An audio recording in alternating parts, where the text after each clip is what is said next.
Ladies and gentlemen, esteemed speakers, distinguished guests, good morning, and welcome to this second conference on maritime security. I'm Konstantina Botsiou, General Director of the Council for International Relations in Greece and Professor of History and International Relations at the University of Piraeus. On behalf of the Board of Directors of the Council of International Relations, or CFIR as we call it, it is a great honor and a great pleasure to launch this conference. This is the second one, as I told you before, on this topic, and it is being organized again here at Eugenides Foundation, together with many of old and new partners. This year's international conference is entitled Threats to Maritime Trade and Security Infrastructure. It brings together 34 speakers and moderators from 5 countries: Greece, the US, the UK, France, and Singapore, who will discuss geopolitical, economic, energy, military, cyber, and security aspects of international maritime threats. Before offering some information about who we are and what we do at the CFIR, please allow me first of all to thank our co-organizers, sponsors, partners, and invisible protagonists of this conference. Many thanks go to our co-organizer, the International Propeller Club of the United States at the Port of Piraeus, and its president, Mr. Kostis Fragoulis, whom you will see in a minute. We thank him for his generous support and swift response to all our demands. Kostis Fragoulis is also the first vice president of the International Propeller Club and president and CEO of Franman company.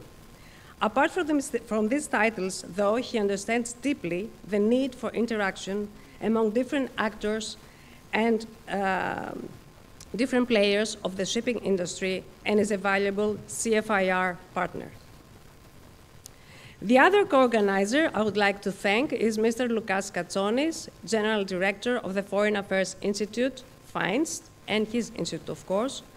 Mr. Lukas Katsonis is also the editor of the valuable Policy Journal. This is the second time we will co-organize this conference with Mr. Katsonis, with whom we share many other common activities in the CFIR. He's an expert in IR and defense studies and disposes of a big experience in this field. He was for many years, among other things, chief editor of the Greek version of the journal Foreign Affairs, and has worked in many renowned Greek newspapers. We owe also special thanks to the School of Maritime and Industry at the University of Piraeus and its dean, Angelos Pandouvakis, Professor Angelos Pandouvakis. We also thank the University Vice Rector, Professor Demosthenis Kyriazis, who contributed to this event. Professor Angelos Pandouvakis has a triple role in this conference. He's a co-organizer, a sponsor, and an authority in marketing and management in shipping. As you see, I select only a few words from its CVs, otherwise I would need hours just to read them. Allow me to stress about Professor Pandouvakis, his commitment to excellence in academia, as he's one of the most quoted Greek authors, as well to the administration of public and private organizations, his open-mindedness and readiness to address any issue that inhibits progress. Another co-organizer and sponsor is the Mackinder Forum, named after the famous geopolitical thinker of the 19th and 20th century, Lord Halford Mackinder. Many thanks to the Forum for its support and for the promotion of geopolitics, which have gained momentum in the past years as a field of study in both the academia and in policy making. Now I move to our sponsors. You get to see a lot of me this morning. First of all, we owe many thanks to FlexCars, to the Maria Tsakos Foundation, International Center of Maritime Research and Tradition, and the company RANE. We would like to thank all these organizations for their generous financial assistance and support. We are also privileged to have the support of important media sponsors. The board member, Professor Konstantinos Arvanitopoulos, has been instrumental to this effect. The newspapers, the Vima, Tanea, together with the historic OT, Οικονομικός Ταχυδρόμος, with which the CFIR cooperates closely and systematically, have contributed greatly to this conference. The sponsors include also the Policy Journal, mentioned earlier when I was introducing Mr. Lukas Katsonis, and the company Cedars, which acts as a link between the private and the public sphere, for instance, in the armed forces. Cedars helps convert ideas into successful businesses, and we are very proud and grateful that the idea of this conference finds such support. Now I would like to share a few points regarding the CFIR. The Council for International Relations is a think tank founded in 2018, which comprises of over 60 IR experts from Greece and abroad. The objective of the CFIR is to promote the Greek aspect of international developments in the foreign academia and policy making. At the same time, we contribute with research and public discussions to the decision-making process regarding Greece, Europe, and the Eastern Mediterranean. Our work includes webinars, podcasts, conferences, publications, focusing on strategy, security, leadership, geopolitics, international politics, and Greek foreign policy. Flagship events comprise this annual conference on maritime security and a conference on Greek foreign policy, with a recent one we organized in December 2024 with the newspaper Tovima and Tsomokos on Greek foreign policy of the last 50 years, namely in metapolitevsi, another word for Greece's transition to democracy in 1974. I mentioned only a few thematics we have covered so far, like democracy, leadership, energy, security, migration, US presidential elections, nuclear proliferation, microchips, cybersecurity. Speakers and authors in CFIR come from the academia, governments, diplomacy, the armed forces, journalism, lobbies, and other fields. The CFIR is run by a board of directors. You can see it's 7 members in different roles today. It also has an international advisory board, and Mr. Frangoulis is one of that 6-member body. Its income comes from membership fees and donations, and we organize many events with other actors like we do in this conference. If you want to know more about the CFIR, our English-only site is very simple to find. Now, I would like to invite to the podium for his opening remarks, Mr. Lukas Katsonis. Mr. Katsonis, please take the floor.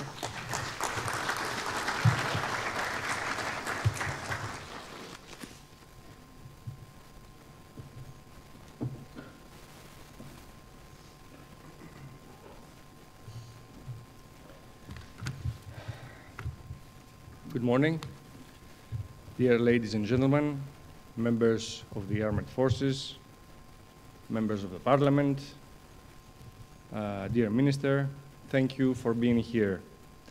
Today is a day that marks a new era in the global trade, as the new president of the United States is going to announce the imposition of tariffs on 25 countries that hold major stakes of the world trade. This is coming on top of the war of Russia against Ukraine and the turmoil in Middle East, which includes many countries, for example, Israel, Lebanon, Iran, Syria, Turkey, Libya, Iraq, Yemen, etc. It is obvious that ahead of us lies a future of high uncertainty, many obstacles on the routes of trade, probably new points of conflict, and the renewal of revisionist aspirations. The international law, which could function as a buffer to all of the above, seems that it is not performing very well in these times. So for Greece, all this is crucial, not only because the Greek ship owners command the biggest private-owned commercial fleet in the world and put orders for new ships in shipyards around the world. So an economic slowdown will affect negatively Greeks on many levels, as other countries also and other nations, but also because this country is counting on international law for its well-being, having always to address an aggressive revisionist neighbor. For all these reasons, I believe that this conference on the threats to maritime trade and maritime infrastructure will prove itself very important and relevant more than ever. Today, experts of all aspects of the maritime industry will have the opportunity to inform one another and then the public on the current challenges and their solutions. Ladies and gentlemen, a year ago, the Council for International Relations and the Foreign Affairs Institute held the first Maritime Security Conference in this very hall, and it was a success. But this year, the conference is a level or two above the previous one. Our guest speakers came from all over the world to share their insights and knowledge, and we are very grateful for that. We, the Foreign Affairs Institute, we are an independent, non-partisan, non-profit member organization, think tank, and a publishing mechanism, and we aim to sustain a conversation which will inform people for better understanding of the world. Our main purpose is the study and highlighting of international relations challenges, as well as the formulation of modern and constructive proposals to address emerging challenges in issues related to foreign policy. For that reason, we publish Policy Journal magazine, a bi-monthly edition, along with its website, policyjournal.gr, the only such journal to analyze policy issues in Greece. So our vision for the next year and the years to come is to make this gathering a focal convention for the maritime and economic world, combining geopolitics with what the maritime industry needs. And of course, to help Piraeus become once again a pivotal harbor for economic cooperation, for strengthening international ties, for promoting peace, and for creation of wealth. Having said that, I feel the need to thank the co-organizers, the Council for International Relations, and the International Propellor Club of Piraeus, our supporters, the School of Maritime and Industrial Studies of University of Piraeus, the McIntyre Forum, our sponsors, the Maria Tsakos Public Benefit Foundation, Rene, Flexcar, and our media sponsors, το Βήμα, τα Νέα, Οικονομικός Ταχυδρόμος, and our own Policy Journal. But most of all, I want to thank our distinguished speakers, and of course, all of you who participate here today. I wish you a fruitful conference. Thank you for listening to me.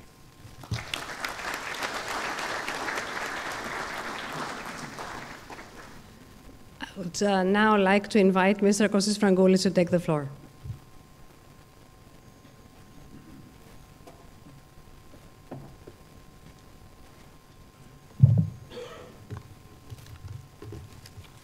Καλημέρα σας, κύριε Επίτροπε, κύριε Αρχηγέ, κύριε Υπουργέ, κύριε Επίτιμε Γενική Γραμματέα του ΑΜΜΟ, κύριε Πρέσβη. Ευχαριστώ την Γενική Διευθύντρια του Συμβούλου Διεθνών Σχέσεων Κωνσταντίνα Μπότσιου που με προανήγγειλε πριν. Καλημέρα σας και καλώς ήρθατε στο δεύτερο συνέδριο θαλάσσιας ασφάλειας. Ladies and gentlemen, dear guests, it is a great pleasure to welcome you all to the second Maritime Security Conference. This year, we are excited to co-organize the conference with the Council for International Relations Greece and the Foreign Affairs Institute. In cooperation with the School of Maritime and Industrial Studies at the University of Piraeus and the McIntyre Forum. I am proud that we are joining forces with such distinguished organizations. I'm sure This will mark the beginning of a long-term partnership as we aim to establish the Maritime Security Conference as an annual event in the maritime agenda. Since our foundation in 1935, the Propeller Club of Piraeus has brought together the Greek and international shipping community, fostering connections and collaboration. We are the Greek chapter of the International Propeller Club of the United States, founded in 1927 in Virginia, United States. And with 80 clubs today, we are the biggest networking organization in global shipping. And this year, our club, the Port of Piraeus, celebrates 90 years of presence and contribution to both shipping and the Greek society. A strong and meaningful presence, not only as the oldest maritime business club in this country, but also as an organization that promotes the institution of shipping and cooperation within our industry on a global level. This conference will deal with the threats to maritime trade and maritime infrastructure in 5 sessions. Threats can arise in various sources, natural and human-induced. Some of the primary threats include piracy, terrorism, cyber attacks, extreme weather events, vessel and infrastructure failures, environmental hazards, supply chain disruptions, and of course, geopolitical conflicts.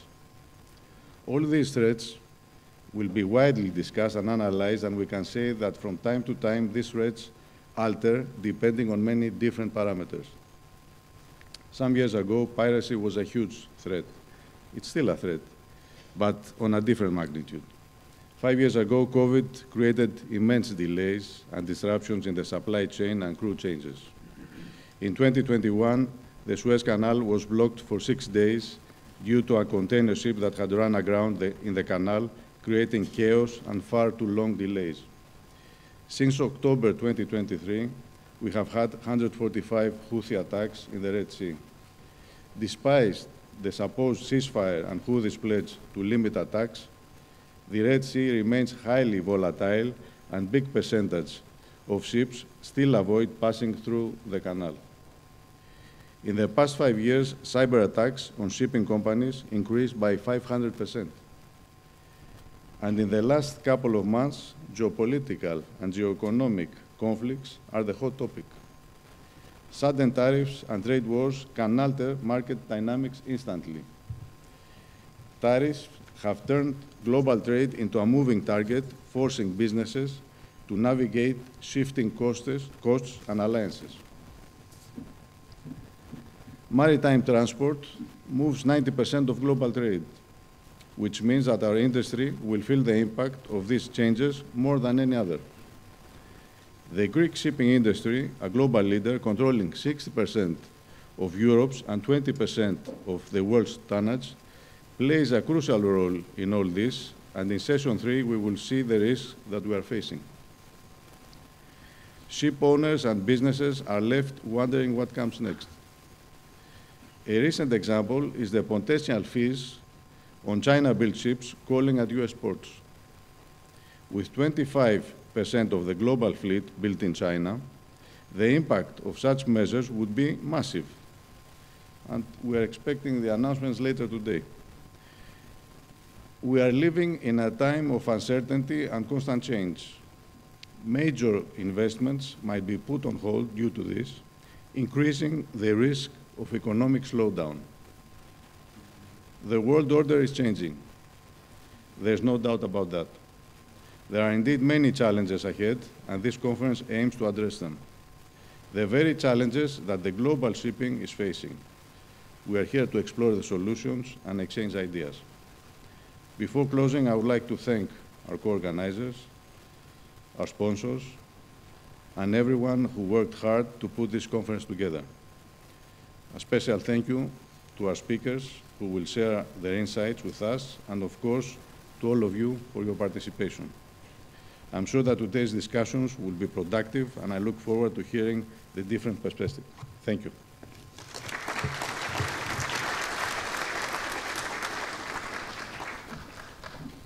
Now I would like to invite to the podium Professor Angelos Pantouvakis.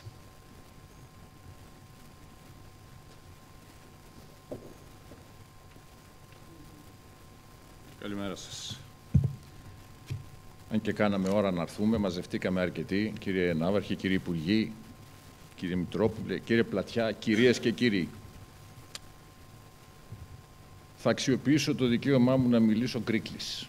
Θα μιλάω μισά ελληνικά, μισά αγγλικά, αφού πρώτα ζητήσω για τα μισά ελληνικά τη συγγνώμη from Punit, Guillaume, Donald, allow me to speak half and half. So to honor Greece, and by speaking English, I would like to honor you for being here with us, and I would like to thank you. The School of Maritime and Industry wonders for many years about many issues regarding shipping. We have participated in some secretive, let's say, researches, and sometimes with not disposable, not announceable results.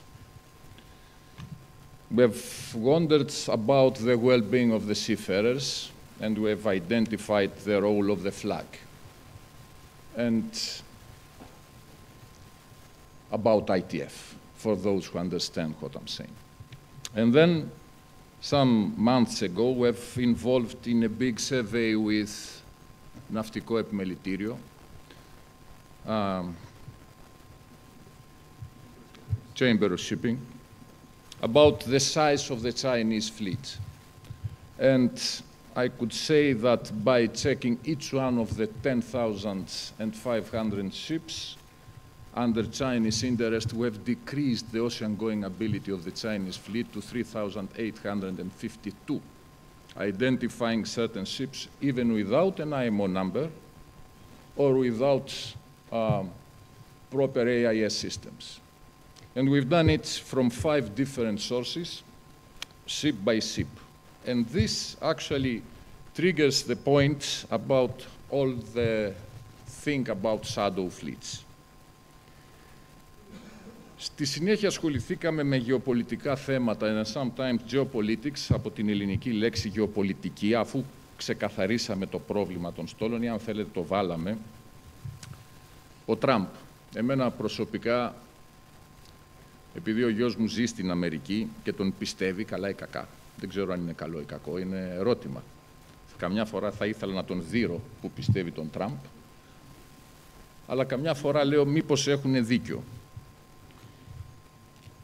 The President Trump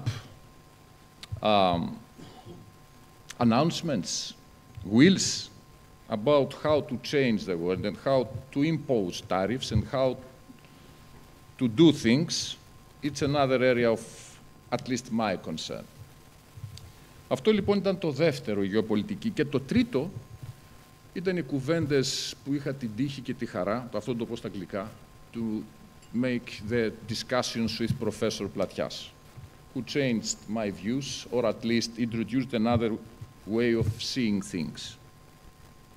And Mr.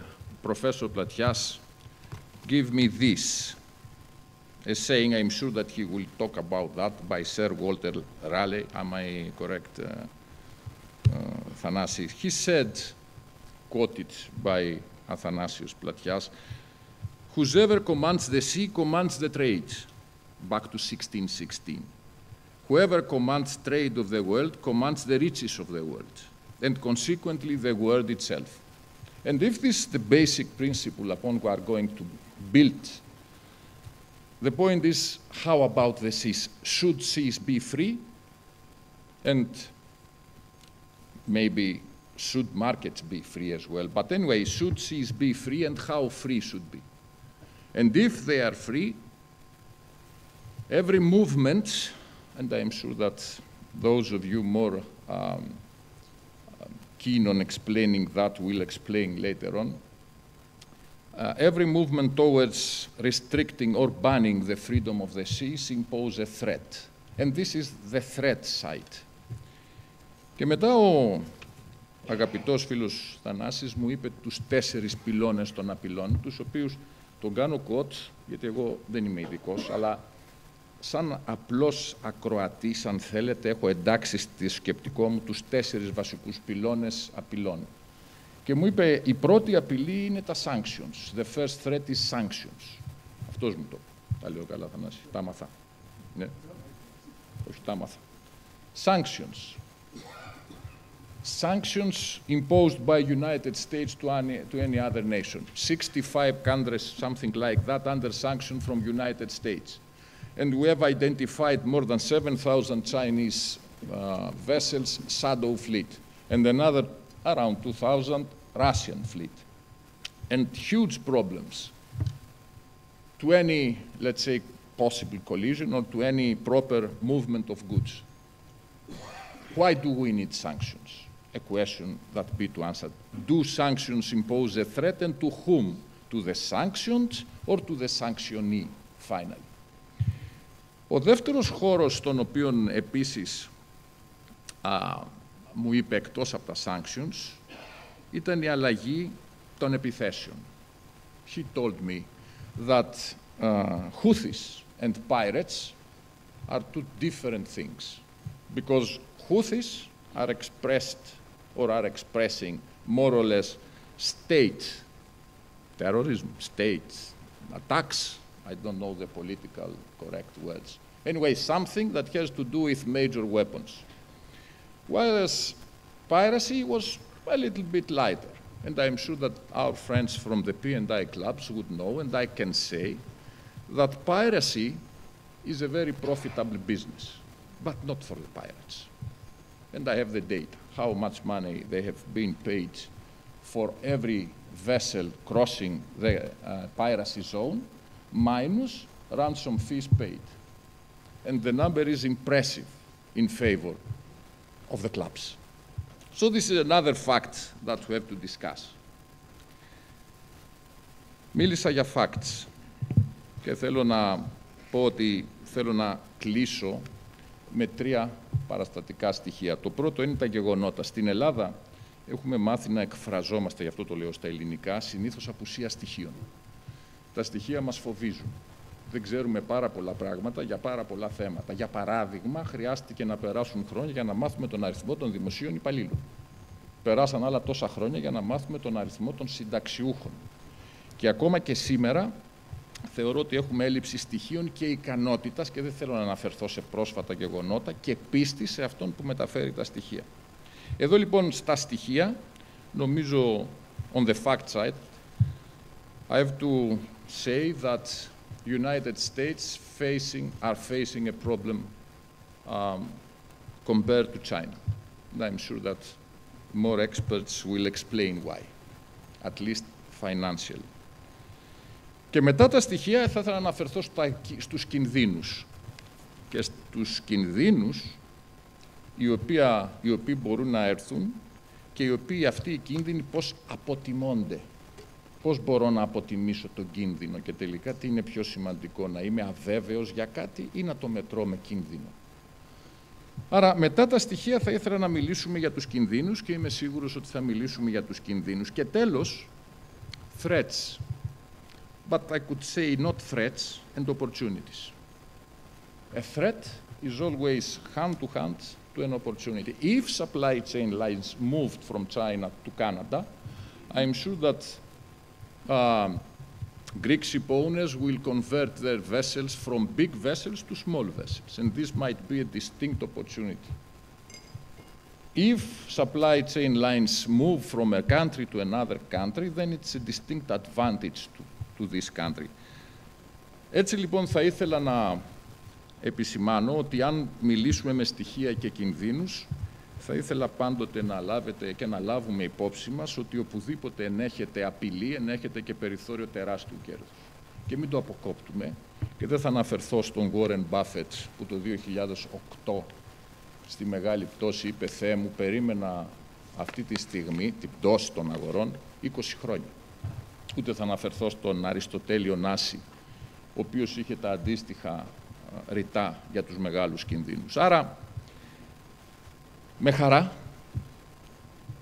άκουσα και προσπάθησα να υποστηρίξω, έστω και αν είναι έξω από το θεματικό μου πεδίο, την προσπάθεια αυτή την οποία κάνει ο Θανάσιο Πλατιάς, το Συμβούλιο, το Ίδρυμα και όλοι οι ξένοι φίλοι, η Κωνσταντίνα, η Μπότσιου, γιατί θεωρώ ότι η ναυτιλία είναι και πάει χέρι-χέρι με τον κίνδυνο, αλλά και την ευκαιρία. Είμαι σίγουρος ότι στα sessions που θα ακολουθήσουν, αυτά τα 4 που είναι εξαιρετικά προσεκτικά δομημένα, θα κατατεθούν απόψεις και θα ακουστούν σκέψεις, οι οποίες θα είναι ιδιαίτερα εντυπωσιακές για αυτούς που θέλουν να ακούσουν. Και κλείνοντας να πω ότι, by closing my speech, I would like to say that after having participated in certain discussions with those, of course, far more expert than me about geopolitics, I have changed my thinking on Trump's way of doing things, not on the way he behaves, but on the way he tries to say something. I don't know if he is correct or if he is wrong. However, I could say that there is something behind. And I'm sure that it will be put on your agenda as well. So thank you very much, Konstantina. Thank you, Thanasis. Thanks, everyone, for listening and being here with us at this early morning, because I keep saying academics. This time is early morning. Okay. Thank you.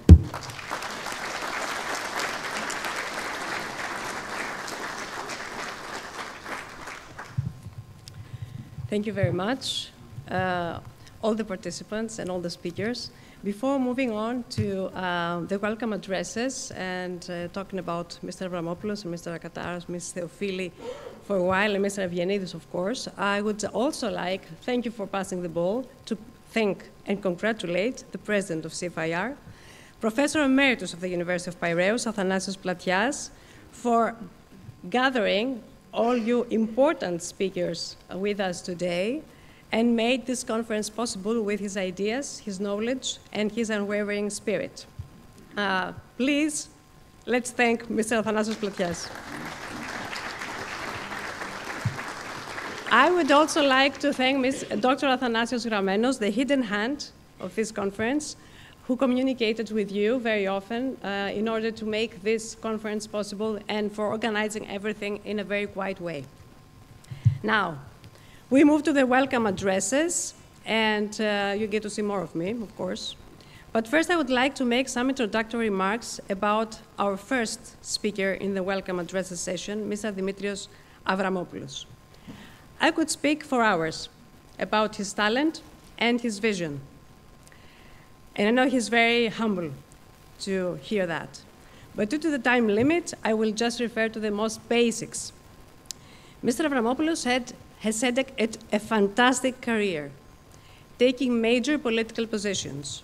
Mayor of Athens, extremely successful. An extremely successful MP, Minister of Health, Tourism, Foreign Affairs and Defense in Greece. And later he became EU Commissioner for Migration, Home Affairs and Citizenship between 2014 and 2019 in the Juncker Commission. He held that portfolio at the peak of the migration crisis in Europe and handled it very successfully. Since 2023, he's an MP again with the Party of New Democracy. Mr. Avramopoulos is one of the most prominent politicians we have in Greece and Europe, and a very close friend of the CFIR. We are very grateful for that, and I would like to warmly welcome him, Mr. Dimitrios Avramopoulos, and invite him to take the floor.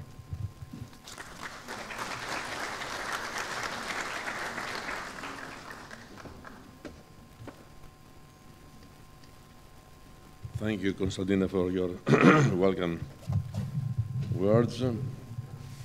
Let me tell you that it is much easier to cross the Hormuz Straits than to cross the center of Athens today.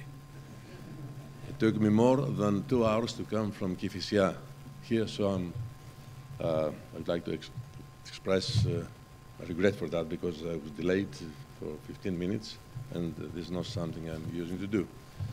But before I start, I would like to tell you that I have accepted this invitation, which is very timely and topical, and it has to do with one of the most crucial and difficult issues across the world.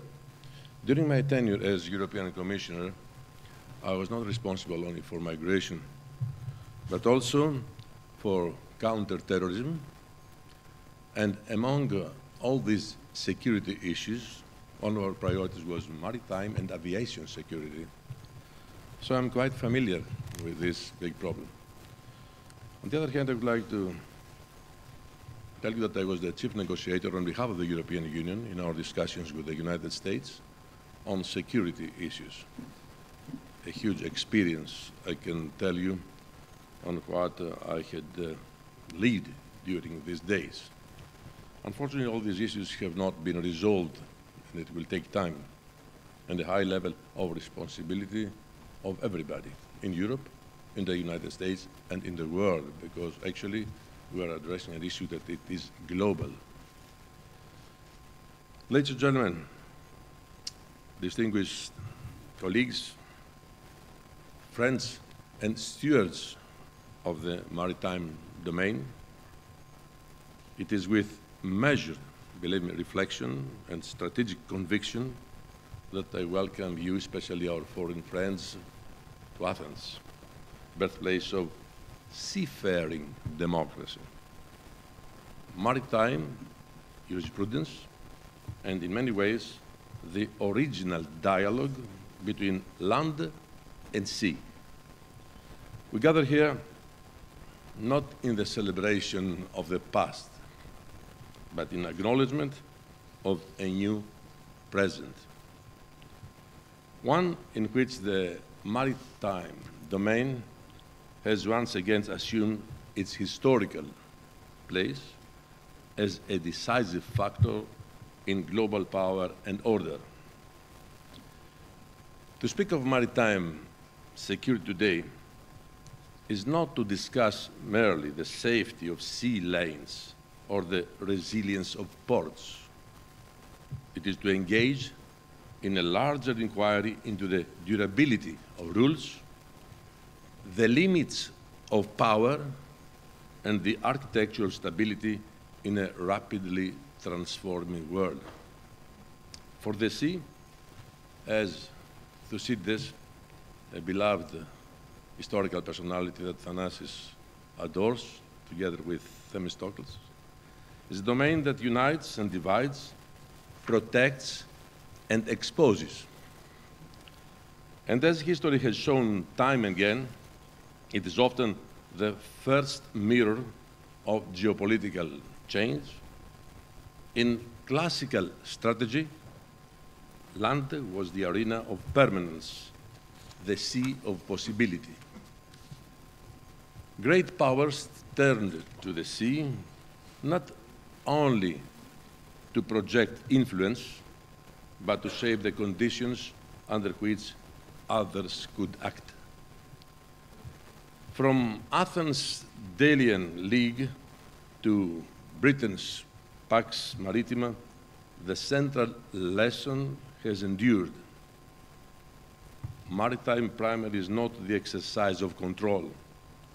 It is the orchestration of access.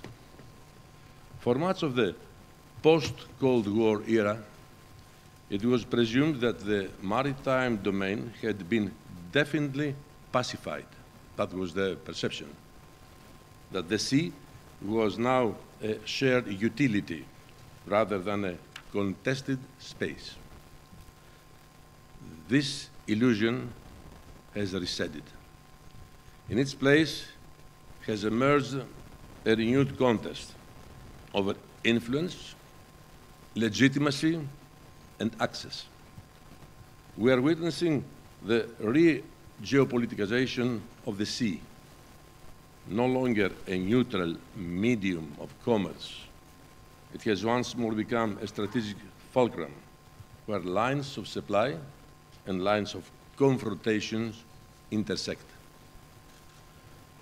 The question before us is whether the sea will remain governed by law and custom, or whether it will drift into zones of ambiguity where might supersedes right and where revisionism is disguised as navigation.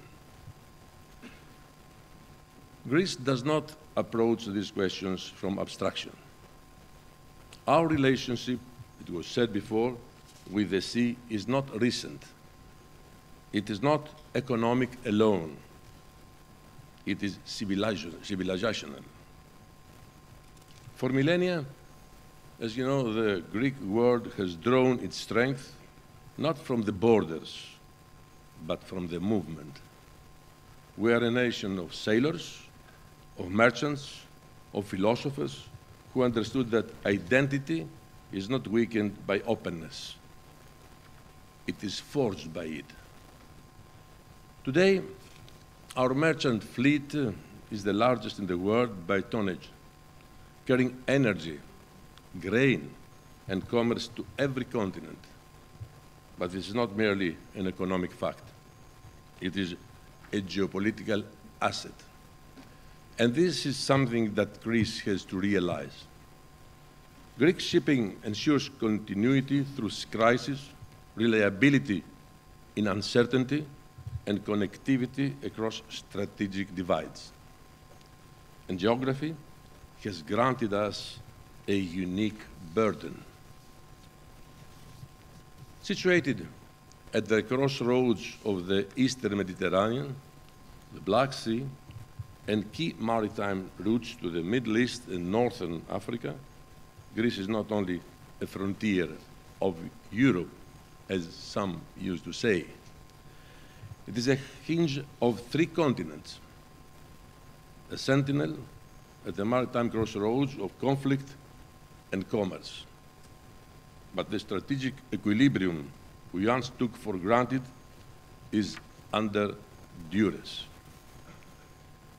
The normative framework that has governed maritime affairs since the late 20th century, foremost among them the United Nations Convention on the Law of the Sea, is being challenged both directly and obliquely. Unilateral interpretations of maritime zones, the instrumentalization of exclusive economic rights, and the militarization of disputed waters all represent not anomalies, but symptoms of a deeper shift. A contest between legal order and strategic revisionism. Greece has responded with passions and principle. We seek no escalation, no dominance. But neither shall we permit ambiguity to replace clarity where sovereignty and legality are concerned. As history has taught us, a blurred line at sea is a first breach in the wall of peace. The world is redrawing its arteries. Global supply chains, once governed by efficiency, are now shaped by resilience. In this context, trans-regional corridors are no longer logistical abstractions. They are political acts. The proposed India, Middle East, Europe Economic Corridor, the so-called IMEC, linking the Indian subcontinent to Europe via the Gulf and the Eastern Mediterranean, represents more than infrastructure. It is a new expression of geopolitical logic. To bypass volatility, embed connectivity in trust, and create alternative to monopolized influence. My country, Greece, stands at the terminus of this corridor, not as a bystander, but as an anchor. Our ports, our networks, and our maritime capacity position us not simply as a gateway, but as a stabilizing force where commerce meets governance and opportunity meets sovereignty.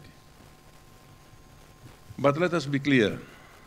Infrastructure without governance is exposure.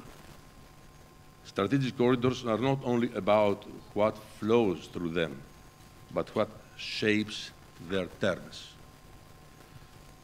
Nowhere is this more evident that in the maritime periphery of the Middle East, from the Straits of Hormuz to the Bab el-Mandeb, from the Red Sea to the Eastern Mediterranean, we see an arc of instability where non-state actors deploy state-scale disruption. Attacks on shipping are no longer piracy. They are political signaling. Disruption has become a weapon of negotiation. The international community must resist the normalization of volatility. Silence in the face of asymmetric disruption invites not equilibrium, but entropy. Maritime security must be restored as a global public good, underwritten not only by power, but as I said before, by principles. In this evolving context, the role of the United States remains pivotal. Even as Washington reorients towards the Indo-Pacific, it retains irreplaceable maritime equities in the Mediterranean and its adjoining seas. The reassessment of naval presence, the strategic expansion of United States port access in Greece, and heightened engagements in the Red Sea all signal a recognition that order is indivisible. That what is lost in one theater cannot be contained in another. Yet, presence must become strategy. Strategic ambiguity must give way to strategic clarity. In the maritime domain, deterrence does not arise from rhetoric, but from demonstrated resolve. Within this recalibration, the partnership between Greece and the United States has deepened quietly, consistently, and meaningfully. What it began as a naval cooperation has matured into a strategic alignment rooted not in proximity, but in principles. From the naval bastion of Suda Bay to the logistical gateway of Alexandroupolis, Greece has become a central pillar in the United States maritime posture across the region. But this is not merely infrastructure.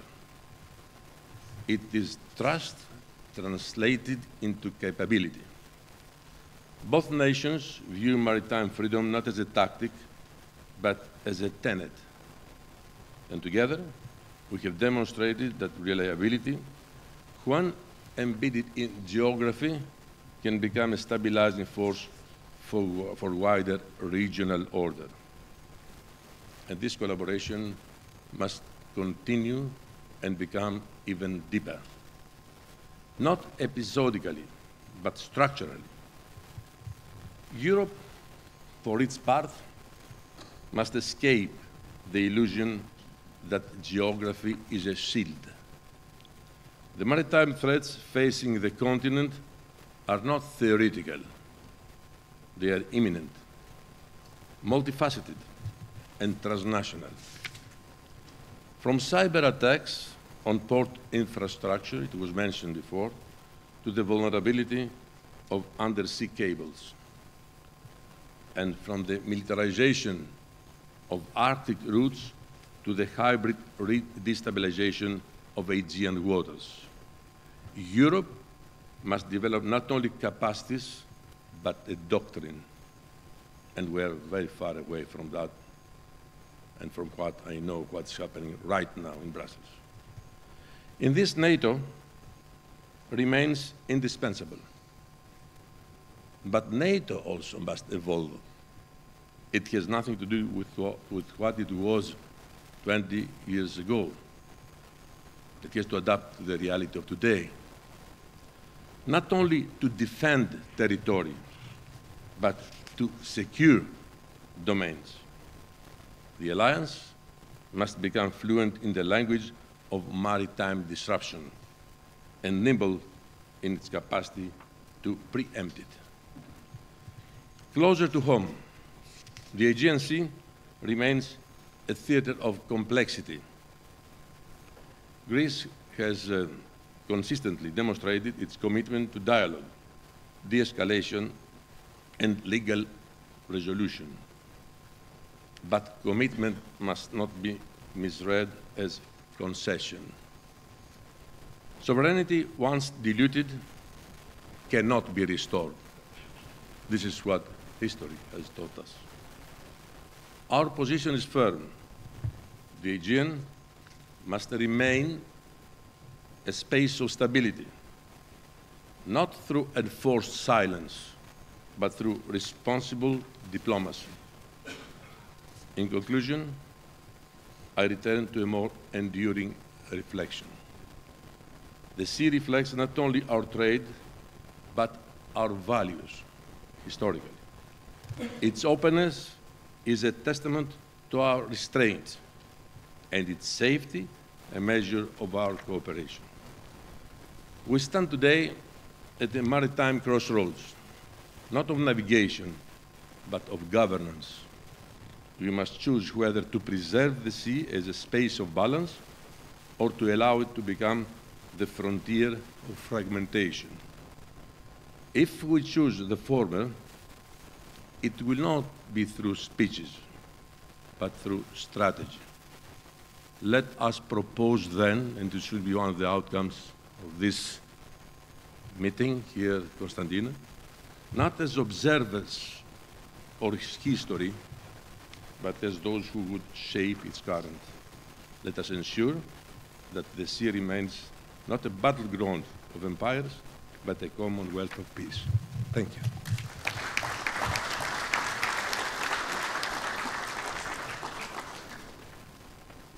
Thank you very much, Mr. Avramopoulos. We are used to the saying that Greek defense has a naval center of gravity, and that the Aegean Sea is also a trap for enemies that come to Greece and to Europe. There is no better speaker to address these issues as the VIP we have here with us from the Armed Forces, Vice Admiral Dimitrios Eleftherios Kataras, who is the Chief of the Hellenic Navy. I think this title says everything about his skills and his education. Apart from the first-rank naval schools he has attended in Greece and abroad, he's an electrical engineer of the Metsovion Polytechnical School in Athens and holds an MSc in this field as well as one MSc in aeronautical engineering from the US Naval Postgraduate School. Admiral, please take the floor.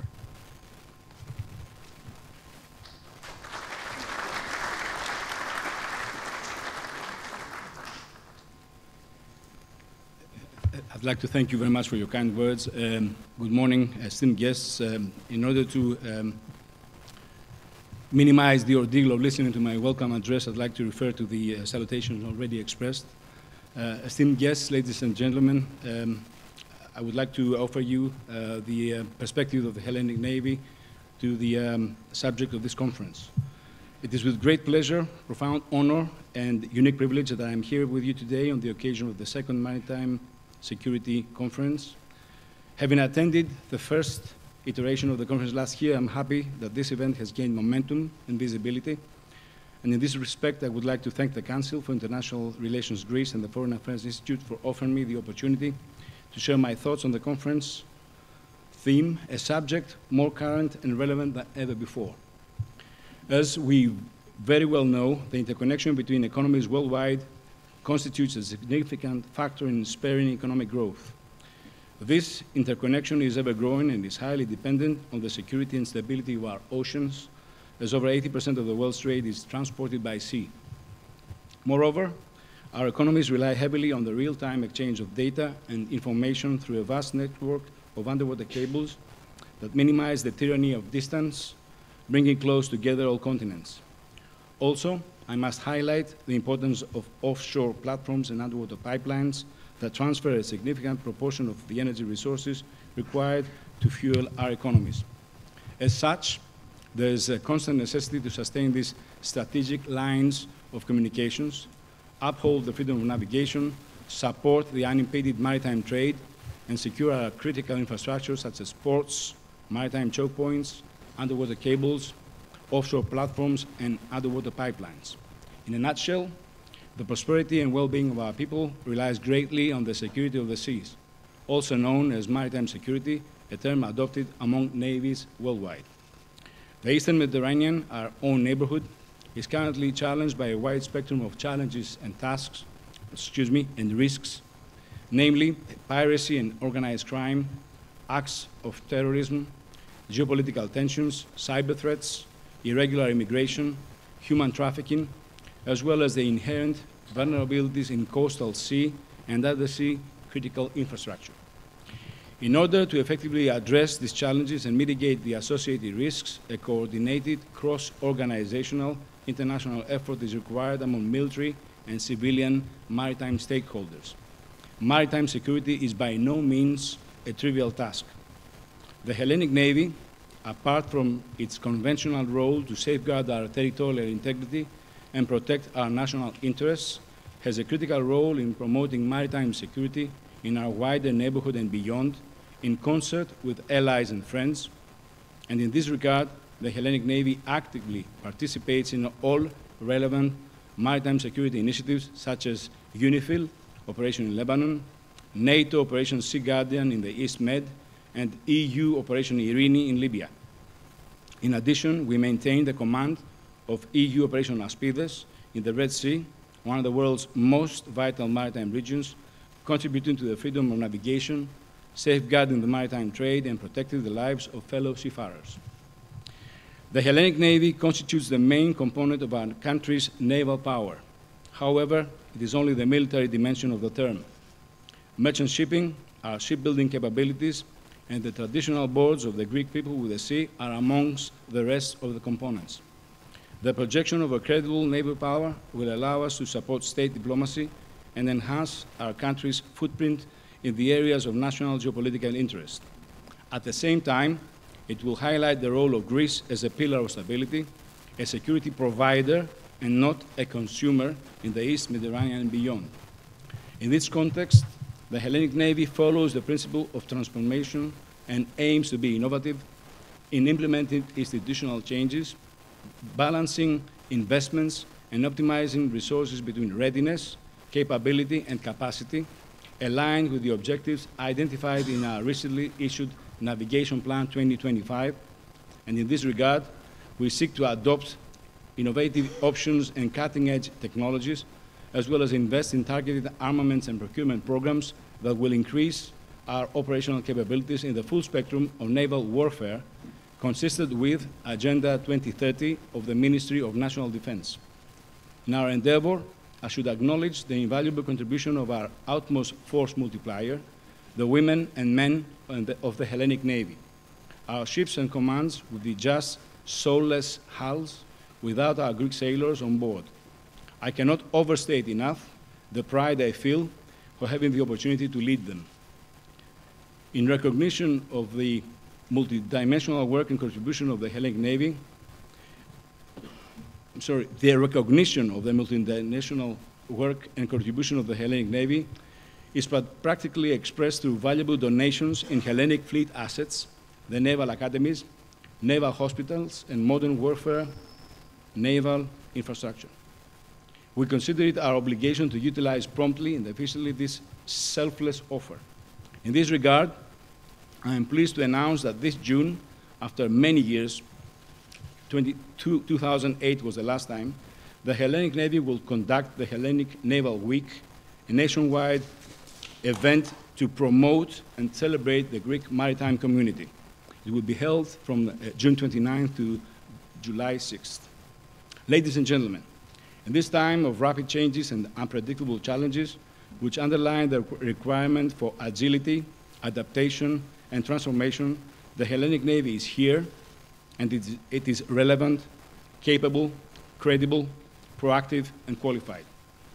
The Hellenic Navy, as the key instrument of our naval power, is determined to remain on the front line, by continuously presenting its decisiveness to contribute to the collective effort for maritime security and the protection of our national integrity and interests at sea. I would like to congratulate all the sponsors for this conference and wish you all the best for the success of this conference. Thank you very much.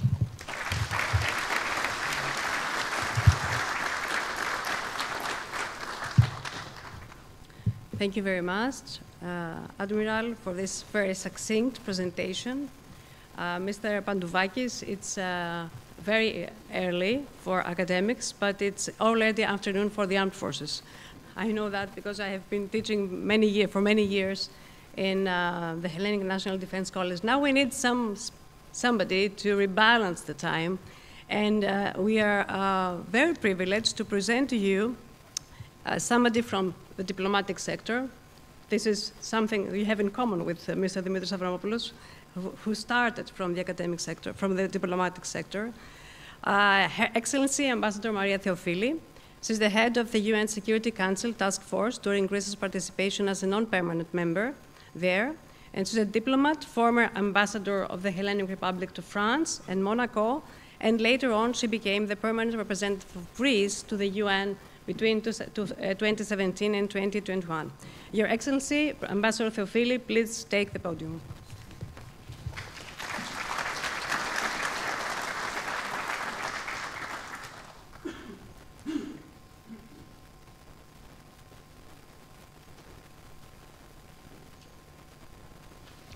Καλημέρα και από μένα. Ευχαριστώ πολύ. Κύριε Υπουργέ, ο κύριος Αβραμόπουλος ήταν υπουργός μου. Κύριε Αρχηγέ, κύριε Μητρόπουλε, dear coordinators, at the outset, I would like to congratulate you on behalf of the Ministry of Foreign Affairs for organizing this second edition of Maritime Security Conference, a most timely meeting which takes place at a really critical political and security juncture. We all agree that maritime security and prosperity are fundamental to global stability, economic resilience, and the well-being of all nations. They are at the same time directly or indirectly related to the sustainability of the ocean environment and our global efforts against climate change.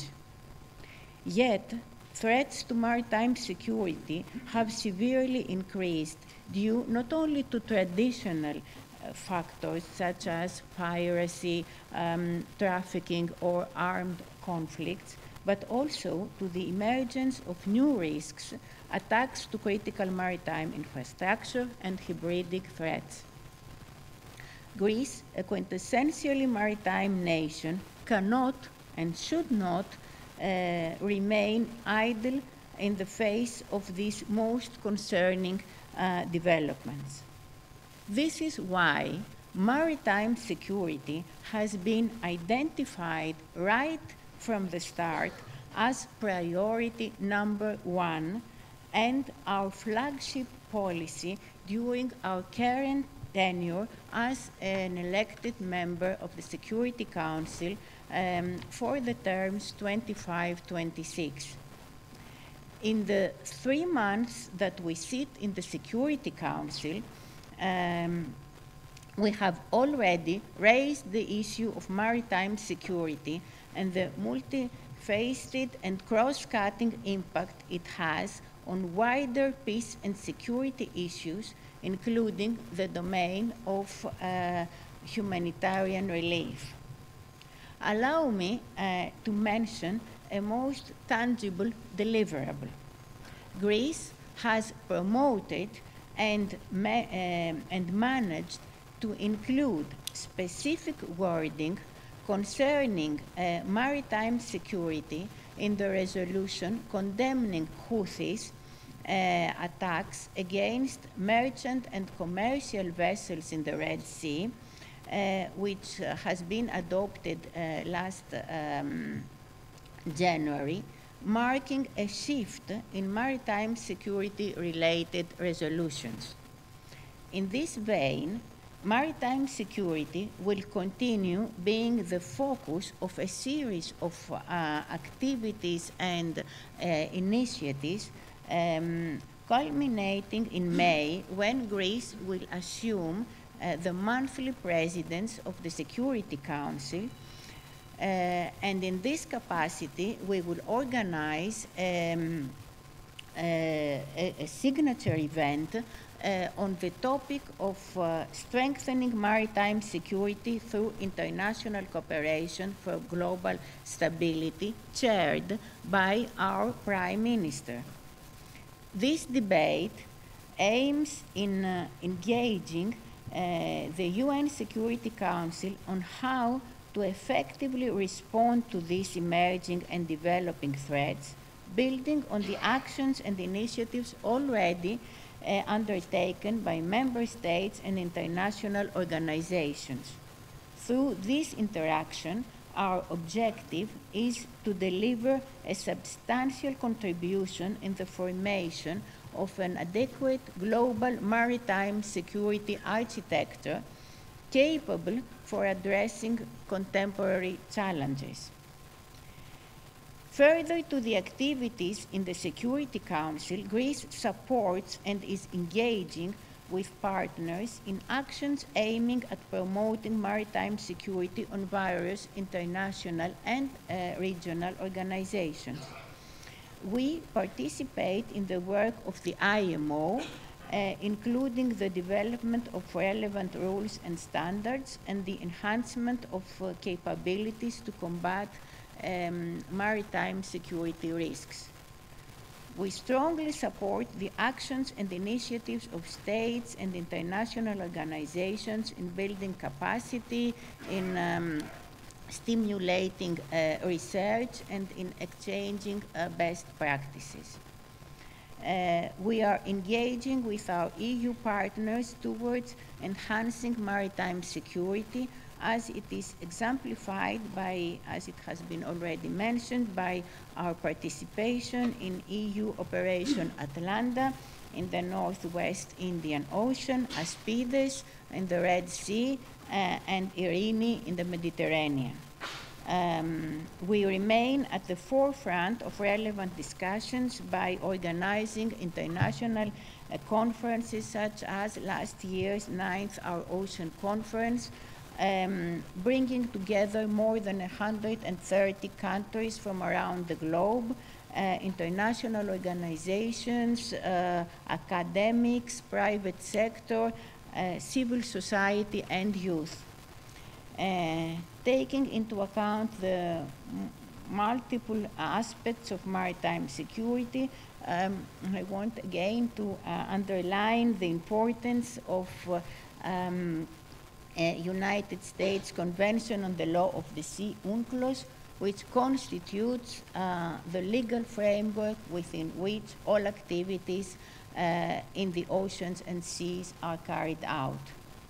On a broader aspect, we encourage maintaining a maritime security high on the global agenda, as it was the case with the adoption of the Declaration on Maritime Security and Prosperity by the G7 Ministers of Foreign Affairs during their meeting in Canada, March 15, I think. Turning to the specific topic that will be explored during today's conference, the significance of maritime trade and maritime infrastructure cannot be overestimated. Addressing risks to maritime infrastructure and global supply chains requires cooperation between all stakeholders, including between state authorities and the private sector. Promoting synergies between the various actors involved and enhanced maritime multilateralism shall complement our common efforts and initiatives. Last but definitely not least, I cannot but mention the indispensable role of women in the shipping industry and their engagement in promoting maritime security. be it ship owners, officers, seafarers, brokers, or decision makers, women contribute with their unique, distinctive approach to all issues pertaining to security. After all, we don't forget that sea, thalassa, in Greek and other languages, is of feminine gender. Thank you.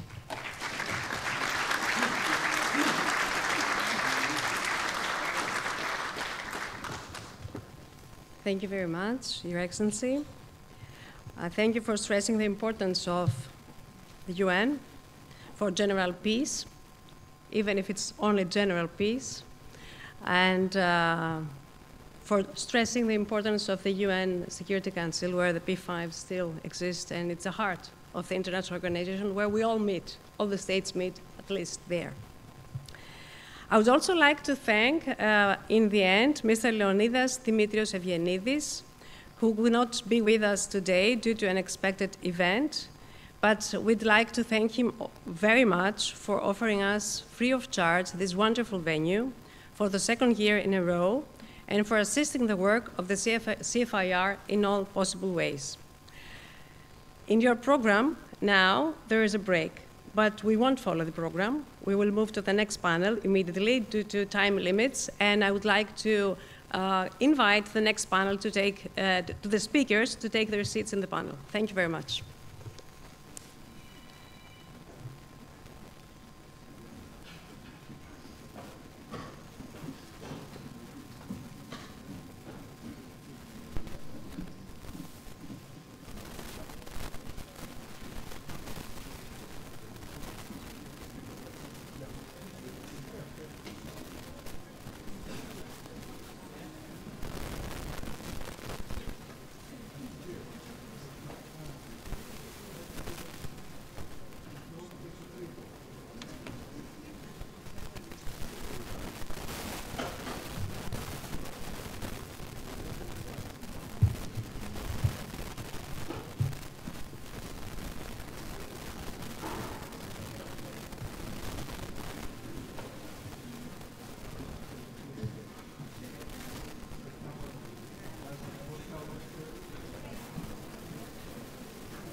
Δεν πειράζει, δυο από 45 έχουμε εμείς.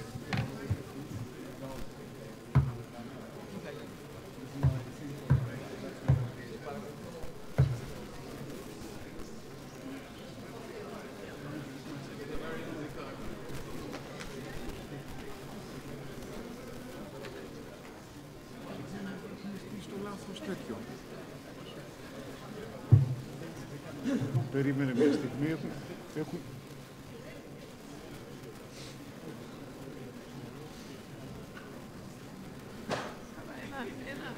Ένα στικάκι είναι, δύσκολο.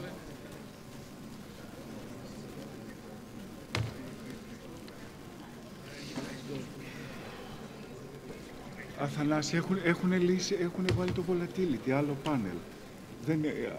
Άλλο ομιλητή. Ναι. Προσπάθησα να βάλεις το...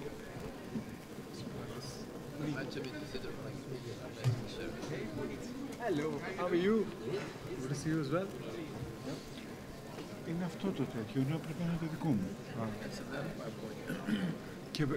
Και πρέπει με τη σειρά που εμφανιζόμαστε να είναι. Δηλαδή αυτός είναι το δεύτερο, το πρώτο είναι το δικό μου.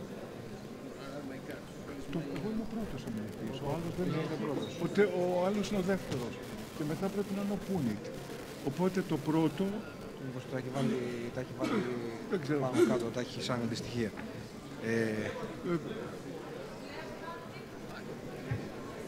Δηλαδή αυτό πρέπει να εμφανιστεί δεύτερο. Ωραία. Και το Πούνιτ πρέπει να εμφανιστεί το Πλατιάς. Αυτό. Είναι όλα εδώ, είναι όλα εδώ. Άρα ποιος θα τα βάλει στη σειρά μετά, θα ανεβαίνεις εσύ επάνω? Θα τα βάζω εγώ, εντάξει. Okay, εδώ είμαστε. Και μετά από...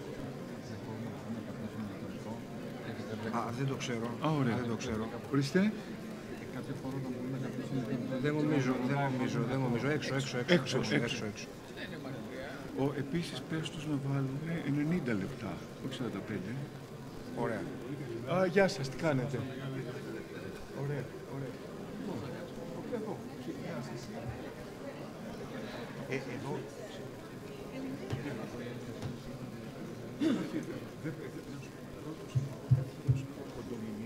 Και τρίτος όσα. Ναι, ένα συμφοφάκι. Άρα μετά μια στιγμή τελειώσουμε να ετοιμάσεις το μηνύκ. Εντάξει. Δηλαδή φανταστείτε ότι... Πες να το βάλουμε 90 για να το παρακολουθήσουμε.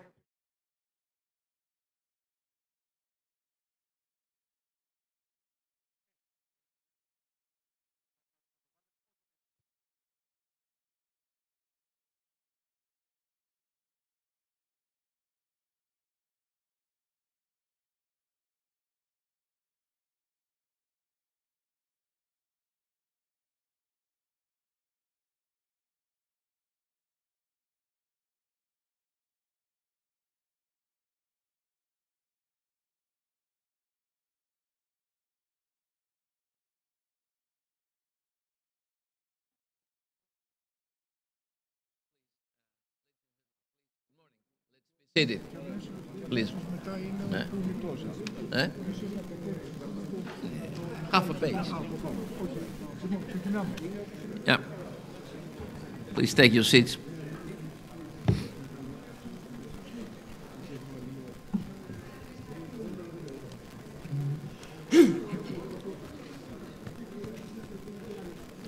Shall we? Take your seats, please. Would you please close the door?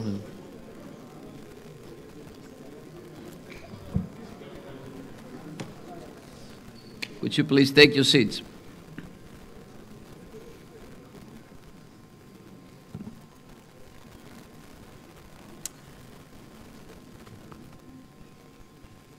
Well,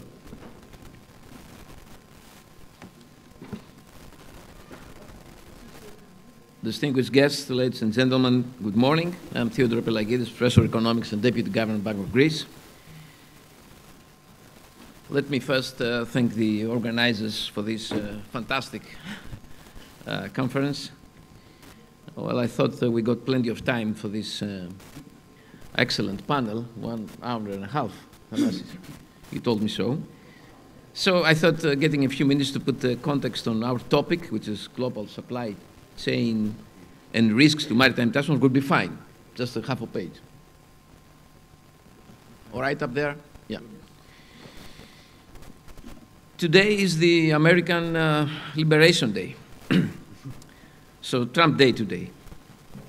The American president will announce the implementation of tariffs, of more tariffs, to make America great again, at least as he thinks. An increasing number of policymakers, experts, even ordinary people are wondering, what does the Trump administration ultimately want? In a context of market volatility and daily policy ups and downs, is there a broader vision or a plan, let's say? Well, if there is a plan, if there is a vision, it reflects the domestic belief that the US has long borne the costs of the global system as a hegemonic power without getting substantial benefit. Many Americans feel this way, and that sentiment elected Trump last October. Washington sees other states as free riders that should compensate the US and share the burden of maintaining it. So the best way to understand Trump's aggressive, let's say, foreign and economic policy is that the US is now invoicing the world for the global security and hegemonic peace it has provided since World War II, although that exactly, in my view at least, made the America great. As for his approach, it is a power-based, realist Thanasi approach, largely pragmatic, willing to shift when faced with determined opposition, and transactional, focused on cutting deals, as he says. It is a sharp departure from traditional US foreign policy, meaning spread democracy or the rule of law, human rights, gender rights, etc., etc. So we're heading to a dire, Churchillian, I would say, dark and dystopian global economic and geoeconomic reality, full of risks and uncertainties that will drive further volatility in the markets, freight markets included. Ladies and gentlemen, this is the definition of disruption. This is the definition of real reform, whether we like it or not. So Trump is doing this mainly through tariffs, and today is a great day for him. He has already announced a portion of them to formerly friends and trading partners like Canada and Mexico and China, which is considered to be the main opponent of the United States in current times, as well as to certain commodities of great interest to shipping, disrupting the global supply chain, bringing uncertainty and elevating risks. By announcing today what he calls reciprocal tariffs, we'll keep on putting more and more sand on the wheels of international trade, more sand on the global supply chains, more sand on the propellers of vessels. I will turn now to the panel, and I'll give the floor to Thanasis Platias, Professor Emeritus of and former colleague of mine at Padang University, a PhD holder from Cornell University, and President of Council for International Relations. The title of his speech is Geopolitical Trends Influencing Maritime Security Supply Chains. The floor is yours, Thanasis.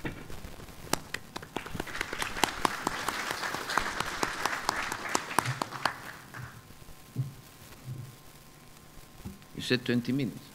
Yes. No. Thank you, Thodori. I'll keep the time. What I will try to do in this first speech of the conference, at least at the level of the panel, is to offer a broad overview of the issues that we discuss in the conference. And then during this panel and the next panel, we will zoom in on the issues. But most importantly, I will try to offer an overall explanation of what's going on in maritime security.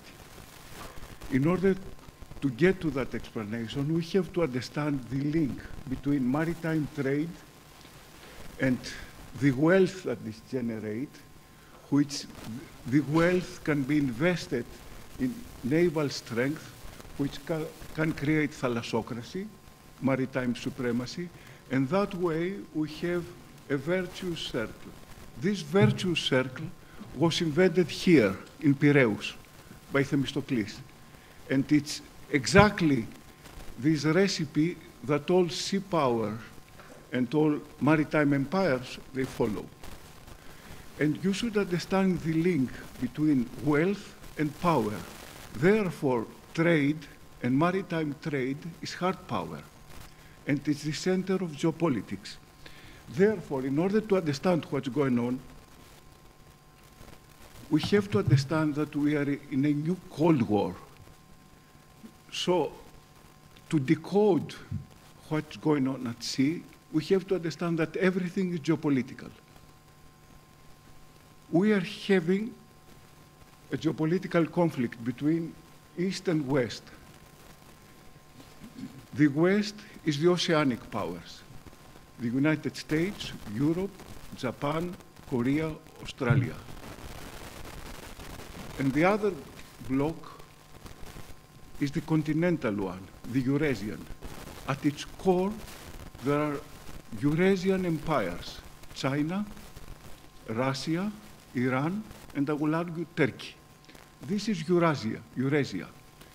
Land versus sea. And this competition, I think, explains everything what's going on at sea. We are in a new Cold War that has similarities, but a lot of differences from the previous one. The similarities are that we have geopolitical competition, we have arms race, we have economic war, we have political warfare, technological competition, and proxies war. But there are three important differences. The first difference is that the first Cold War, the competition was static, was happening in the center of Europe, around Berlin, in the land. The new Cold War, as I will explain, takes place at sea. And it's much more dangerous because it's much more extensive and it's much more fluid. And the center of gravity has moved from Europe to Southeast Asia. The second big difference is that during the Cold War, the first Cold War, the economies were not integrated. Now, in the second Cold War, economies are integrated and need to be disintegrated. The policy of disintegration is called decoupling. Therefore, we can explain what's going on at the economic level, either trade wars, sanctions, tariffs, sports fee, through the need of decoupling. That makes it much more dangerous. And the third difference is that unlike the first Cold War, we don't have very rigid blocks. Even the blocks are fluid. You see what's happening between Europe and the United States. Also, the axis between Russia and China was not as solid as the Warsaw Pact in the first Cold War. This makes it much more difficult. Now, if we understand that we are in a Cold War, in a second Cold War, and because we have nuclear weapons, the two competitors cannot go directly in a war like the first Cold War. Therefore, they weaponize everything. We have war by proxies, and these proxies, proxy war, where are happening? Look, where Eurasia ends, where Eurasia meets the West or the Global South. All the conflicts, all the flashpoints, look, the Baltic, Ukraine, Black Sea, Aegean, Eastern Mediterranean, Red Sea, Persian Gulf, Southeast China Sea, East China Sea, Arctic, they are all around Eurasia. So the conflict and the competition and the war by proxy, all of them are happening where East meets West, where Eurasia ends. So war by proxies. But that's one dimension. The other is everything has been weaponized. We have weaponization of trade, weaponization of shipping, weaponization of choke points, weaponization of sanctions, weaponization of shipyards and shipbuilding. So everything has been weaponized. So in order to understand what's going on at seas, that's the only way to explain it, through geopolitical competition between these two blocks. Now, previous speakers talked about the importance of the sea trade. It takes place at sea because it's cheaper. So 80% of the world trade, plus, 80% plus, takes place at sea. The number is about 15 trillion in an economy that's around 100 trillion. So to understand how important it is. And out of this 80% passes through choke points. Therefore, it's vulnerable. You saw the vulnerability before when this Taiwanese ship blocked for 6 days the Suez Canal. 400 ships were blocked, and the daily cost for 6 days that this disruption lasted was about 9.6 billion per day. So you see how easy to disrupt it using the choke points. And also, internet communication, the whole banking system is based on what's going on at cables at the bottom of the sea. So, sea is central to the gold economy. And as I said, gold economy is central to power, so it's hard power. Now, these are the most important choke points, and I have pointed out only the strategic ones. Why the choke points are important? Because there are narrow passages, some of them just 200 meters. So it's so easy to disrupt them. You see, the West, when it was dominating the seas, dominating wealth and the world, was essentially controlling the choke points. Now their adversaries, they use the choke points in order to deny the capacity of the West to control the seas. And that's why the conflicts that we're currently seeing. Now, what I have done here, I have put all the choke points and the threats that they are facing. You see, the big threats are geopolitical. It's either great power competition or competition between neighboring states, like what's going on in the Eastern Mediterranean. So all the threats to the choke point, at least the high threats, are geopolitical. Now, let's look at maritime corridors, and I make a category, ones that are in danger and ones that are ready to explode. The ones that are in danger, you know them already. The Black Sea, the Red Sea, the Persian Gulf, and through piracy, the Gulf of Africa. And the ones that are ready to explode, it's South China Sea, East China Sea around Taiwan, the Arctic, which is coming big way in the competition, and the Eastern Mediterranean, which the problems we live every day. Okay, let's start with the Red Sea. More than 140 attacks by the Houthis on ships. Some of the ships attacked are Greeks. So this will be discussed in the third session. 60% of the traffic has been disrupted. We had a temporary ceasefire with Gaza, and this has started again. So during the first disruption, the Europeans, including the Greeks, tried to keep the sea lanes open, but they did not persuade the maritime community. So 60% of the fleets, they had to go around Africa.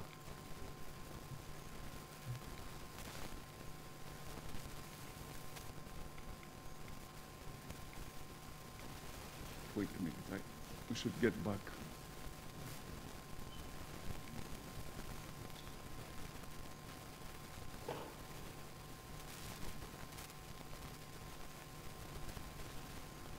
So the disruption at the Red Sea was at the level of 60%, and the threats were concentrated on American, Israeli, and UK ships, which means that the Houthis had great intelligence, which means something else, that ships become a target. And behind this target, it's weaponized. It's a target. You have state resources, including intelligence services, including satellites, and including technology to attack them. So, as I said, most of the tankers and container carriers, they had to go around Africa, which created an opportunity for the ship owners, but the issue of the freedom of the sea is at stake. By the way, if you watch what the American security establishment when they exchanged idea at Signal what to do with the Houthis, they came one very interesting discussion. Should we help to keep the oceans open or not? That's first time after 80 years that this question is being asked. And the second question is, who benefits from the freedom of the seas? Oh, the Europeans. Okay, what to do with them? They have to pay. So the whole order that was built after World War II, it's under discussion, and it came here. Okay, it's not only the disruption of trade, but it produces second order effect. The ports have been disrupted, and I think Professor Pallis will talk about it. Okay, Strait of Hormuz. The Strait of Hormuz is important because essentially all the oil and gas from the Gulf states reach the markets, and mostly Asia. And this area has been weaponized before. If you remember, it was the tank war in the 80s between Iraq and Iran. Attacks on 400 tankers. Now the problem is the Iranian nuclear program. President Trump has given 2 months opportunity to Iran to dissolve its nuclear program. If not, he said he will attack. Iran said if the Americans or the Israelis attack, we will close the Strait of Hormuz. Strait of Hormuz means about 30% of the energy trade in the world. And it's not only, and it's mostly, as you can see, Asia will be impacted more than Europe, because most of the trade, the energy trade, goes to Asia. Here we have also examined that it's weaponized.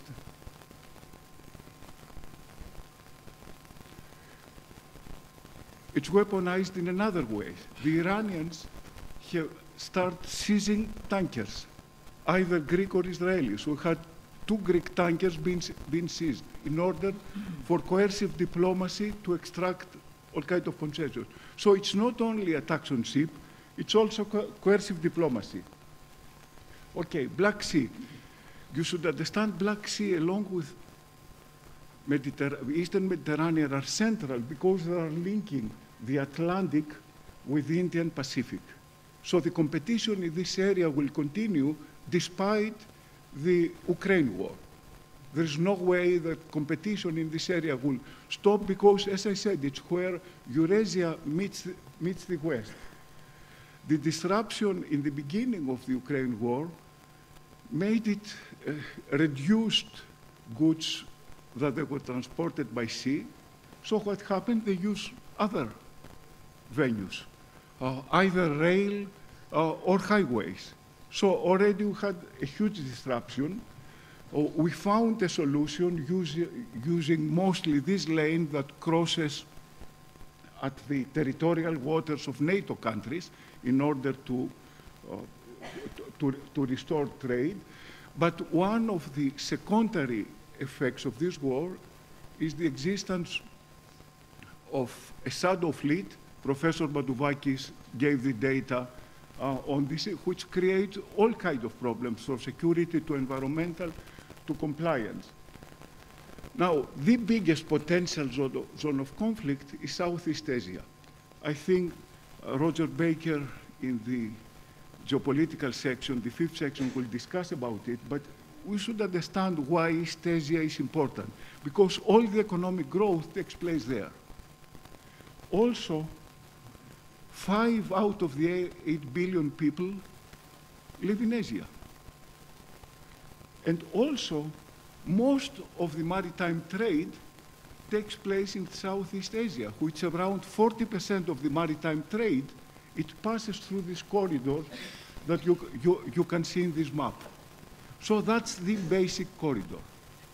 And this basic sea corridor, it's under dispute. China claims the 9-dash line going to accept the Chinese to control the most important transportation. And by the way, the Chinese, they impose their will through hybrid warfare using not only warships, but also maritime militia, along with their coast guard. So they create consistently fait accompli. Of course, the Americans are not going to accept that, so they send the fleet. And they send mostly aircraft carriers, which is battled group associated, accompanied by 30 to 50 ships. So you can, and they stay there, as you can see, for a month. And look what they do. That's the route of one battle group in 1 month. And we have 8 of those. The Chinese try to block them.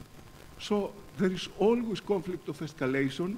We have similarities to epacoubices that we had with Turkey 4 years ago in the Aegean. It happens almost every day in South China Sea.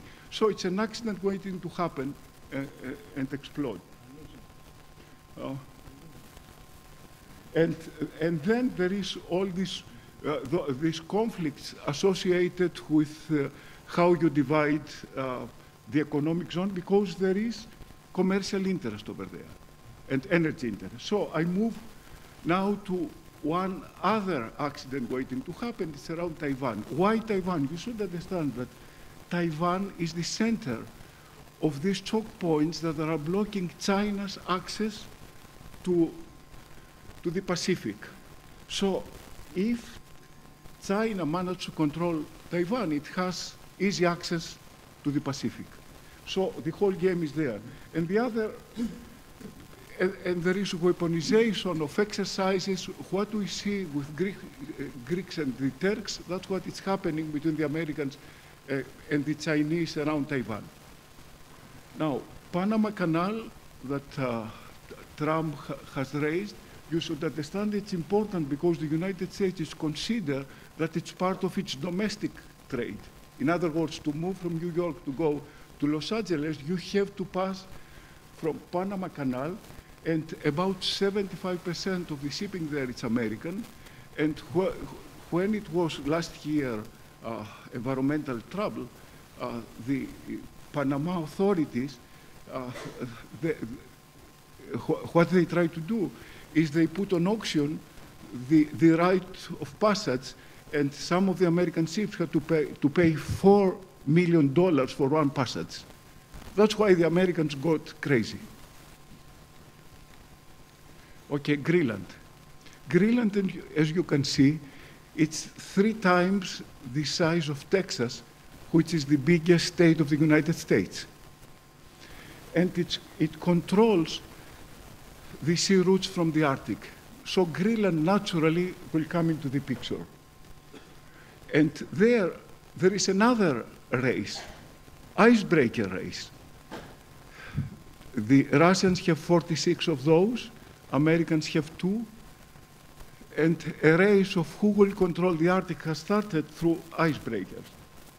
And the Chinese are also building icebreakers to get there. Very briefly, the globe is connected through cables in the bottom of the sea.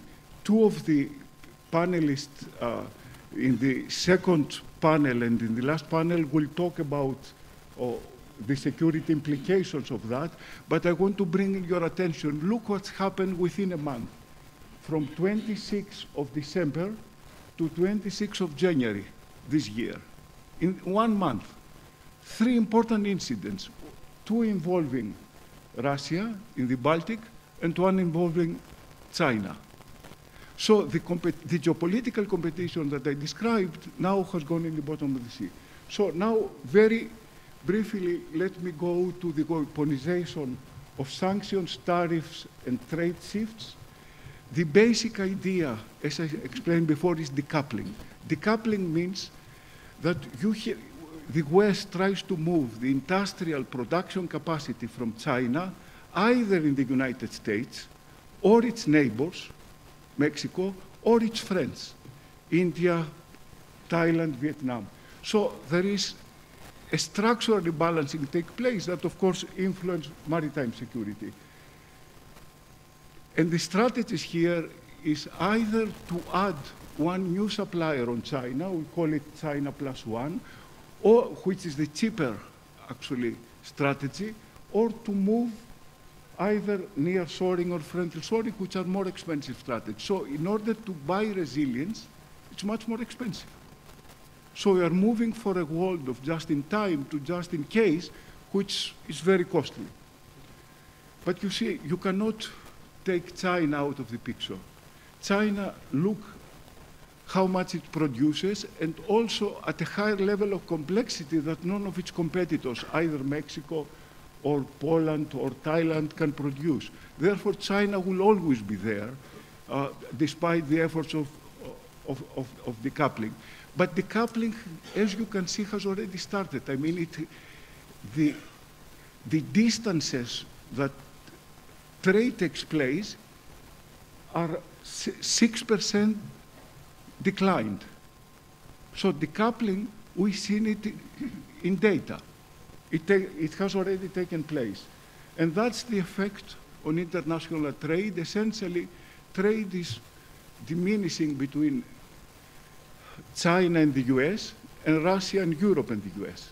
That's the big structural shift, and this also takes place in energy. And I will end with that. As I said, weaponization takes place not only at trade, in sanctions. By the way, sanctions had taken the three of the 5 biggest energy-producing countries out of the equation: Russia, Iran, and Venezuela.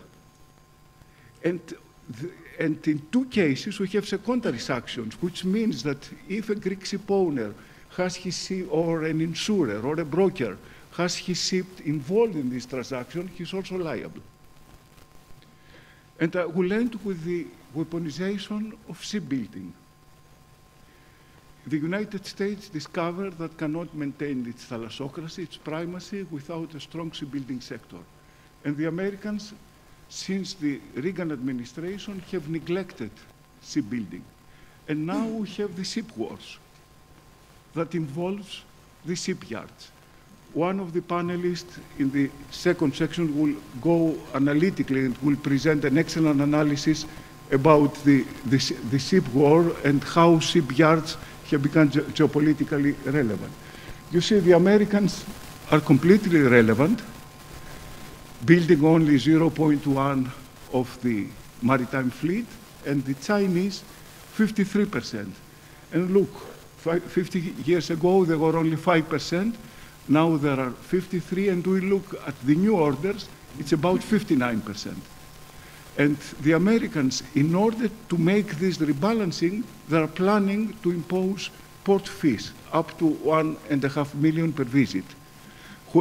That way, they can direct resources to their own shipbuilding and also compete with the Chinese. So, to conclude, my overall thesis was everything that is happening at sea, at choke points, at trade, below the sea, has one single explanation: geopolitics. And the geopolitics is the geopolitical competition between the United States and China that explains everything. So I hope I have given an overall framework that can help the other panelists, to place into perspective. Thank you.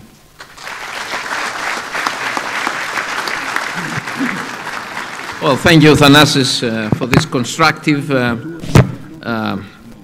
strategic, holistic, but at the same time detailed presentation. Thanasis has really put the context of the conference, I would say. Geopolitics are critical, and the redistribution of global power determines everything. Geopolitics, it is above everything, as he said.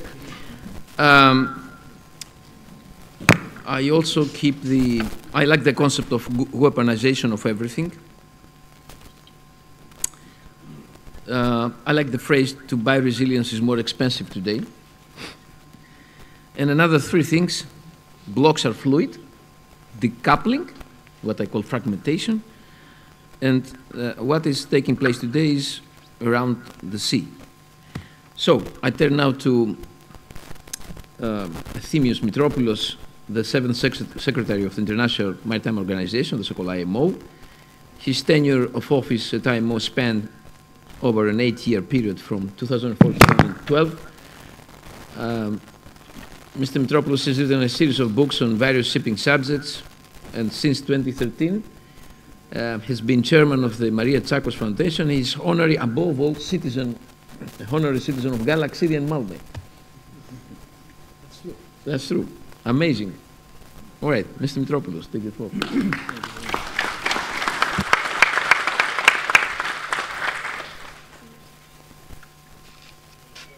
Of course, thank you. Of course, you remember that decoupling was the word used by Gwyneth Paltrow when she announced her divorce from her husband.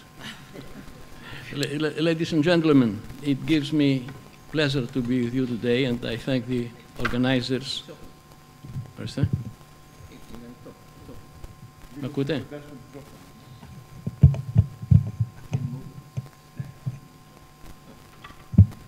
Okay.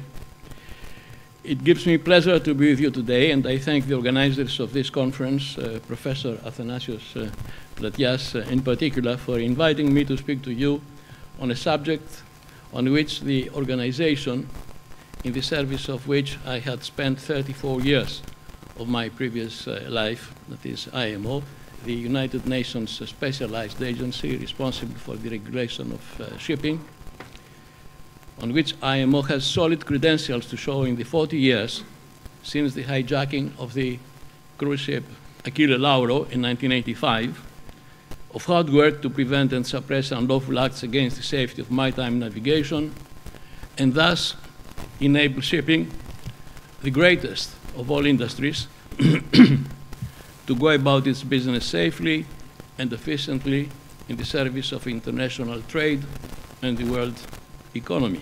Of course, IMO was not established back in 1948 to deal with crimes such as piracy and terrorism.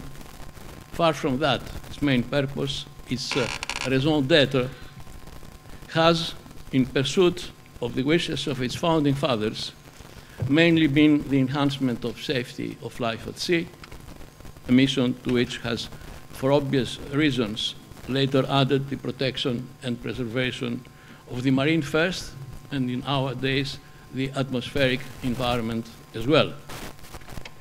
The way, however, our world has been moving of late has made it imperative that work on piracy and terrorism should also be added to the noble objectives the organization has been pursuing since its inception.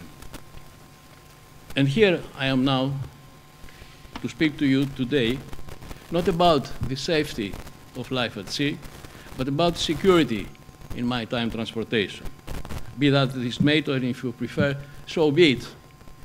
Our language, the Greek language, is so rich, has only one word to address both safety and security, which the Brits and the French have sûreté and sécurité, have to use for these two specific and distinct different meanings.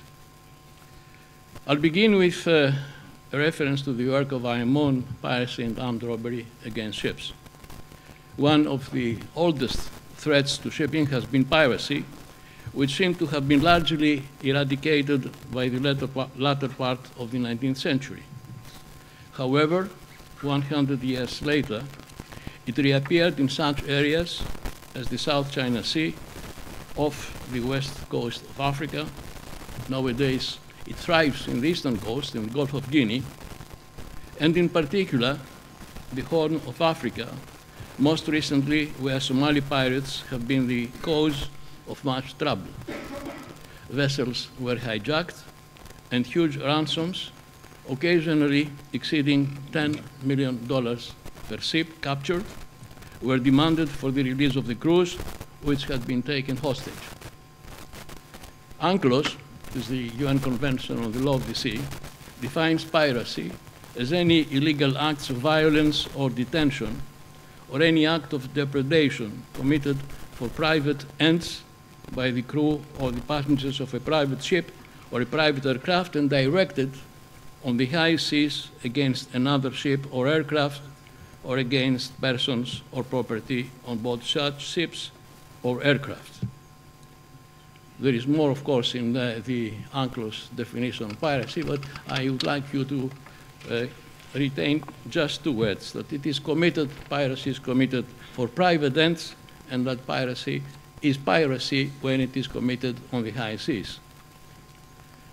IMO has been dealing with piracy over the last 40 years, as far as a crime committed on the high seas is concerned, and under the term armed robbery against ships, when referring to corresponding unlawful acts committed within a state's territorial sea or ports.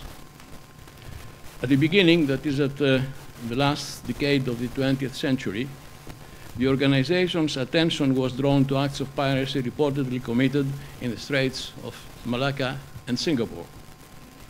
The phenomenon, with all the risks it entails on the safety of navigation of vessels using in great numbers this shipping lane of great strategic importance and significance, as it connects the Indian and Pacific Oceans with each other, did not fortunately last long, thanks to the well-coordinated action taken under the auspices of IMO by governments of states in the region, China, Japan, the Republic of Korea, and others, of states with significant shipping interests, including Greece and Norway, and the three states facing the straits, Malaysia, Singapore, and Indonesia. I remember when leading an IMO task force, visiting the capitals of the three states, Malaysia, Singapore, and Indonesia, in those bad days, in an effort to sensitize them, to incentivize them to act in unison to protect the straits against pirates operating therein from their shores. I remember the attempt of officials from one of the three straits, I'm not going to mention it, to dissuade us from visiting their country, telling me there is no need to come to us to chase pirates. You may meet them on, and they named the name. They gave the name of a small island opposite to Singapore, upon which,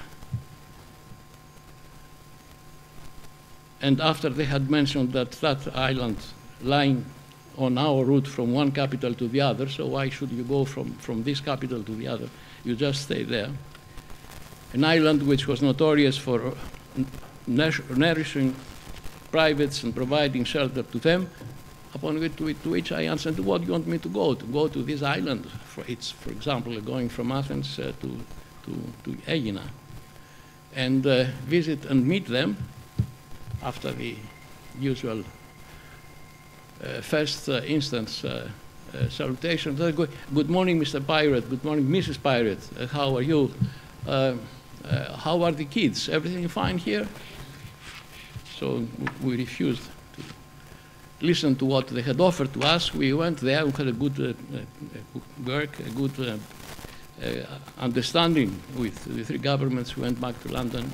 We started working on what should be done to bring down the number of ships attacked in the Straits of Malacca and Singapore. Leaving the Malacca and Singapore Straits aside, the problems caused by pirates to the world trade and economy took worrying dimensions on the eve and soon after the dawn of the current century, when criminal gangs, exploiting the weakness of Somalia, a state which eventually was branded a failed state and a lawless country, the situation has improved a little bit ever since, but still there is a problematic area.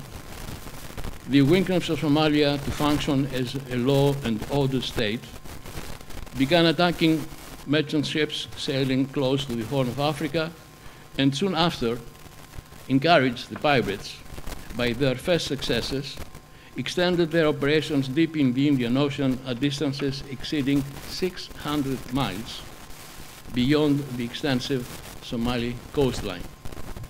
The situation peaked in 2009 when 45 ships, with a total 45 ships, with a total of some 750 seafarers on board, were taken hostage and kept, some for long periods of time until the ransom money was paid, at remote, well-sheltered bays around Somalia, of course to the dismay of the seafarers' families and at considerable financial loss to the ship's owners, operators, and insurers.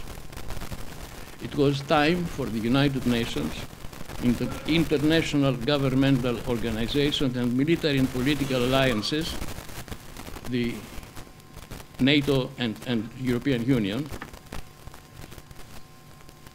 take action.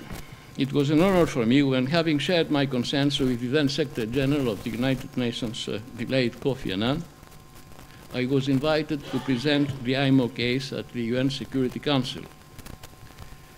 In the meantime, Kofi Annan was succeeded by Mr.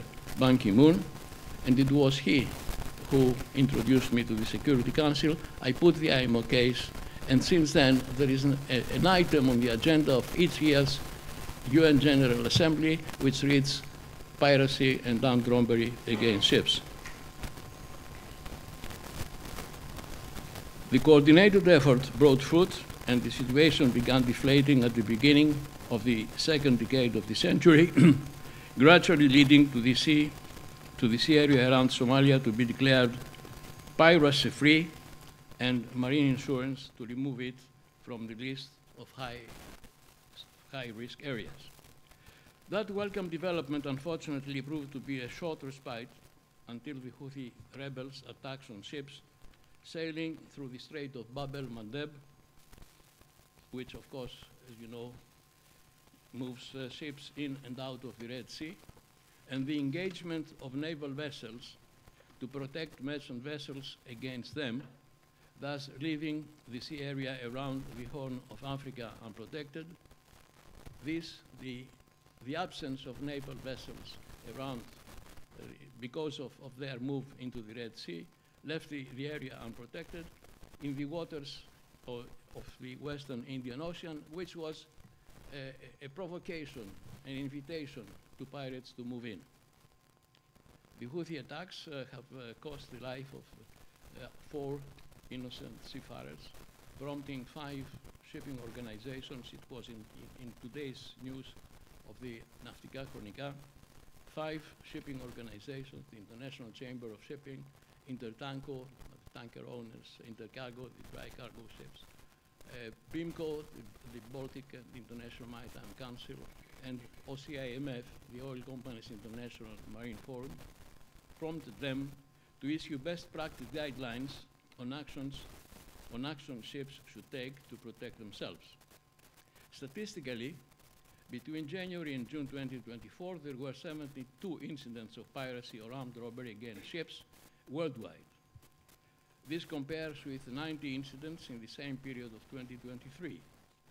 Areas most affected in 2024 were the Straits of Malacca and Singapore, 37, Indian Ocean, 13, West Africa, 10, Arabian Sea, 7, followed by the South China Sea, 4, and South America, the Atlantic side thereof. Let's now turn to the second of unlawful acts threatening shipping.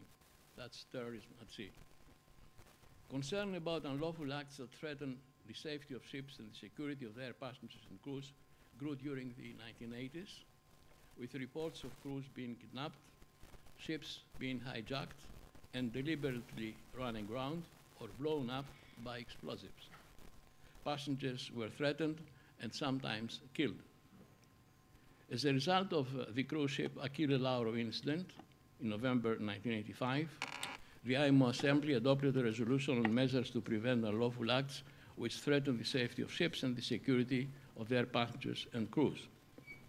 For those of you who were young enough to remember the incident, which at the time became a cause célèbre, the Achille Lauro was an Italian passenger ship which was hijacked by Palestinian nationals while sailing off the coast of Alexandria. The incident had a tragic conclusion as it cost the life of 4 American passengers before the terrorists involved were neutralized. The incident was followed by a series of terrorist attacks on ships in the Persian Gulf and the Arabian Sea, including an attack on the American destroyer, the USS Cole, off the Yemeni port of Aden.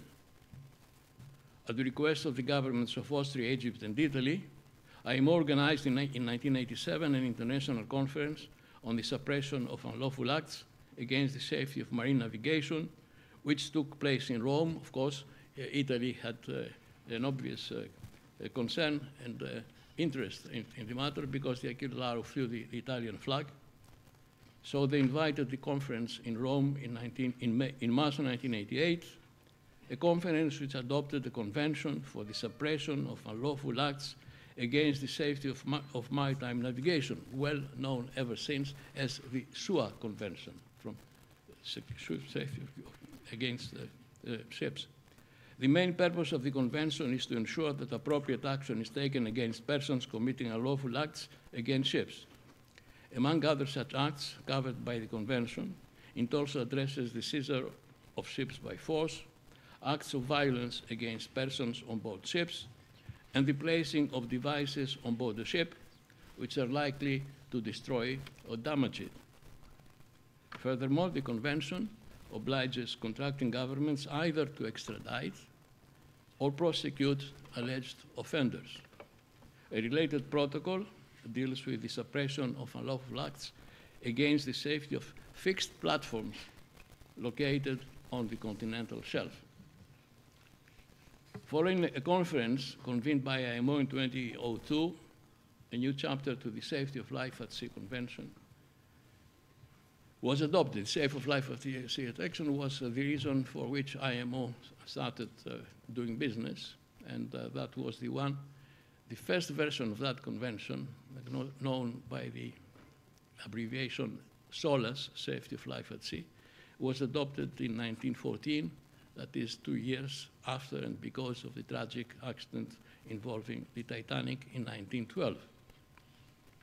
So the conference that IMO convened in 2022 adopted special measures to enhance maritime security, by means of which the conference adopted the International Ship and Port Facility Security Code, which is now known as the ISPS Code, which entered into force in July 24, and on which I'll return in a short while. In 2005, IMO adopted updates to the 88 SUA treaties in the form of SUA Protocol. In adopting that protocol, the contracting governments condemned all acts, methods, and practices of terrorism as criminal and unjustifiable wherever and by whomever committed, including those which jeopardize the friendly relations among states and peoples and threaten the territorial integrity and security of states, and in parallel repeated the international will first expressed by the UN Security Council to combat terrorism in all its forms and manifestations in view of the continued threat from terrorism attacks. Less than 5 minutes. Pardon? Less than 5 minutes. Yeah. 5 minutes. All right, I'll do my best. Another new article of the amendments to the SOLAS Convention covers operation and procedures to be followed in case a state party intends to board on the high seas a ship flying the flag of another state party when the requesting party has reasonable grounds to believe that the ship or a person on board the suspect ship has been or is about to be involved in the commission of an offense under the convention, provided, of course, that the former state has forewarned the flag state about its intention. You all know that a ship is an extension of the territory of the state whose flag it flies, and therefore you cannot board another ship on the high seas unless you have permission by the flag state, and then for good reason, on the clear grounds that there is something wrong to take happen if the ship is left unattended to sail in whichever port and then blow up the whole terminals there. As I said before, the new chapter brought into play the International Ship and Port Facility Code, and since the Achille Lauro incident, IMO had taken steps to improve security, but the tragic terrorist events of 11 September 2001 in New York, Pennsylvania, and the Pentagon raised the question of the vulnerability of ships, and in particular the possibility of shipping being used for terrorist activities. Consequently, IMO convened in a record time, and when I say a record time, within the context of international organizations, Ambassador Trifili knows it very well. It's not an easy thing. You don't say today, I'll have a meeting tomorrow, and the day after the meeting takes place. But in the September 11th attacks in the three places I mentioned before took place in September of 2001. The IMO Assembly, in December of the same year, decided that a conference should be convened at maximum speed to take measures like the ISPS code and others. And this happened less than a year later, which was a record time in any of the IMO treaties and the IMO and the UN treaties and conventions. Ladies and gentlemen, shipping is credited with the carriage of more than 90% of world trade. Without exaggeration, without shipping, half of the world would die of starvation, and the other half would freeze.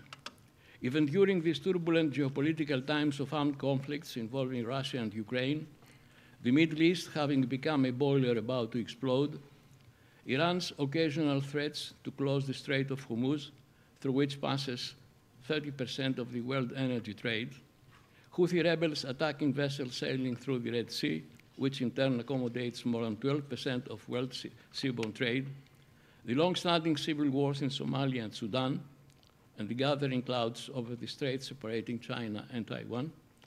Even during these and other minor but nonetheless destabilizing events around the globe, not to mention the trade war, recently broken out not only between traditional adversaries but also between yesterday's friends and allies, shipping continues to go about its peaceful business in the service of the world economy by ensuring, against all odds, the uninterrupted flow of international seaborne trade. To achieve and sustain this equilibrium and maintain the worldwide maritime supply chains intact, there is an imperative need to ensure that shipping is not threatened by criminal elements, such as pirates and terrorists, disguised under any form of or feeling justified in their acts by any pretense and cause. To succeed in this, governments and the shipping industry should work together under the coordinative role of the United Nations and IMO and other competent international, governmental, and non-governmental organizations to ensure that the whole system of international transportation by sea is well versed to prevent and suppress unlawful acts threatening. 2 more minutes, Mr. Chairman? Thank you. To prevent and suppress unlawful acts threatening ships and those on board, seafarers and passengers, in these states of all sorts, be they flag, port, or coastal states, should, in this case, of the three sorts of states I mentioned, flag, port, and coastal, should act in unison within the provisions of international treaties and with the support of ad hoc alliances such as the EU Nav 4, the Operation Aspides, which operates in the Red Sea, and recently the established Baltic Sentry Patrol, which aims at safeguarding infrastructures such as undersea pipelines, cables, etc. in the Baltic Sea. The provision of the UN Convention on the Law of the Sea, particularly those which address the freedom of the high seas, including the freedom of navigation, and this repression of piracy on the high seas should be upheld, observed, and enacted worldwide.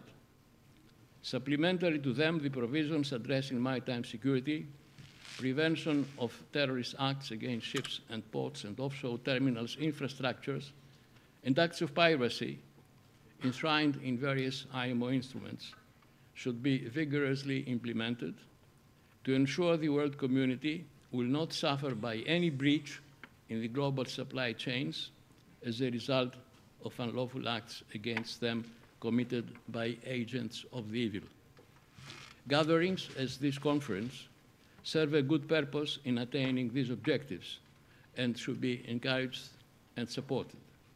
Their organizers, in this case the Propeller Club, Port of Piraeus, the Council of International Relations Greece, the Foreign Affairs Institute and the University of Piraeus, deserve due recognition and sincere congratulations. Thank you.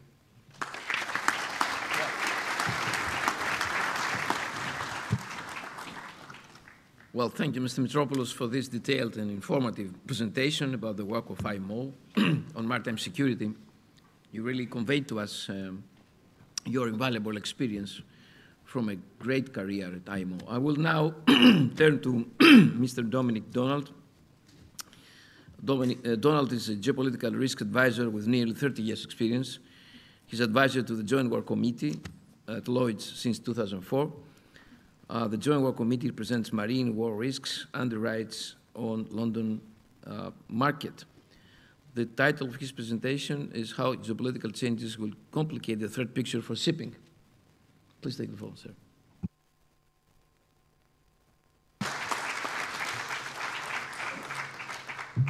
Thank you very much. Thank you very much, Professor Platius, for inviting me. I'm not entirely sure it was a wise move, but there we are. The title of my presentation is actually a little more narrow than the one you've just offered. That's the subtitle. The title is Volatility, Volatility, Volatility. And I wrote it before hearing what everybody else has had to say this morning. So I think you understand that volatility is where we are. And the reason why I'm talking to you, apart from Professor Platius being kind enough to invite me, is because, as stated, I'm a geopolitical risk advisor, but more pertinently, I've been the advisor to the Joint War Committee at Lloyd's, the Lloyd's insurance market, since 2004. The Joint War Committee is an entity that actually has an awful lot of influence, but most people don't know about it.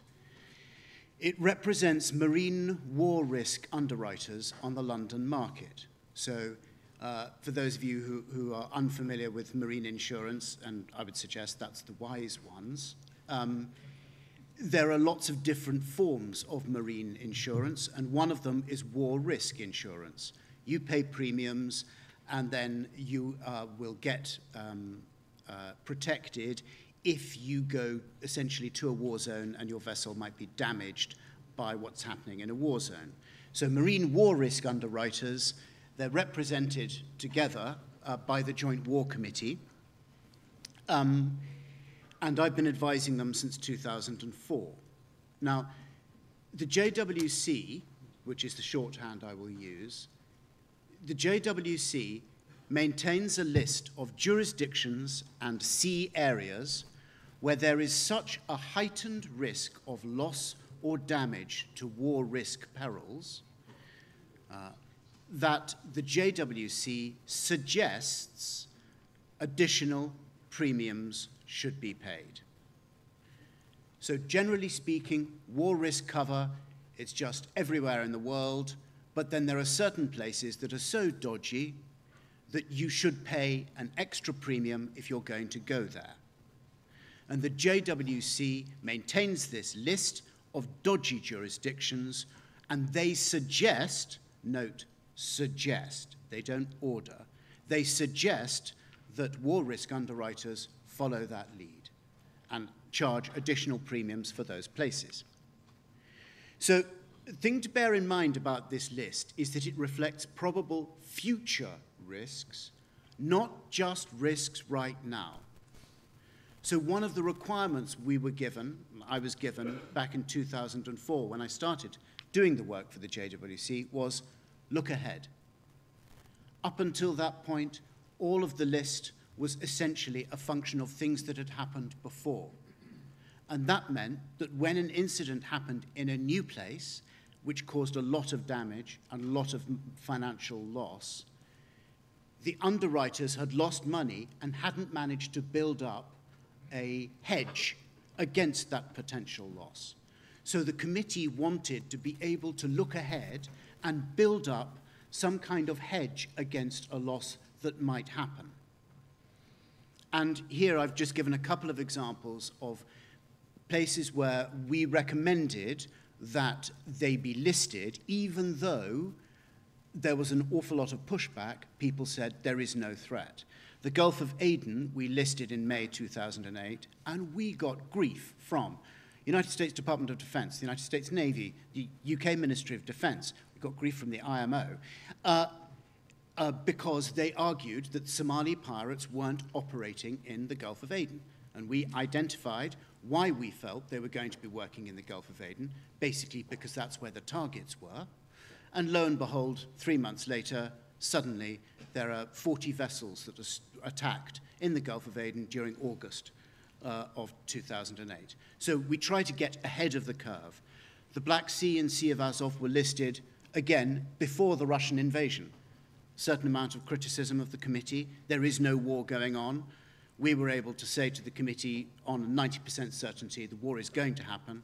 In fact, we'd said it in December, but it took a while for the committee to say, really, really, really? And we said, yes, absolutely, we are absolutely convinced. And it took until February for them to finally say, okay, yeah, we're with you. So we try to look ahead as well as what's happening now. Professor Platias wanted me to give you some idea of what it is that war risk insurers, war risk underwriters, what they think. I'm not one of them. I've never done underwriting.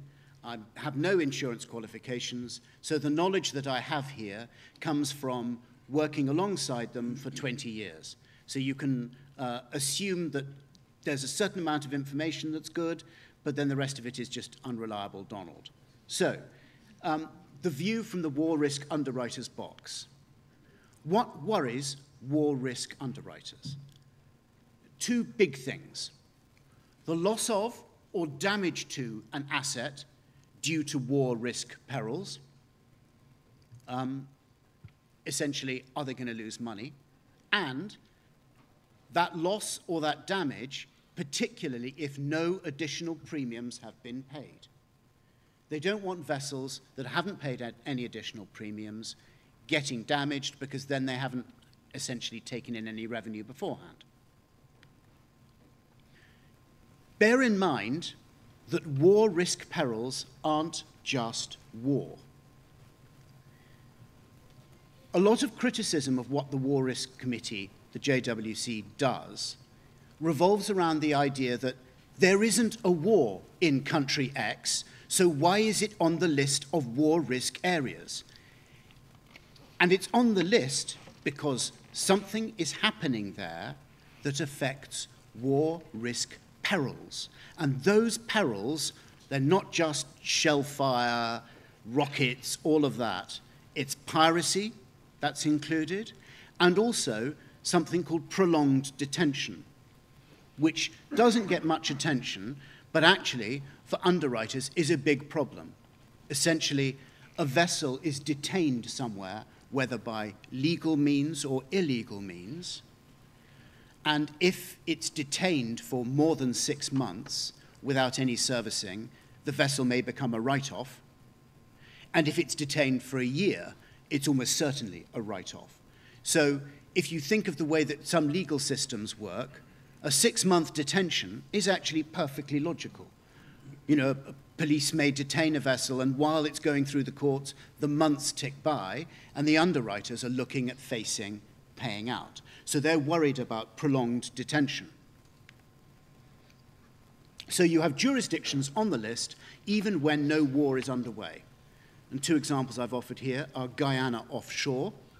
That is an area, essentially the oil and gas installations off the coast of Guyana. They're listed because Venezuela claims the territory and has an interest in some kind of demonstrative action against those assets that advances its claim. If it occupies a rig, if Venezuelan Marines land on a rig, sit in it, stick a flag up, say, this is Venezuela, we want all the money from Guyana's oil and gas, it's going to take a long time to get them off the rig. In the meantime, probably the insurers are going to have to pay out. So they're worried about prolonged detention, Guyana offshore, and Eritrea is another one. 3 vessels that recently just steered into Eritrean waters got detained, and there's no sign of them coming out. So, getting down to the nitty-gritty, geopolitical changes and how all of this is going to play into the way that underwriters are thinking about this. First point I'd make, as we've heard, President Trump equals volatility. He implies he wants to overturn the post-World War II world order. He hasn't actually said exactly that, but everything he's done indicates that that's sort of what he's thinking about, and certainly he's keen on tearing down the things that hold it up. So, he implies he wants to overturn the post-World War II world order. He's willing to use all levers of state power, including trade, to get what he wants. Bear in mind, this is quite different. Up until President Trump came along, most states that were advancing their political or geopolitical interests would do so within silos. They would use certain areas of state activity to advance state interests. What Trump has done is essentially said, the whole table is mine. I will use whatever it is I can get access to advance a particular interest that, by the way, I may not have communicated to you, and I may not decide until Monday. So he will use all of the tools that are available, including trade, to get what he wants. But what does he want? He says one thing, he says another, it's not clear. What does he want? And what will the end state look like? Ways and means. His administration has not yet really articulated how it is going to achieve its objectives. It just says, we want this, and then we want this. If you don't articulate the ways and means, then you don't have a way of getting to the end point, your desired end point. And so therefore, it is difficult for the rest of us to know what the end point might be. Getting control of Greenland looks very different whether you are essentially trying to get the people of Greenland to take a payoff, or you're going to invade Greenland. The end state is going to look different. And at the moment, we don't know what the end state, in almost all of the issues that President Trump has brought up, what the end state will look like, because we don't know what tools he'll use or how he'll use them. So, I've talked about Trump being volatility. Now, responses to Trump are volatility.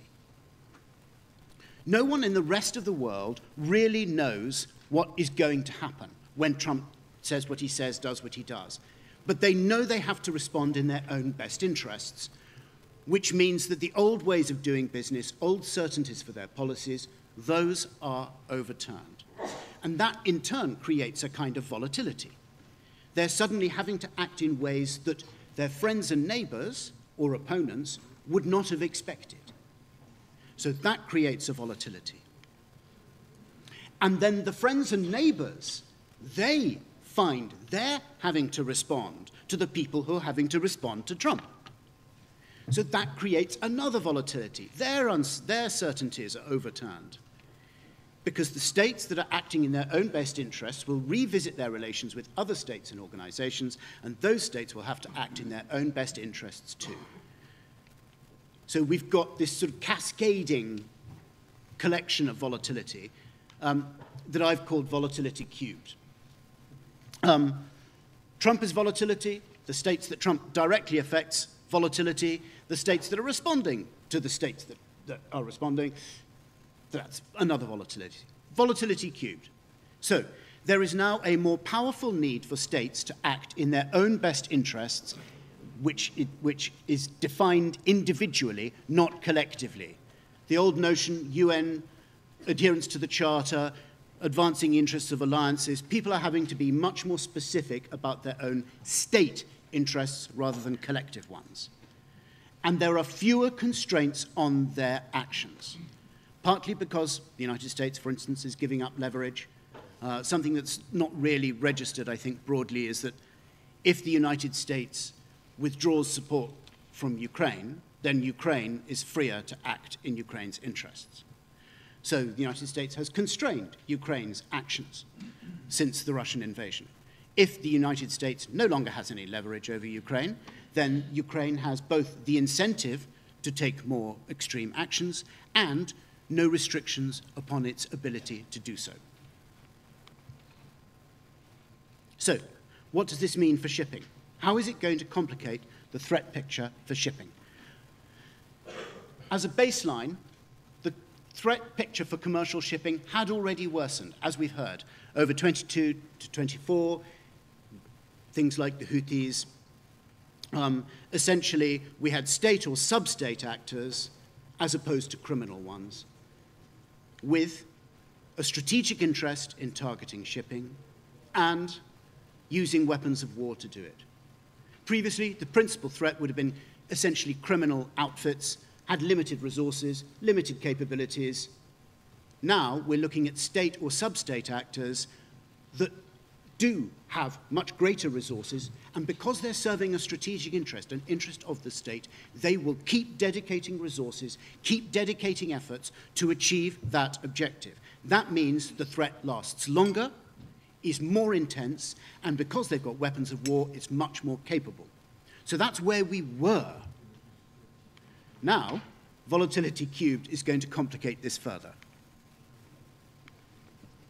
States acting in their own best interests will have an increased incentive to interrupt specific trades or shipping movements. They'll be ready to do things they weren't ready to do before, and force, or the threat of it, will be one of the tools these states can deploy.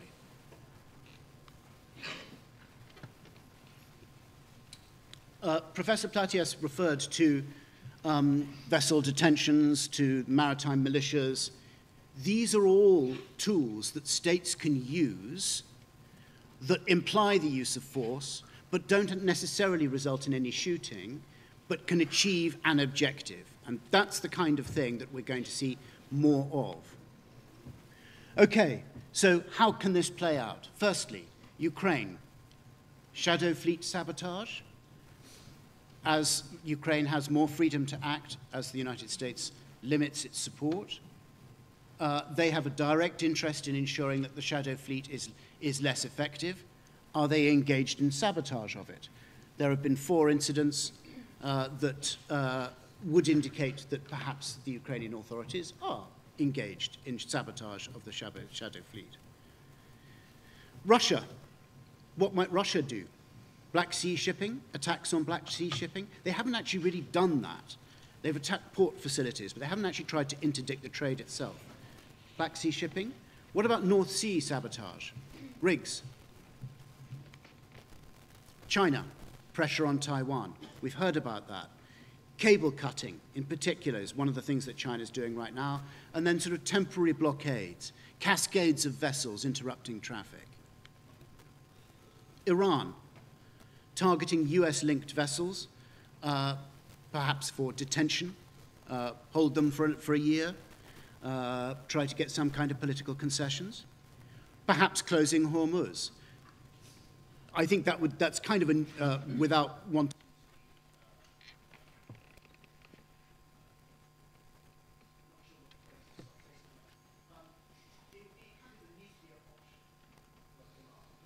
Depend on Hormuz too. But that's an option for them. What about the USA? Panama Canal, Greenland, China-built vessels? These would all complicate things very significantly. Turkey, is it going to get active again in the Eastern Mediterranean, furthering its oil and gas interests off Cyprus? And then here are lots of other minor powers, if you like. UAE, Saudi Arabia, Indonesia, Mexico, India, Venezuela, North Korea. These are all states that will face fewer constraints in this volatility-cubed world, a greater incentive to act in furtherance of their direct interests, And in doing so, they might well affect shipping. So, another strand of this. The legal picture is going to get more complicated. Trade wars, in theory, they shouldn't affect vessels carrying the goods. In practice, they're going to mean delays and disputes. If the buyer of all of the fridges that you've brought from South Korea and you've docked in Charleston, and you're ready to unload it, and the buyer says, no, we're not going to buy it because we can't sell it because it's going to be too expensive, then where do you stand? You then have lots of fights, and probably the vessel is going to be stuck there for a while, unable to unload. So trade wars, in theory, shouldn't affect vessels. In practice, they will. Bifurcated sanctions. To a certain extent, we have that already, in that there are certain jurisdictions that don't have sanctions against them from the EU, but do from the United States, and vice versa. But I think what we're going to see over the next couple of years is something of a schism in the sanctions world, where the United States is likely to ease or remove sanctions on the Russian Federation, and the European Union is not. And that's going to complicate things. In fact, the European Union may well develop things further. And finally, we're also going to see increased inspections of vessels in ports and EEZs, not necessarily for the reasons stated. Essentially, one way perhaps of cracking down on the shadow fleet that is certainly being discussed is stopping the vessels because they might pose a threat to the environment, but actually what you want to do is to stop the trade. And finally, will volatility cubed mean more shooting wars? It's too early to tell, but it will accelerate the politicization of commercial shipping, and it will see greater state actions against commercial shipping, even if they're deniable. Finally, it's going to significantly increase the threat of one largely unnoticed war risk peril, which is prolonged detention, both in terms of frequency and where. And I would posit that one area where the threat of prolonged detention might increase significantly over the next few years is the United States, which is not a place that belongs on the JWC list of excluded areas. But if there are a lot of prolonged detentions, it's going to get difficult to argue against it. Thank you very much.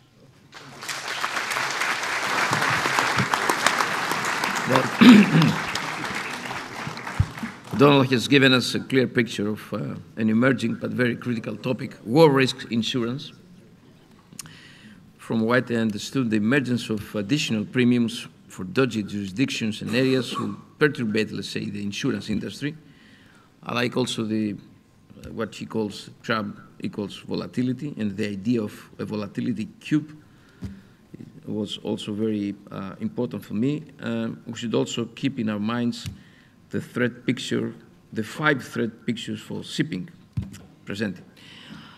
I turn now to Mr. Panit Oza, with expertise in maritime law, digital information, and data analytics. He has dedicated over 30 years to the industry, working at leading maritime and trading companies.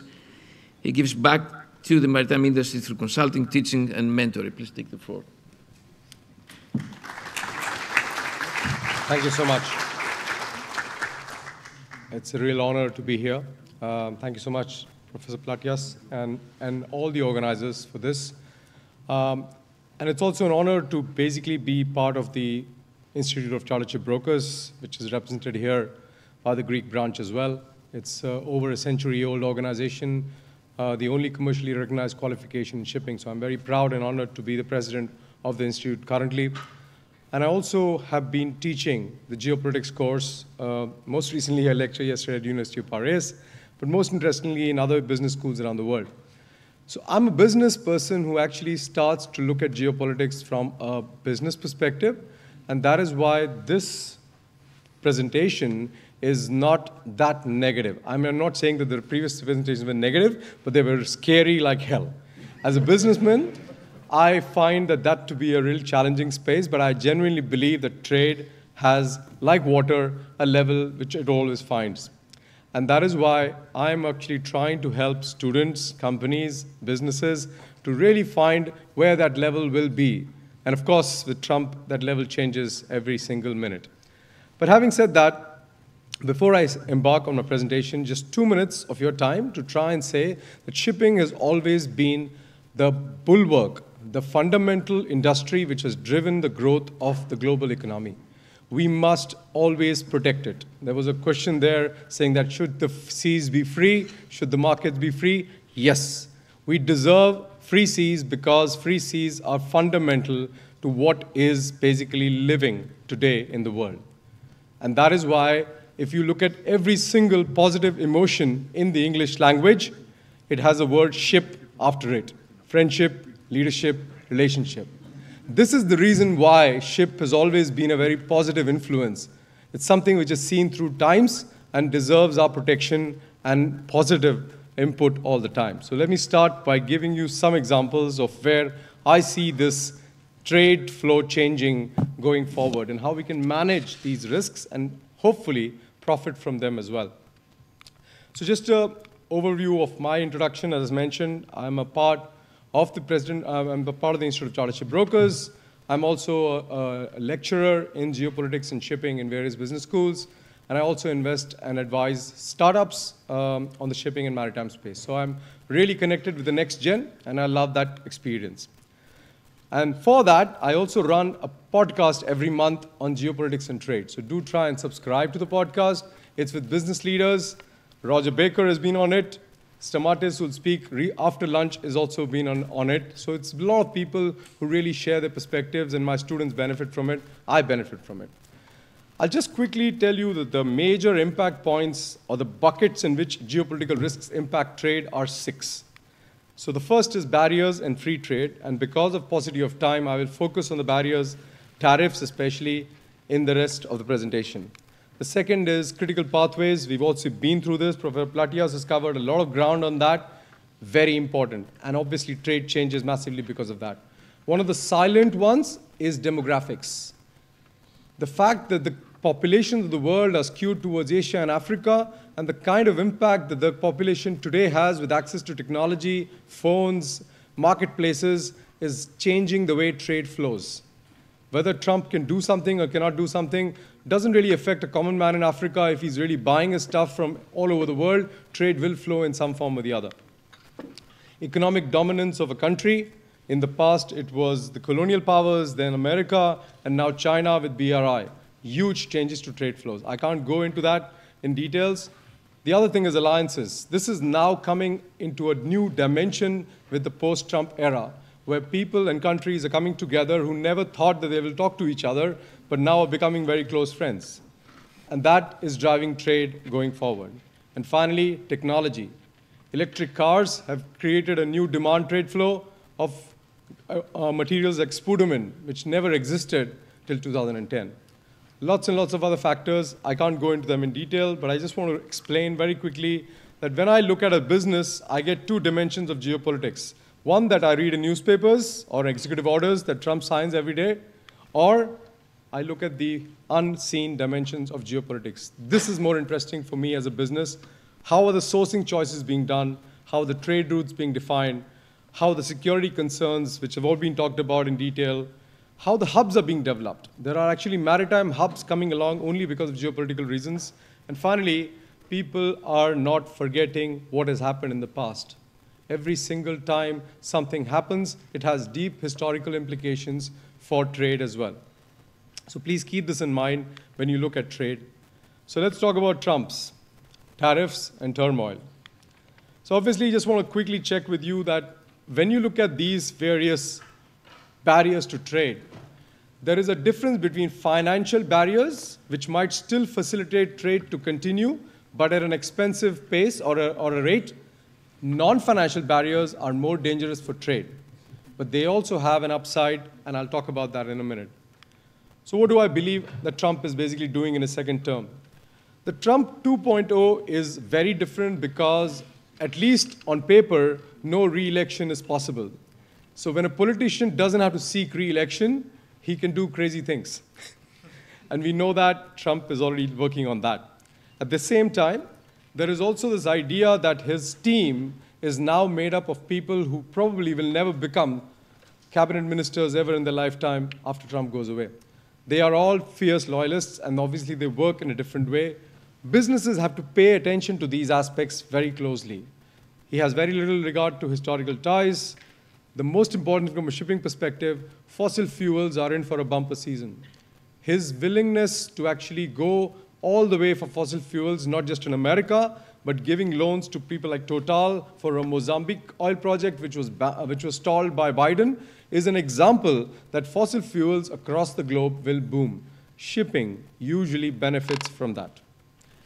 And I believe that while everybody will lose a little with Trump, if you talk to him, Europe will lose a bit more because of the lack of historical regard for historical ties, but also the fact that Asia is a more cohesive and a more promising marketplace for the American goods. Why is America even able to bully the current situation? Because they are the largest importer of the world, and they are the second largest exporter of the world. With such trade implications, with such trade numbers, obviously they can try and dictate terms, and they are doing that. The American companies, unfortunately, tend to lose most with these tariffs, but they're not able to convince Trump that this is the way to go about it. Trade will suffer a lot because of this. I'll give you an example that Canadian car manufacturers are not really Canadian manufacturers. They are just outsourced for the US manufacturers. Same with the Mexicans. So obviously what they're really seeing is that while they would lose out because of tariffs, the American manufacturers would lose out even more, who will have to pay double the tariffs, bringing the crisscrossing of the products into a challenge as well. Lots and lots of aspects will come into play.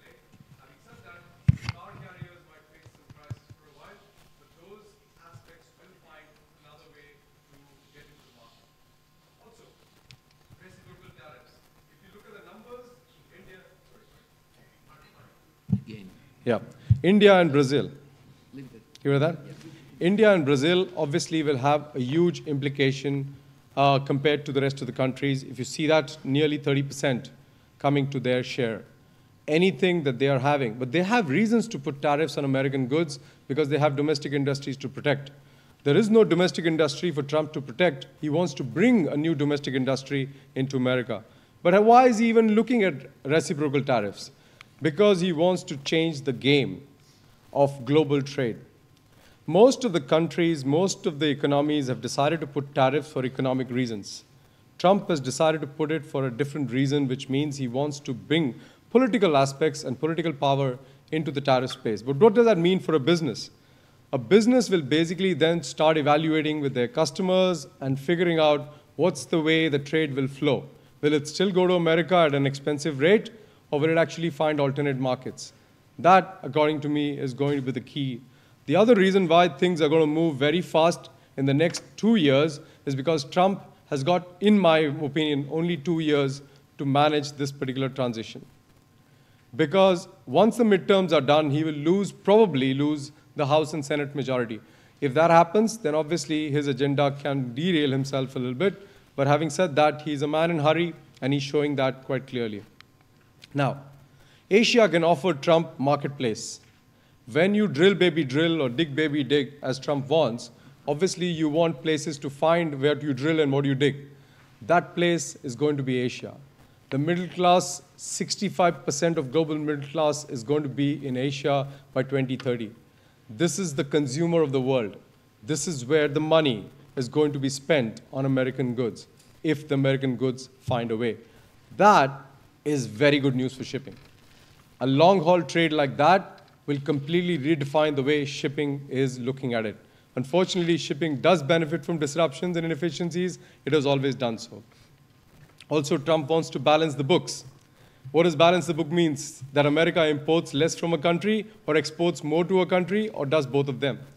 The problem is America doesn't have the ability to do this overnight. All the investments have a 5 to 10 years horizon period. And I still believe that at the end of the day, the tariffs are just a short-term way to get people on the negotiating table and do more and trade will still flow as it is. That's why he wants a third term. Yes, he probably does, and maybe he gets away with it, depending on what happens and how his supporters react. His message to Davos was very clear. Come and make in America. If you don't, of course you can do it, but then you have to face a tariff. And what does that mean? Professor Platias has actually talked about nearshoring, friendshoring, onshoring. What we currently have is offshoring, which is great news for finished goods because they need to travel all the way from the place where it's produced to the country where it's consumed. It's also great news for raw materials because most likely the consumer or the consumer of raw materials, which is producing the goods like China, doesn't have enough of its own. So this is good scenario that's happening right now. If it comes to onshoring, it's really bad for finished goods because you're going to produce in the same country and sell in the same country. No international shipping trade or no international shipping needed. Having said that, it might still be good news for raw materials because America might have to import a lot of raw materials as well. The nearshoring is having a mixed bag of things, but please understand that shipping will always find markets. And that means it has to service the new markets in a new way going forward. I'll come and just spend a couple of slides on the USTR proposals. I would just like to mention the background behind it. It's not something that Trump has kickstarted himself. There are 5 unions in US which actually complained in March 2024 to the USTR that basically China's dominance in maritime space is something that needs to be checked. He has just acted. Trump has just acted very, very fast because he found that this is a great way to try and see if he can bring China down in terms of various aspects that he can look at. So his actions or his proposed actions are pretty radical. $1 million, $1.5 million per port of entry for Chinese operators, for non-Chinese operators, and a whole bunch of fees effectively for any other operator which has Chinese-owned ships and a graded fee structure as well. What does this really mean at the end of the day? Today, we see that this is going to create massive cost increase for US, 100%. It's also a flat sum in some cases, and a flat sum means that the larger amount of cargo or larger ships will actually have a cost spread over a larger amount of cargo, which might be cheaper or relatively less impactful. What about small ships? They will actually be going out of business if this happens, especially for the US trades. And of course, most owners and operators that I know have refused to quote any freight rates into US after May 2025. This is what's happening right now. What's going to happen going forward is that I think it's going to be a 2-tier market for US-related trades. There's already a premium of something between $1,000 to $2,000 per day for time chartering a non-Chinese ship compared to a Chinese ship. There's a huge amount of possible transshipment option. Tankers are very easily doing it in STS operations. Dry cargo needs a port and a transshipment option, which I think is being developed. The challenge is there is not enough American ships to do the transshipment into US. And that is why I believe an exception will have to be carved out at some point of time that Trump is going to do a U-turn or a partial U-turn on this going forward. But this is coming, whether you like it or not. S&P prices reflect that. Charter rates reflect that. And this will get more challenging going forward. One quick comment. In historical terms, shipping has never really liked neighbors to be friendly with each other. Because if friendly neighbors happens, then automatically trade suffers. So now we have US, China, Mexico added to the list of China, Japan, and India, Pakistan, basically wanting to now talk to each other and do business with the rest of the world.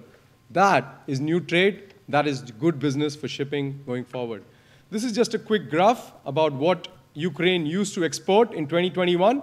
Majority of countries were in Asia. It has all basically become short-haul business today. If the Ukraine war ends, I have a feeling that the Ukrainian grain will again start flowing to longer haul destinations, and that can actually have a huge impact on the future of shipping as well. And of course, I just wanted to mention here quickly that Ukrainian deal and the minerals, there's a lot of talk about mineral deals. US will take the minerals from Ukraine even if the war is on. And they have a precedent to this. I've got some army people here. In the first Gulf War, the US reflagged tankers to US flag from Kuwait only to carry the oil back to the Americas because they needed the oil. If they need the minerals, they will reflag as many ships as they want. They have done this in past, and there is nothing stopping them from doing it today. I'll leave you with this last kind of a flow chart in my mind as to what Trump will be doing. First and foremost, he has completely disengaged from having sanctions or tariffs as a part of an economic agenda. He has tariffs as a non-economic agenda. Secondly, his knee-jerk reactions are going to continue, and companies have to continue to use their best intelligence abilities going forward. And of course, going forward, you'll actually have a lot of territorial challenges. Greenland, Gaza Strip, all these things are just the beginning of the time. He's also looking to isolate China and create an anti-Chinese alliance, whether we like it or not. Russia is just one of them. He's looking to reopen embassy in Kabul. So Taliban recognition is another way of isolating China. And of course, at the end of the day, he wants to drive fear and negotiate a deal. He's a businessman, and he says that all the time. And that's something that businesses have to be ready for as well. The public image of America has taken a beating. Every single country which was an ally is looking again at its relationship with America, and I think this will continue going forward. At the end of the day, sooner or later, China and the rest of the world will look for alternatives to bypass America. But you saw the numbers. It's probably one of the largest importers, largest exporters. You can't really overnight change that. Of course, going forward, China and India and others will also look at strategically starting to fill in the shoes that US has left by leaving the aid business. They are massively into aid earlier, and the US aid is now disbanded. Aid is equal to trade at the end of the day. Believe it or not, a lot of aid is trade-driven, and that's why US and India and China will come into that. So 3 scenarios. Short term, I think the money will move into America because more and more people are still appeasing Trump at this point of time. Second scenario, in medium term, you will have 2 camps, pro-Trump, anti-Trump, not pro-US, anti-US, but pro-Trump, anti-Trump. And finally, in the long term, I think America, if it continues on in this path, may face a very isolationistic future, which is not good from US trade perspective, but I'm still telling you that trade will always find a way. And trade will eventually look at finding a way beyond Trump as well. So that's essentially my presentation. Thank you very much for your time. Thank you. Thank you, Mr. Oza. Mr. Oza offered a practical and optimistic view of the things while clarified Trump's administration goals and objectives and possibly his, let's say, his new role as a CEO of Gaza Resort and Casino. But bear in mind his motto, shipping will always find markets. So I suggest we leave the second round for the break. We take a break for 5 or 10 minutes, and then we get back with a very interesting new panel. Thank you for your patience.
Mr. Athanasios Pailis. Professor Athanasios Pailis is on my left for you, third one. Mr. Pailis is a prominent colleague from the University of Piraeus, from the School of Maritime and Industrial Studies, professor in port and shipping economics. He is a top expert in his field, namely ports economics and maritime transport policy, co-director of Port Economics, and the vice chair of the Port Performance Research Network. He has spent many years in America, in the whole of America, first as a Fulbright scholar at Columbia University in the US, later as an adjunct professor at Dalhousie University, Halifax in Canada, and as a visiting professor at the University of the Los Andes in Colombia. Mr. Konstantinos Michanegis is a naval engineer. He's the second, as you see him from my left. Is a naval engineer and CEO at Cedars, which he co-founded in 2016 with the aim to provide office facilities for startups in science, marine, sports, and agrotech. He was an officer of the Hellenic Navy, where he participated in many IT projects, among other things. And apart from his naval education, he holds an MSc in Naval Engineering and Marine Architecture from MIT, and another MSc in Marine and Ocean Systems Management from the same university. Mr. Nikos Georgopoulos, on my left, is a Chief Business Development Officer at the Applus Group, in which he's the co-founder since its establishment in 2019. He has worked for 20 years as a Hellenic Navy officer, commanding Special Forces units, and he has attended the NATO Special Forces training and operation. Mr. Stavros Hatzigrigouris, last but not least, on my left, is Director of Technical Operations at the Zodiac Maritime Limited. He has been awarded the F. Crantis Prize of Best Manager of the year 2019. As not very long time ago, as CEO of the Maran Gas Maritime. He's been in the shipping business since 1977, when he worked at the LFC shipyards, and then he joined the Agilikoussis Group. So I'm giving the word to Mr. Thanos Pailis to start the presentations of this panel, and then we can share our views and comments about what they're going to present. Mr. Pailis, you have the floor.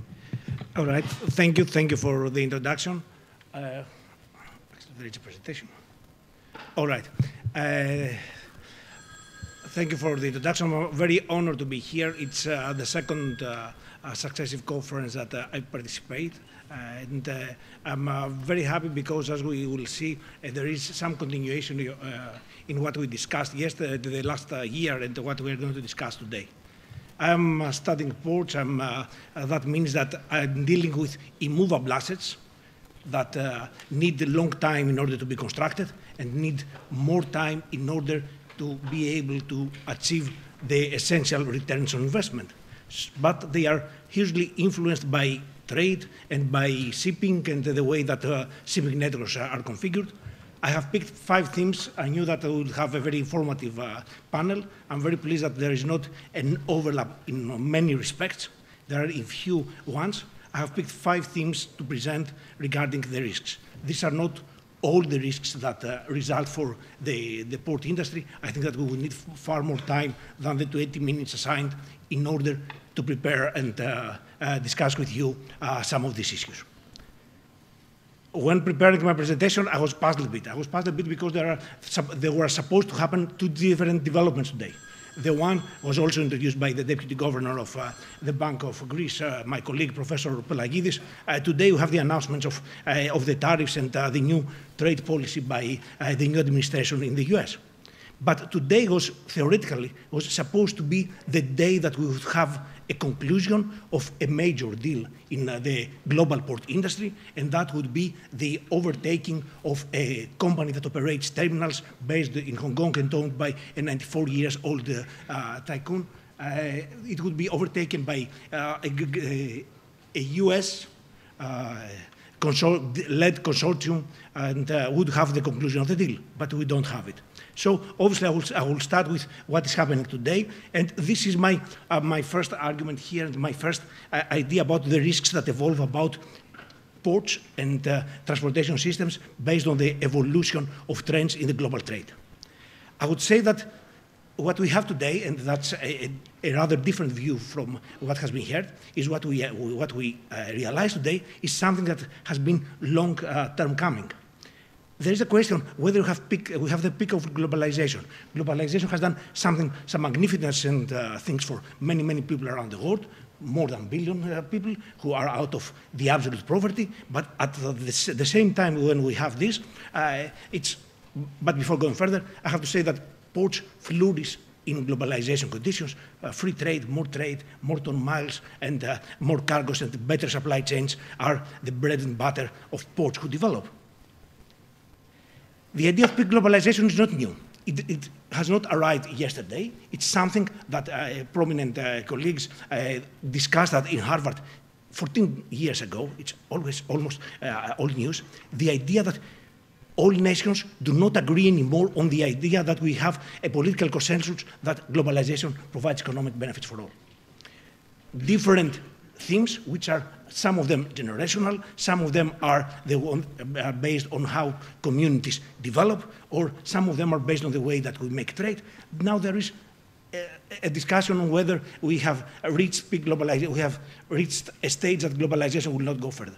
And the whole idea is that if this is happening, then sovereignty over multilateralism will evolve, and national interests over international interests will go ahead, even before the first term of the new administration of the US.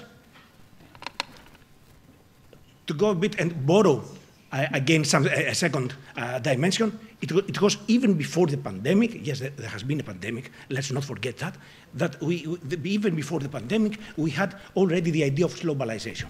The idea that the mantra of the 80s of the laissez-faire, or trying to achieve laissez-faire, is not here anymore.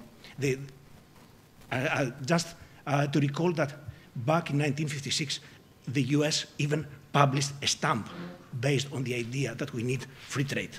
That's the foundations of what we experienced till the global financial crisis of 2008, 2009.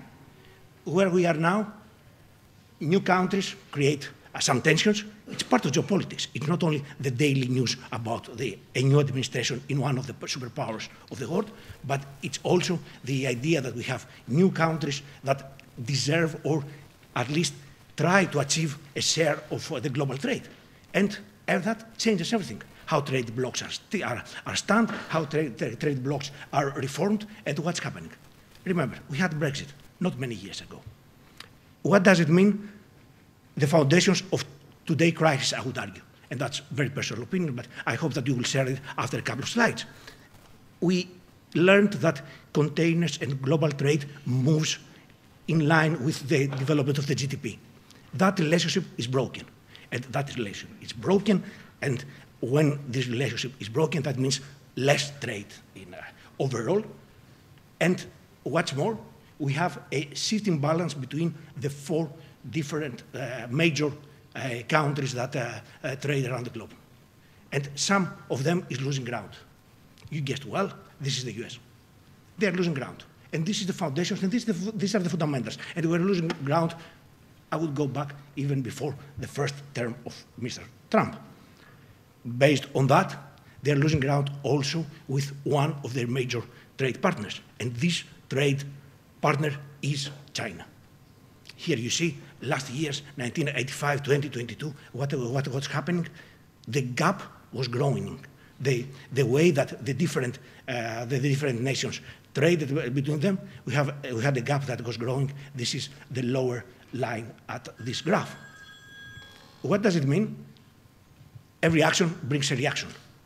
That means that when we were predicting scenarios about 2050, and I have borrowed here something that DHL had prepared, 5 scenarios for 2050 about global logistics.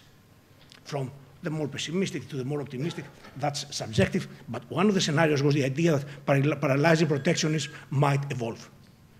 Foundations were there. A philosopher and economist would say that the economy is the foundations and all the others are the epiphenomena of what happens in the economy. That looks quite possible. We have today the announcements, we have the nervousness, the tariffs, oh, I'm going to do this, I'm going to do that, and we have some great examples before the break how this does not make sense. Because the producers in Canada, they are not car makers, Canadian car makers, but they are part of a supply chain that is fed by the US, and then they conclude the vessels and return them to the US. So where do you put tariffs there? Because of the fundamentals of the economy, because of the tensions that are far more than they used to be before the 2010, and a third reason, that's why I refer to the pandemic, not because I wanted to bring that bad memories to all of us, because of anthropogenic developments and crisis, we have a tension at the supply chains along the globe. And that means that we have a changing trade that many started thinking that could address by nearshoring. We have heard the terms. I'm not going long. I'm not going into details. What I'm going to bring here is that the US has tried the same thing in the past, since 2018, successively, continuously tried to impose tariffs. And what did you have? What do we know?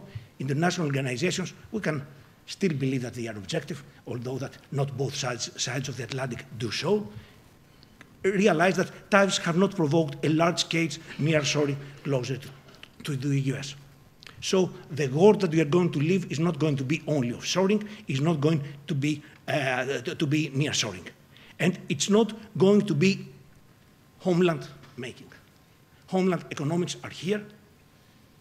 We have different nations which try to bring back trade by producing at home. It does not really work. There are analyses, they are better than what I could offer. There are some interesting articles that I would welcome you to read, that many nations try to work with homeland, but that does not work. Homeland does not work. Nervousness with offshoring, nervousness with nearshoring. That means that supply chains will have to adjust in a new world which is multidimensional and it's strategically unfolds over different dimensions.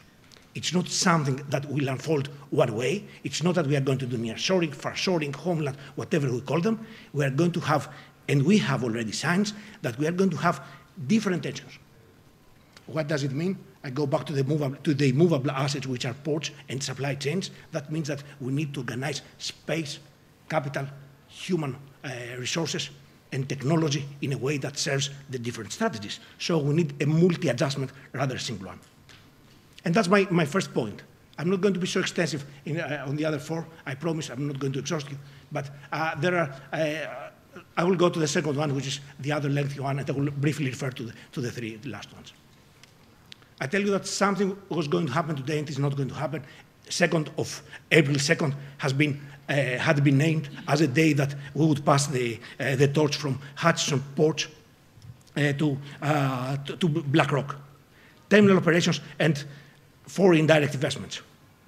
I said that I'm very happy that we were here, and it's a continuation, just for those you that have been here last year, and that also provides an incentive to be here next year when the third conference will take place.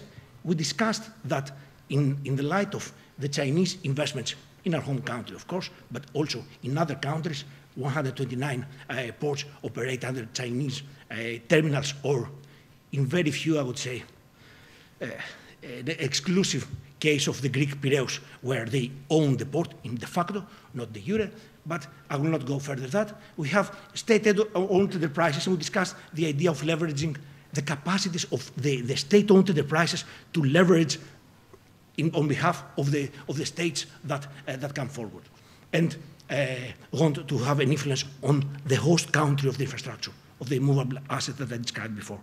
And this question, all of a sudden, following last December, took a U-turn. It became part of the mainstream agenda. Everybody knows. My mother now, my grandmother even knows about Panama and Trump, who wants the Chinese out of the Panama Canal. The argument. And I would say that I liked very much what was said before by the president of the Institute of Sea Brokers, that we need to read beyond the lines, because the lines suggest that everything has happened because the fares of the tolls have gone. We have done research with my colleagues, and if you go and if you look at the tolls, yes, there has been a spike.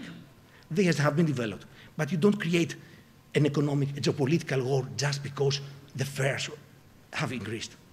Remember, it's the same period that these same vessels duplicate, triplicate, 300, 4 times, sixplicate the profits that, of each day. It's not that. That's economic populism, I would argue, and that's a case when we say that this is about economics. It's not about economics.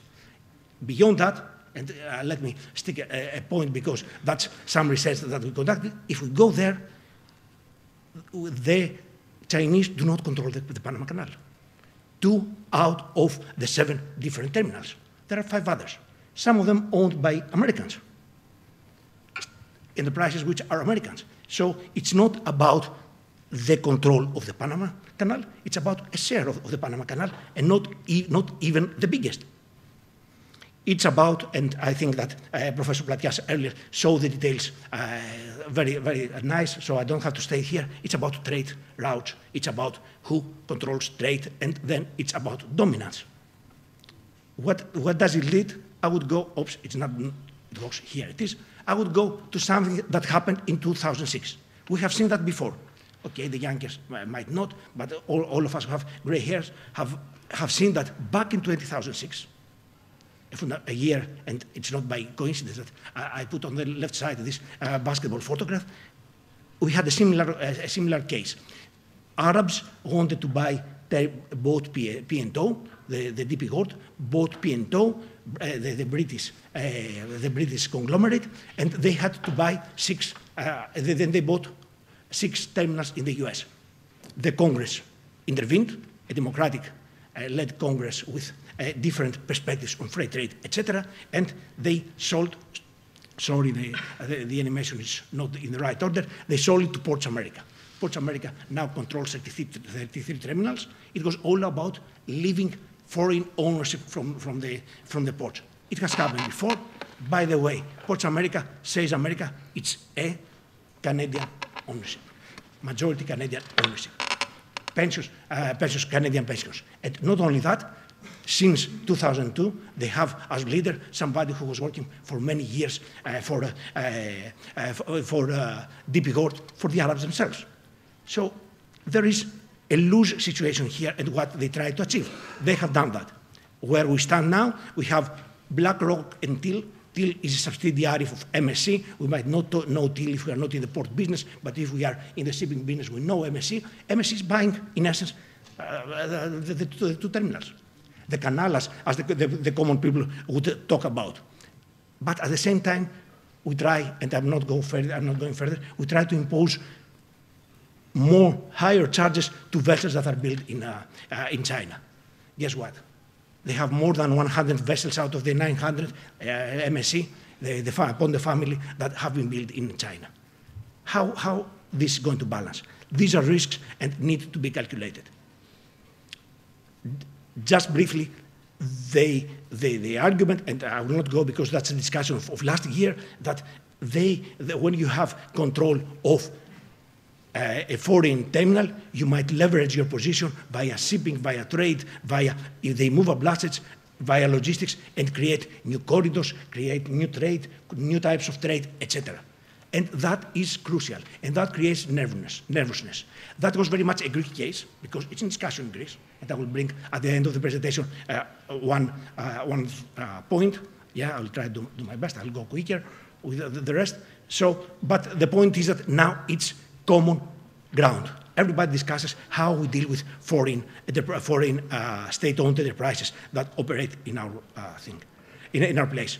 China rejects the idea, in essence, challenges that in public, and we never know.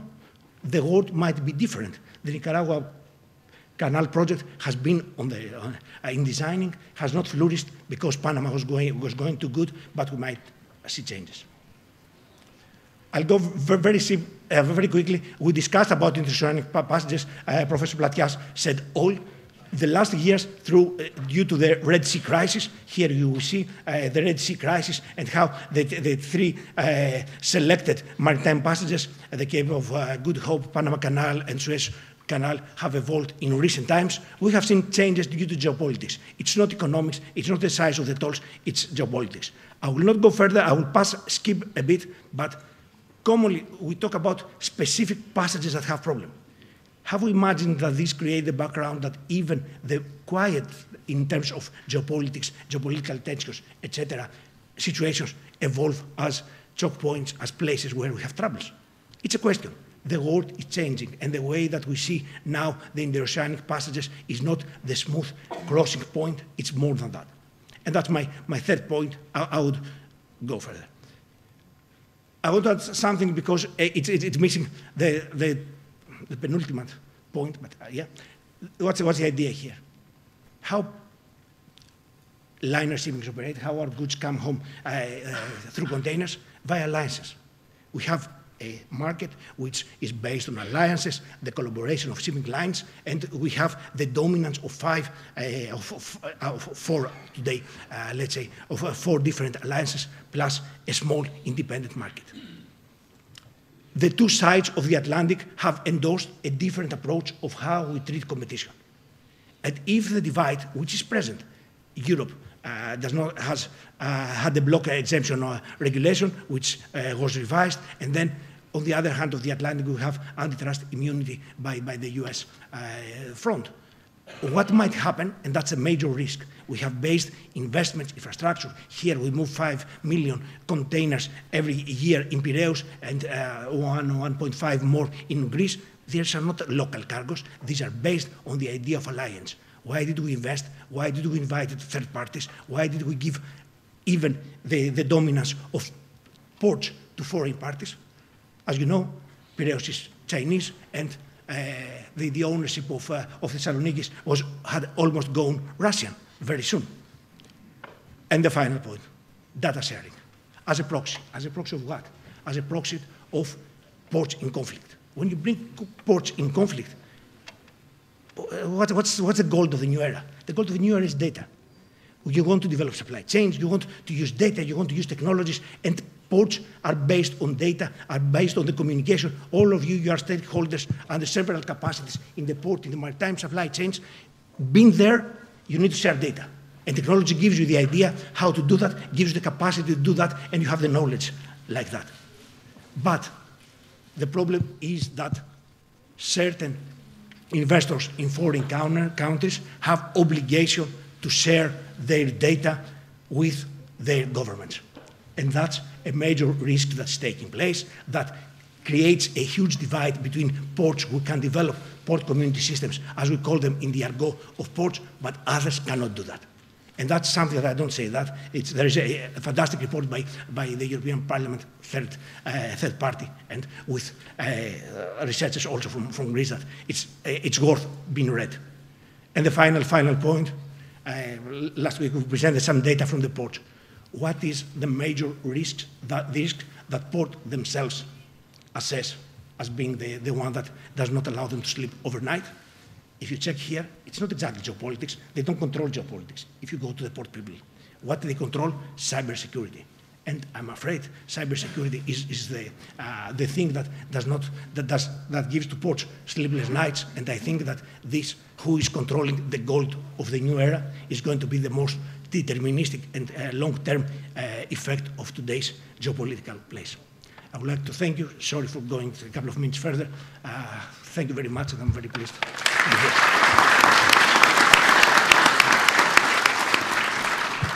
Thank you very much, Professor Pallis. Swiftly, we move to our next speaker, Mr. Konstantinos Michanetsis, who is a naval engineer having an MSc and a CEO at Cedars. Mr. Michanetsis, please. Thank you very much. Okay, thank you very much. I'd like to thank especially the organizers, Mr. Katsonis, Mr. Professor Platias, and Mr. Platias for having us here for the second consecutive year and giving us the opportunity to be a sponsor for this wonderful event again. Before I have a script, I want to go a little bit out of script and say a few things about us, how a company like Cedars is participating in a forum like this one. So to give you a perspective about what we do and how we are relevant to this, CIDES started as a software company 8 years almost ago, and we operated in the domain of developing large-scale systems mainly. Through the years, although we remained a software company, we also extended our manpower, mainly focusing on ex-defense professionals, mainly retired professionals from the Navy and the Armed Forces. And at the same time also, we had another hat. The hat was running an international accelerator in affiliation with MIT called MIT Enterprise Forum, which focused on running acceleration programs for innovation, through which for the last 11 years, we have accelerated more than 250 startups that have raised more than 500 million euros until now. So at some point, we realized that we had three dimensions: technology, knowledge of defense, and knowledge of innovation, which combined together gives us a unique position in the national and international market, which is having knowledge of defense innovation, which, due to the situation that has escalated the last 2 years, makes us a unique company that can provide the service in the international community and the national community in the domain of defense innovation. And recently we launched an initiative called the European Defense Venture Studio, which is the first European-level entity that has a mission to aggregate all the innovation that is being built in Europe and bring it through a process to get funded and create new innovation for defense and security. And the magical word here is security, and I think this is what at least makes us a little bit relevant to the event today. So this is CIDES, and this is how we operate. And we also do running other initiatives like the Defense to Business, trying to bring defense professionals to the commercial industry and help with their knowledge. So I'm going to go back to script now, and I'm going to tell you a few things about how we perceive the situation on the dimension of a fifth dimension, which Dominique Donald before said, four volatilities. I'll add another volatility, which is the volatility of technology. And I'm not a political scientist or a geostrategist or something like that, but I'm going to speak only about technology. But technology becomes relevant, and innovation becomes relevant. One last quote is, think about how Ukraine would be if they didn't have the chance to innovate so fast and change the game. So our maritime infrastructure, ports, shipyards, underwater cables, offshore platforms, and wind farms is vital to global trade and energy. But it's now facing hybrid threats. The blend at cyber attacks, sabotage, economic coercion, and disinformation, often below the threshold of war. Today, I'll walk you through how emerging technologies like AI, cybersecurity, autonomous systems, communication, and satellite reliance both support and expose the infrastructure to risk. We'll explore real-world incidents, cyber attacks like the Maersk breach, sabotage of pipelines, and drone swarms, attacks at sea. It shows how complex and interconnected the maritime threat landscape has become.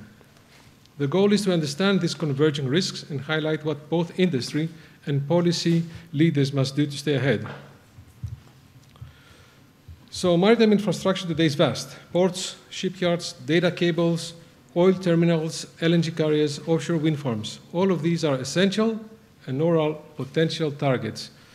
Hybrid threats are attacks that combine cyber and physical attacks, often with plausible deniability. They might not trigger a military response, but they can still cripple a nation's economy. Hybrid threats, a real-world example, the Nord Stream pipeline sabotage in 2022. It wasn't just about gas, it was a warning about how vulnerable undersea assets can be in peacetime. Hybrid tactics also include GPS spoofing, disinformation, or swarms of small vessels used to block access to key waters. And let's not forget piracy. Although the charts show that piracy has been declined significantly, still over 3,000 incidents between 2010 and 2022 show that traditional risks still coexist with new ones. And the takeaway, securing maritime infrastructure means defending across domains like cyber, physical information, all at once. Now, AI is transforming maritime security, but it's a double-edged sword. On the positive side, AI helps spot, monitor video feeds, and detect intrusions real time. Ships use it to avoid collisions, optimize routes, and even predict equipment failures before they happen. It also powers autonomous vessels and drones, giving us more eyes, ears, and reach across the sea. But AI can also be turned against us. Adversaries are already using AI to deceive systems, spoof GPS and AIS signals, and generate deepfake communications. Imagine a fake naval distress call or falsified data convincing another AI that the ship is friendly when it's not. One worrying trend is adversarial AI, where attackers intentionally design inputs to fault detection systems. So while AI gives us a proactive edge, it also opens new attack surfaces. We need to red team out AI, test it under pressure, and stay ahead of how others might manipulate it. The maritime world has gone digital. Some ports, smart ports, satellites, ships, automated cranes. But this connectivity brings massive cyber risk. A striking example, the NotPetya attack on Maersk in 2017.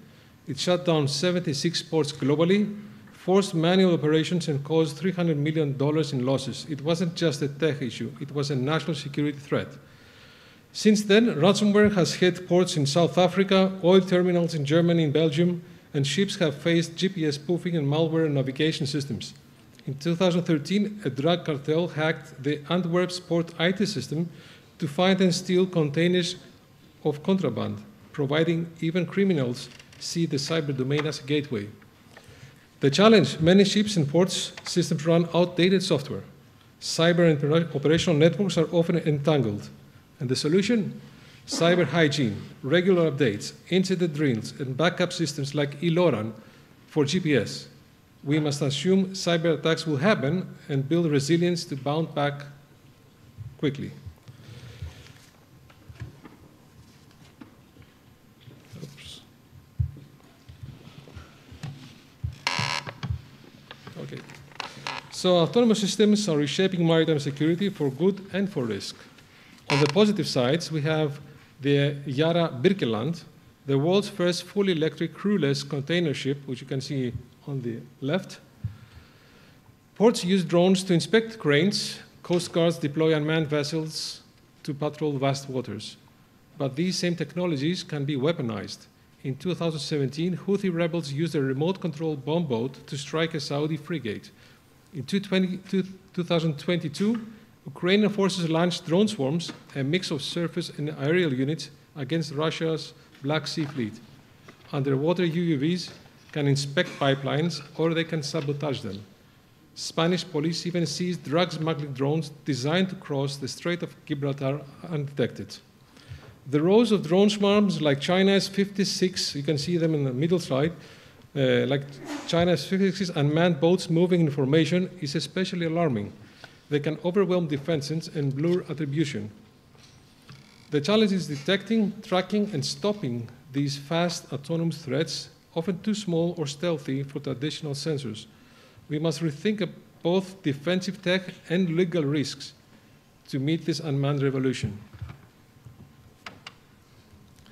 Now, our maritime world runs on connectivity, especially undersea cables and satellites. As many of the previous panelists mentioned, 95% of global data, including financial transactions and port operations, travels through subsea cables, not satellites. These cables are often just the width of a garden hose, yet they are critical arteries. In 2008, cables cut in the Mediterranean disrupted internet access across the Middle East and South Asia. In 2022, a cut cable left the Shetland Islands isolated. No phone and no broadband. Now imagine if it wasn't an accident. Sabotaging undersea cables could paralyze ports, navies, and economies. NATO has recognized this, setting up a cell for undersea infrastructure security. Then there's GPS.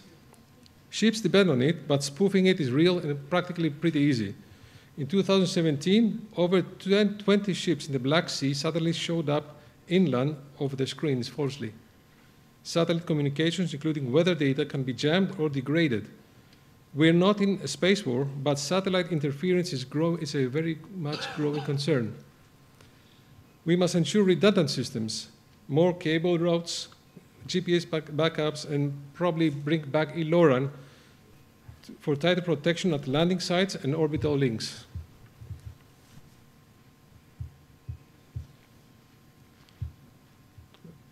Okay. So, marine energy assets like LNG carriers, oil tankers, pipelines, wind farms, and are high-value targets in hybrid warfare. The Nord Stream sabotage in 2022 was a wake-up call. Underwater infrastructure can be attacked in peacetime with unclear attribution and enormous economic and strategic consequences. LNG carriers hold massive fuel volumes. While not easily explosive, a deliberate breach near a port could cause devastating fires. Actually, there was a study by a university that said that if an LNG vessel is to take a fire close to port, the heat where people will be burned will be in a range of 1 mile from the place of the ship is being burned. And that's why they are often escorted by patrol vessels. Oil tankers have been hit with limited mines, especially in choke points like the Strait of Hormuz. Offshore platforms are vulnerable to drones and small boat attacks like the foiled 2004 terrorist attack in Iraq. FSRUs, often stationary, are tempting fixed target like sitting ducks. Even offshore wind farms are now under surveillance. In 2023, Nordic authorities found Russian spy ships mapping them, potential prelude to sabotage. Protecting these sites means constant monitoring, exclusion zones, underwater drones, and legal frameworks that recognize them as strategic assets, not just commercial ones. And then we have the financial systems. Sorry, something went wrong. Behind every ship movement is a web of financial transactions, port fees, fuel payments, insurance, customs, and cargo tracking. If those systems go down, operations stop fast. In 2022, the Port of Seattle was hit with ransomware, demanding $6 million in Bitcoin. In 2021, Houston foiled a cyber attack targeting its operational and possibly financial systems. When Maersk was attacked but not Petya, they lost access to all container data, affecting not just logistics, but billing, customs, and insurance. Financial systems are now attack vectors. A hacker could alter cargo manifests, freeze banks transactions, or trigger insurance loopholes, causing chaos without firing a shot. There is also economic disinformation. False news about a blocked canal or terrorist attack could spike shipping rates and benefit those who bet on that panic. And markets respond in milliseconds, and fake news can last for a few hours. So yeah, you can understand what will happen in this case. Resilience means cyber hardening, financial platforms, preparing manuals, workarounds, and fostering ties between ports, banks, and insurers to maintain continuity even in a digital blackout.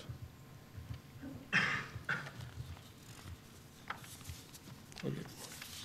So I'm going to speed up a little bit.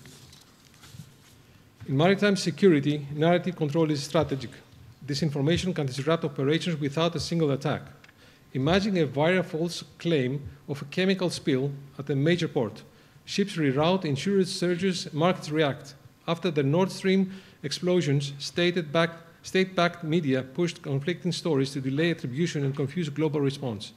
There is also technical disinformation, falsifying AIS data to make ghost ships appear or spoofing GPS to mislead both humans and AI. Let's connect a dot with realistic hybrid threat scenarios. Imagine this. A cyber attack cripples a major port, halting operations. Hours later, drones strike a nearby gas platform, causing an explosion. Then social media floods in with fake narratives blaming an industrial accident. Confusion reigns and response is delayed. Or a covert UUV cuts subsea cables, disrupting communications. Simultaneously, a disinformation campaign blames a fishing accident or an earthquake. attribution becomes a diplomatic maze. Consider a strategic choke point like Suez Canal. A vessel could be intentionally grounded, like the Evergreen incident, cause global delays. Combine that with a cyber attack on shipping logistics, and trade is paralyzed. In the South China Sea, we've seen civilian fishing fleets used as maritime militias to asset control. These scenarios show how low-cost, ambiguous actions spread across cyber, physical, and information domains can achieve major strategic disruption, all without triggering formal conflict. To meet these hybrid threats, we need a strategic multi-layer response. First, update laws and rules of engagement. Make it clear when a cyber attack or sabotage wants a collective response. Define red lines, especially for ports, cables, and energy assets. Second, protect infrastructure proactively, harden both cyber and physical defenses, screen for investments in critical maritime assets, and monitor cabled landing sites. Third, enhance monitoring. Use AI, satellites, and seabed sensors to detect anomalies like loitering ships or tampering with cables. And fourth, strengthen public-private collaboration. A port cyber attack affects national security. We need shared drills, communication protocols, and rapid incident response teams. As we've seen through this presentation, maritime security challenges are complex, ranging from cyber attacks and autonomous threats to infrastructure sabotage and disinformation. Across all these domains, AI is emerging as the common enabler. Whatever is detecting anomalies at sea, filtering sensors data, or validating the authenticity of distress calls, AI is critical to both defense and resilience. At CDIS, we help maritime companies harness AI not just as a tool, but as a strategic asset. We focus on integrating AI in ways that are effective, scalable, and aligned with real operational needs. We recommend 4 key steps. First, define a clear AI strategy tailored to your long-term goals and highest impact use cases. Second, invest in training, both for executives making decisions and for staff implementing the tools. Third, build an actionable roadmap. A 5-year plan helps focus efforts where returns are greatest. And fourth, foster a culture open to change. Pilot projects and staff engagement are essential for successful adoption. In closing, our maritime infrastructure is the lifeblood of trade, energy, and communication, but it's now exposed to 21st century threats, invisible, interconnected, and often ambiguous. The good news, we have the tools: AI, autonomous monitoring, stronger cyber frameworks, and international partnerships. But we must act before the next crisis. If an exercise reveals a gap, fix it. If sabotage happens elsewhere, learn from it and don't wait. We need to design security into our systems from day one. We need policy and operational coordination across civilians and military actors. And we need to treat disinformation and digital infrastructure with the same seriousness as physical attacks. Securing the maritime domain secures our future, not just for defense, but for stability, prosperity, and peace. We invite you to partner with CDIS. Our expertise lies in helping organizations navigate this journey from strategy to execution with confidence. Thank you for your attention. I welcome your questions, and thank you very much for being here.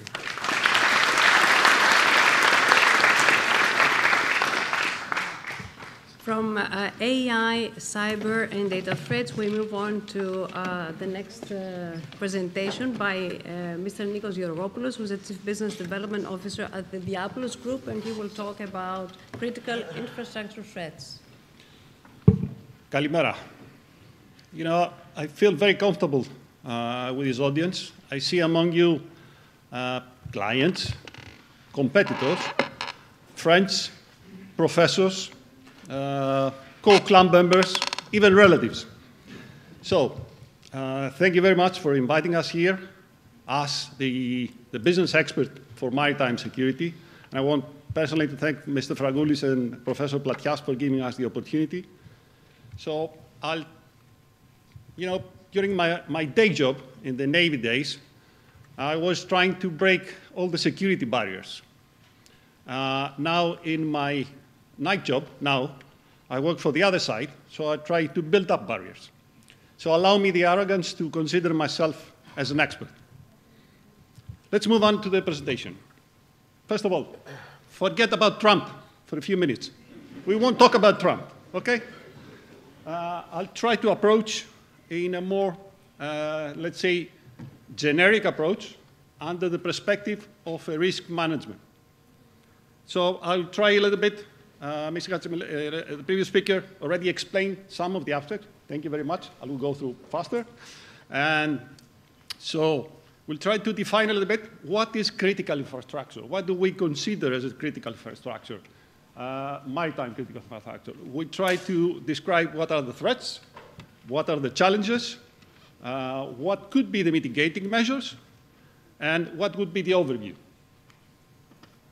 A little bit to describe, and I'll go a little bit faster in that. What I want you to keep from this slide is the interdependency, good words, of what we call infrastructure. It's either 3 dimensions, on the sea, in the sea, on land, and 5 sectors: transport, energy, communication, fishery, and the ecosystem. So for us, all these is maritime infrastructure. It's not just the port, it's not just the bridges, it's everything that is in these 3. And you realize in the next slide that it's 4 dimensions. What are the threats? So some of them already described. I will keep the intentional acts and the non-intentional acts. Okay, so what you see in the top is the intentional act of war, terrorism, hybrid threats, GPS jamming, AS, or unintentional. Blue crime. Blue crime, of course, is intentional, but we are approaching that from the side effects of the blue crime, because the maritime ecosystem is not the target for the blue crime. Accidents and natural disasters. Some examples of what is hybridic threats. These are real things that are happening, have already happened, and it's something we should consider for the future. Limbed mines. Very few of you know what is a limbed mine. A limbed mine is a small quantity of explosives that a diver can stick under a vessel and creates damage, a hole. Not usually sunk the vessel, but it creates a damage. Okay? And we have seen this against commercial vessels. USVs, definitely the most threatening attack the latest days. Very big effect, very difficult to stop it. UAVs. The Houthis presented another perspective on UAVs. We all seen the very high sophisticated UAVs used from Russia, Ukraine, US, Israelis. No. The Houthis, it's very simple. You just assemble a drone, buying things from the internet, and you fly the drone. That's it. What is the damage? If it's not a crew member, the damage is mostly cosmetic. But if it's close to a crew member, it could be lethal. All right? Mines. That's a Baltic problem. And that would be our next problem if for a region, Black Sea, sorry. If for some time the problem is solved and the sea routes would be again in place. And space. Space is coming. This is the next warfare environment. Some of the effects, side effects, sometimes the maritime threats are triggering further escalation and tensions. There are geopolitical uncertainties coming out of maritime security problems. There are socio-political unrest because of the crisis that maritime threats are causing, increased cyber threat, the risk of human error because of the working under stress for security reasons, saboteurs, oil and gas price volatility, disruption in the shipping groups. We already talked a lot about this. Infrastructure protection.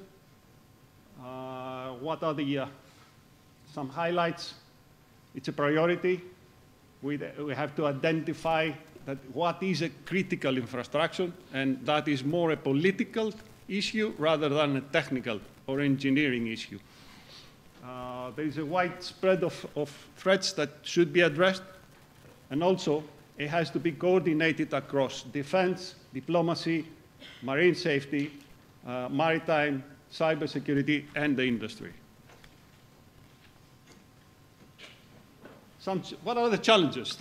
Number one, legal issues.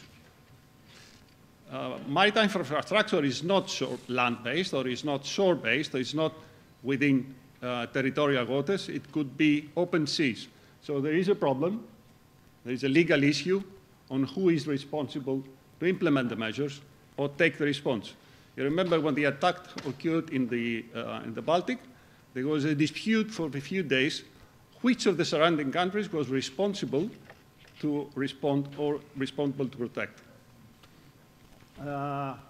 Also, these threats, they are multi-layered, they are three-dimensional, and they need to be protected in all of them. The majority of the infrastructure are transnational, which means they involve a lot of countries. A cable is laying on one side, the other side is to another country. And it crosses through other countries, to other, even open seas, but also territorial waters of different countries. What is the outlook? What do we expect? So we definitely think and believe that the next environment we should be addressed, and all the protective measures should be addressed for the subsea, because it's very vulnerable at the moment. It's impacting the shipping industry and also the Western world and the Western way of that we see our prosperity in the Western world. We depend a lot in the cables, in the internet, in the communication aspect. So, what's the turning point? Number one for us, seabed warfare. It's going to be the next environment. Nobody was thinking or planning any security measures or when laying any type of cabling or pipeline or whatever. So this is the next level and the next point. The other point is space. And if you think, okay, there is no water in space, but still, we depend, all the maritime industry, navigationally, communications, any remote management system is depending on satellites. Would have thought, read them in your free time, just to understand a little bit what could be. A proposal, very generic, out of the theory, but at the same time, practical. Number one, planning. You have to be proactive, you have to plan. So we have to plan where do we lay the cables, how do we lay the cables, how do we protect that. We have to use technology. Technology, every day we see a different innovation, something that could help us, could mitigate the risks, and sometimes is cheaper than the previous ones. We have to use the expertise and the services from all the industry, no matter what is a defense, which means governmental agents, UN, United Nations, or international organizations, or even the private sector. Readiness to response. It will happen. So how do we mitigate the impact of the incident? One thing is to be proactive and try to protect yourself from happening. The other thing is it will happen. So how do we minimize the impact of the accident or the attack? And of course, we have to implement within our organizations a holistic operational management system that applies to all our aspects of our business, or our organization, or our life. What's the next vulnerability? I think I already explained in many things, on sea, in sea, on land, and eventually in the air. Thank you very much.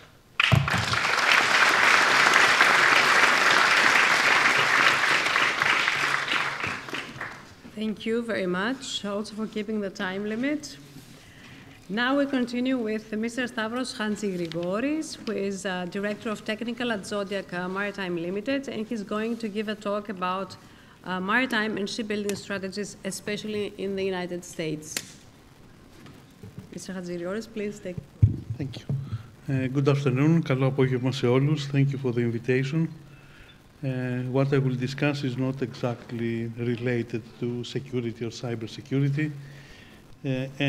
For me, and I'll say a few things towards the end of my presentation, I don't think that the biggest threat to shipping today is security, but we can discuss it.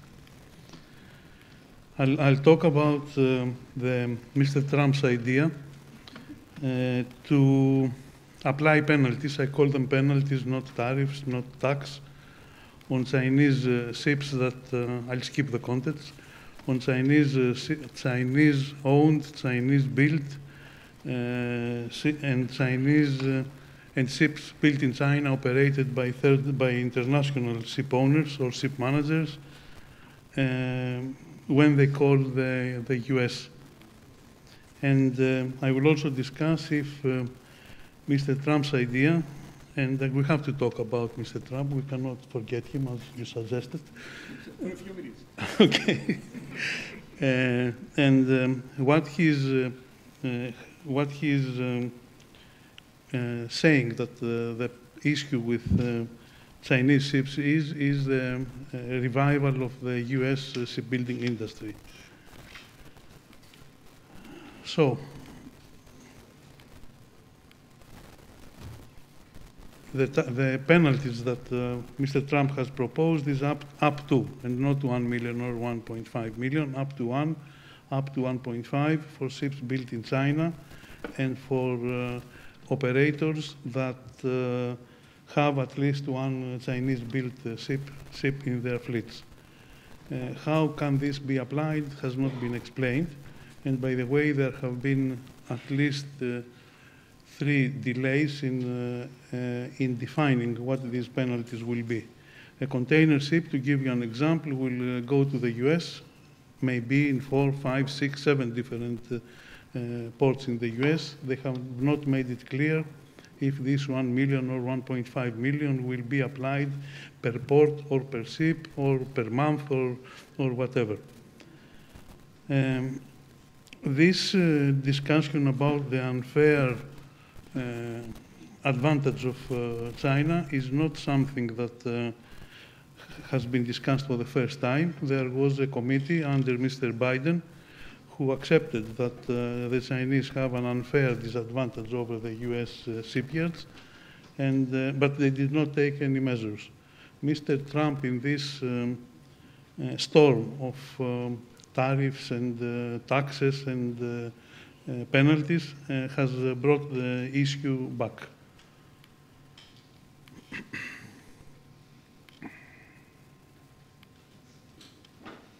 Now, how many ships are calling in US ports? It's about 90% of the world fleet, and the world fleet is for ships above 5,000 deadweight. It's about 75 ships. So we are not talking about 50 or 100 or whatever, 1,000 ships. We are talking about more than 50,000 ships per year.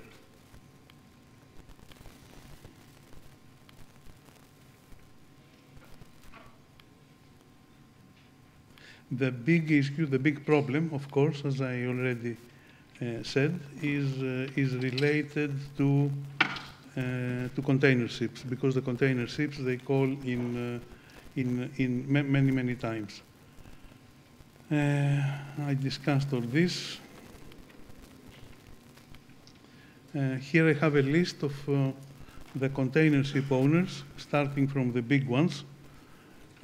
You can see that for their existing fleet, the percentage of Chinese vessels built in China goes up to 64%. If we talk about COSCO, which of course is a Chinese company, but it's not low for European companies. It's 40% for CMA CGM, and it's 54%, this is for the trading ships, and it is 54% for CMA CGM again, if we consider the new building product. And if we talk about the blue ships that we see around Maersk, you can see that 79% of their order book is in China. And if we talk about our neighbors, I'm talking about MSC, 92% of their order book is to be built, is to be delivered by Chinese yards. To give you an idea, CMA are operating about 650 ships, MSC about 900, and Maersk about 750, Hapag-Lloyd about 300. So then these numbers are not numbers that we may forget about.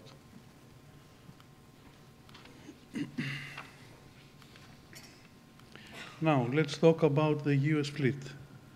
How many ships in the US fleet? As I said, the total number of ships above 5,000 deadweight is more than 70,000. US flag is about 200 vessels.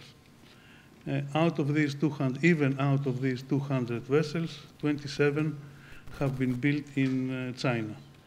There is a joint venture between Stena, the Scandinavian company, and Crowley. They have 3 MRs built in China, and according to ships belonging to the Maritime Security Program of the US, it's 10 more ships, and CMA, the CMA CCM, they have 10 more, 5 heavy lift ships and 5 general cargo ships. So out of the 200 vessels with American flag, about 15% are ships that have been built in China. What Mr. Trump will do with all these ships has not been discussed.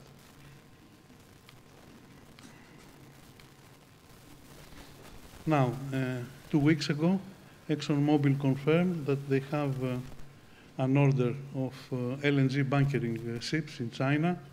They came back last week and they said that they have got an extension from the shipyard in China, and they don't know at this moment if the order will be cancelled or if the ships that they will build in China will operate outside the US, which is the most probable thing to do.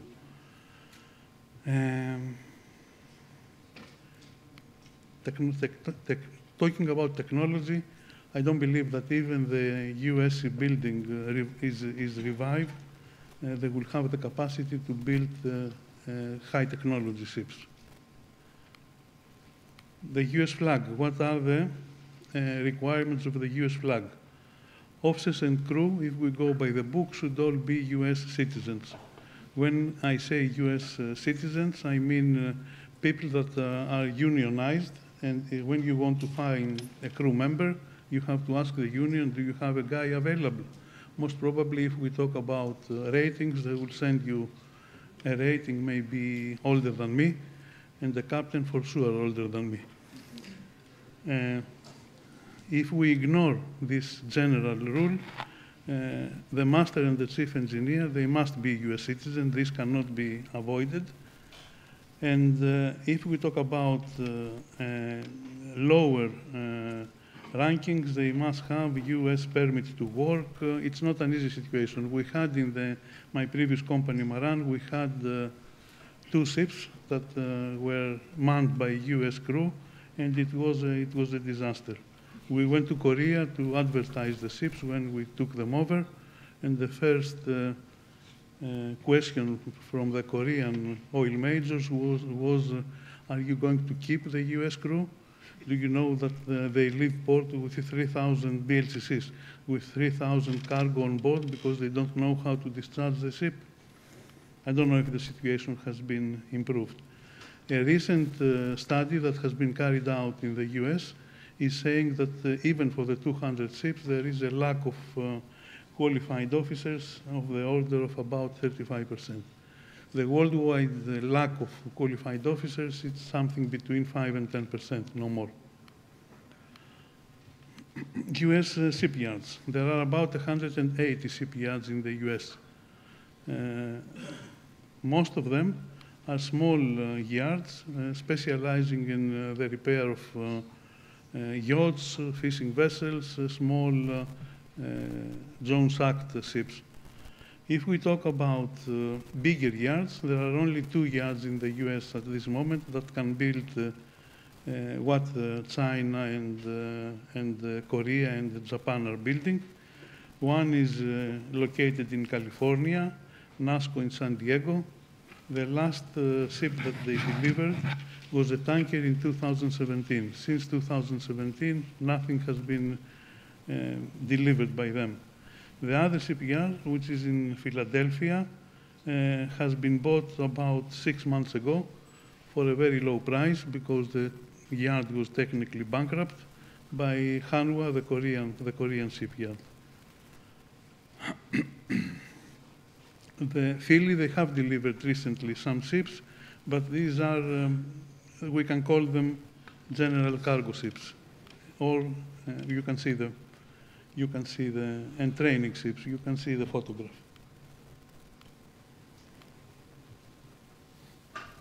Now, as I said, Hanwha have got a 100% stake in Philly, and they are trying to buy a second yard. The yard is called Ostal in Alabama. They do specialize in repair. They are part of an Australian group. Hanwha tried to buy the Australian group, but this was blocked by the Australian government. But they have managed now to buy a 20% stake in Alabama, in Ostal, Alabama, repair yard, as I said.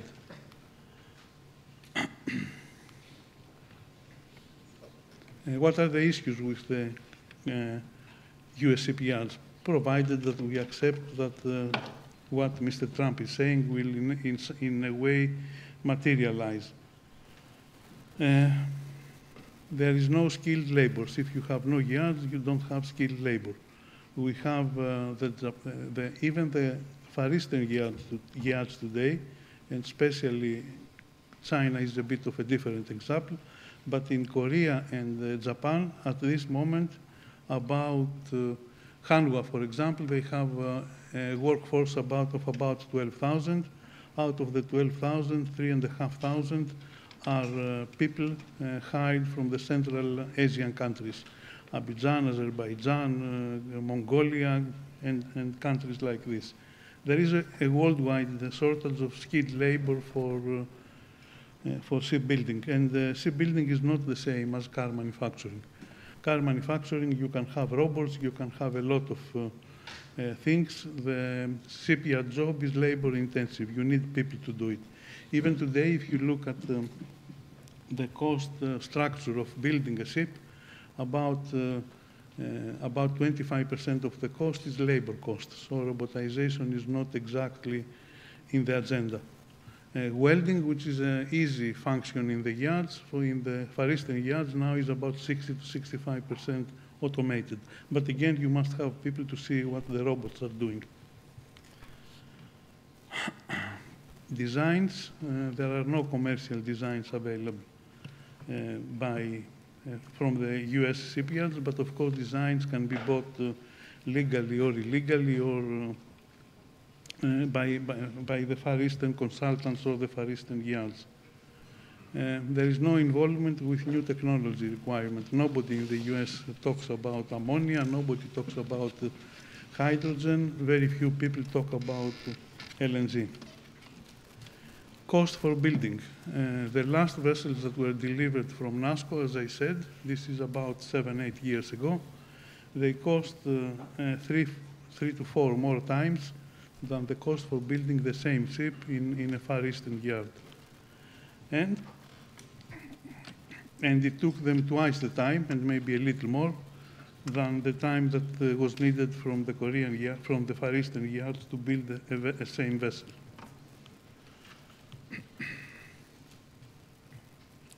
Talking about Navy ships, and to compare times, nuclear submarine in the US, Virginia class, it takes them 6 to 8 years to complete. Columbia class, 10 years. Time to deliver this famous Gerald Ford aircraft carrier, 8 to 12 years. China is delivering aircraft carriers, although they don't have the same experience and the same technology as the US, in less than 9 years. high steel prices. Everybody knows that the steel price in China cannot, nobody can compete against steel prices in China. The price that I know in the US is about 2 times more than the China is selling, or that the Japanese government, with some support, is selling again. Equipment manufacturers, we have no equipment manufacturers in the US. About 30% of the cost of a ship is for equipment. There are no, everything in US, if they start tomorrow, will have to be imported. With tariffs or not, I have no idea. Productivity, USA medium to low, Korea high, Korea, Japan high, China medium, but of course there the labor cost is pretty lower. Going up. Shipbuilding capacity, USA 0.5 million tons dead weight, Korea 8 to 10, Japan 3 to 4, and China 15 to 20. Again, construction period much higher than the Far Eastern yards. What are the possibilities of doing something? To go from 0.5%, 0.4% that the yards have today in the US will take a lot of time. Japan, it took them 32 years to go from 16% to 30. China, it took them 52 years to go from 5% to 53% that they had in 2024. Talking about miracles, and I'll finish soon, I think. Somebody can tell me and what happened during the World War II. First reply, it was a completely different situation, but, and the American government was paying huge amounts for the Liberty ships, but it is a fact that it took them 1 month, the Kaiser yards, to deliver a Liberty ship, and 1 month from steel cutting to delivery. And they managed to deliver 50 ships in 1940 and 1,500 ships in 1943. But I don't believe that this miracle can be repeated. And this miracle was also based on standard designs, on low equipment cost. And that's about it for the US yards. Investment in America for shipbuilding, as I said, Hanwha are investing, and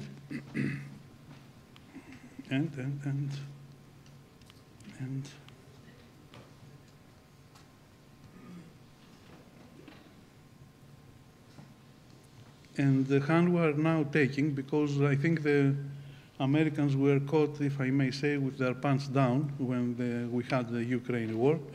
Their navy was not modernized, and they are now looking like crazy to modernize the existing navy.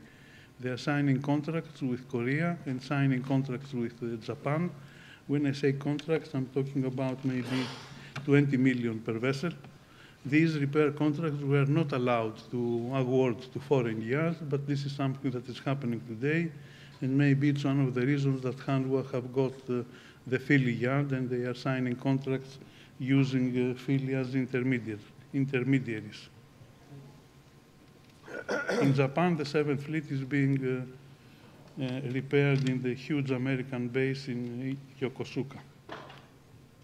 Total cost for US Navy repairs, 13 to 14 billion, and they cannot do it in the US.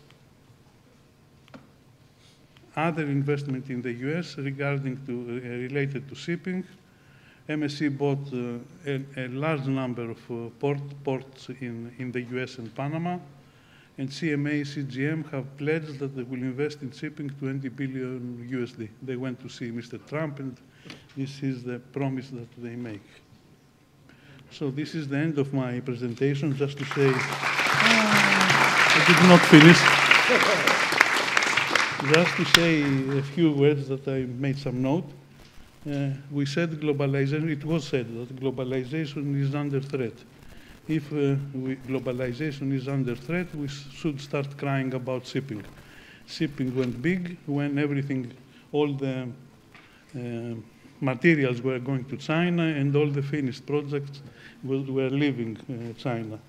threat for shipping, I will not call it a security threat, but in my view, the big threat for shipping is robotization. It is the same cost for a robot to work in the US and the same cost for a robot to work in China. Of course, what is different, and it's amazing if you look at the energy prices in China and the energy prices in USA and Europe, the cost of energy still is different. And we talk about AI. I just Googled it. The last time that a man won a robot in a chess game was 2005.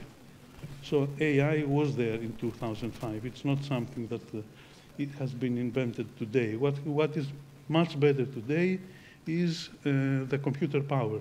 We have a lot more computer power and things can be made very quickly.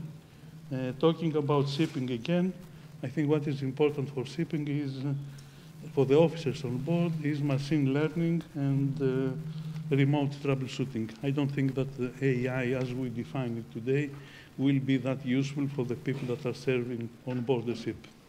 Thank you very much.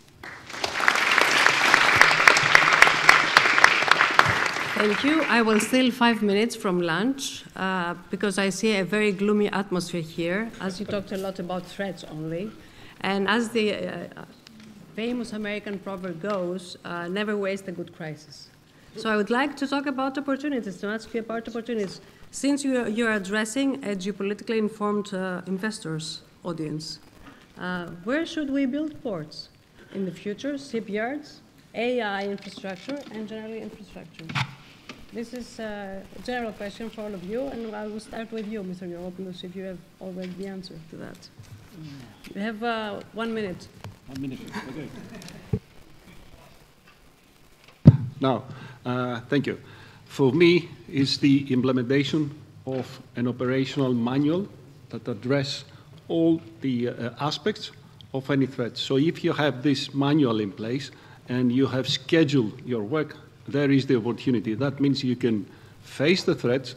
That means you can take advantage of the opportunities and be one step ahead of your competitors. If we are seeing that from the perspective of commercial, as a business-wise. So business-wise, we want to make money. How we make money? Being one step ahead of our competitors. So by having the ability to take advantage of the opportunities, then we are one step ahead. I hope it was less than a minute. It was less than a minute. It was very diplomatic. Mr. Mouhanedis. On the same question, where should we build ports? Where should we build AI infrastructure or IT infrastructure for the future? Well, AI and IT infrastructure will become a commodity. So it's not about where we build it, or where do we consume it. So to understand and get into perspective, by 2029, AI and the aggregated knowledge of AI will be 1 billion times more clever than the human brain. That's what we expect to see in the next 5 years. So everything that we understand today as the state of technology will be much more different in the years to come, which means that in the next 5 years, we're going to have robotics that will probably enable shipyard operations, and I'm not talking about robotics, but humanoids. And they will be able to take over jobs in things that we cannot conceive even right now. So where we build ports, it's not a technology question, I would say. It's always a commercial question. The point is that technology can come and assist the commercial operations to do that. What the ports need to do, they need to follow the technology in order to be automated, in order to remain competitive. Otherwise, they won't. And the commercial drive will take them somewhere else. Their clients will go somewhere else. I don't know if I answered, but... Yes, I think you answered that. And after the show off with DeepSeek, I think this is the road to take. Mr. Pallis. Okay, where to build a port? That's the easiest question. It applies all times, wherever you can. There are not many places where you can build a port, and the port is always profitable. A reasonable investment will make money. The question is how to manage the port. And I would say that not make decisions right now because of the volatility 3 times that we saw during the previous panel discussed. So wait to decide on the management model once things have settled and these fuzzy public announcements every day, situation will ease and we'll have the concrete actions and the concrete results. So is the Middle East, Africa, and the Eastern Mediterranean perhaps a solution to new shipbuilding and new ports infrastructure? Yes, Mr. Hadjigrigouris. Africa will be a new consumer. If you look at how the population increases until 2050, you will see that Europe will stay more or less the same. North America will go down, but Africa is one of the, Africa and South America actually are the areas that, in which the population will go up but by about 2 billion people. I say Africa and South America are the areas in which the population will go up by about 2 million people by 2050. So we cannot ignore Africa as a consumer, but I don't think that Africa at this moment can develop. And remember that we have now the war between USA and China. Africa was the favorite place of China to try to control what is happening there, but I don't think that this will go as it has been going in the past. Very concrete answers. So, yes, please. I would say that Africa is already Chinese. I mean, the extent of the investments there and the way that they have gone aggressively east and west, it's almost, I mean, major infrastructure is already controlled. But then we have third parties that invest, and there is a question of how we are going to introduce multinationalism and multiculturalism in the management of ports in Africa, like we do that in Europe and other places. Great. These are the answers I wanted to extract. Give me a second. Greenland used to be Danish. We don't know if it will be Danish tomorrow. Okay.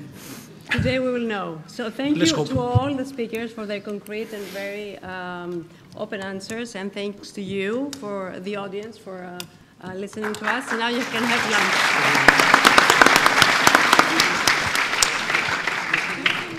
30 to 40 minutes. 15, you have to be back, all of you. Thank you. Τι είπα. Ποια στοιχεία. Deep sick.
Raise my voice.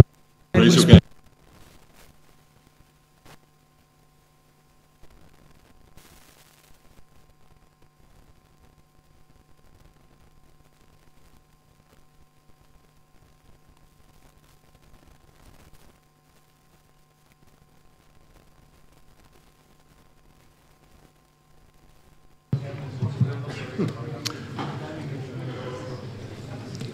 So, ladies and gentlemen, I understand that, like any conference, we're running late.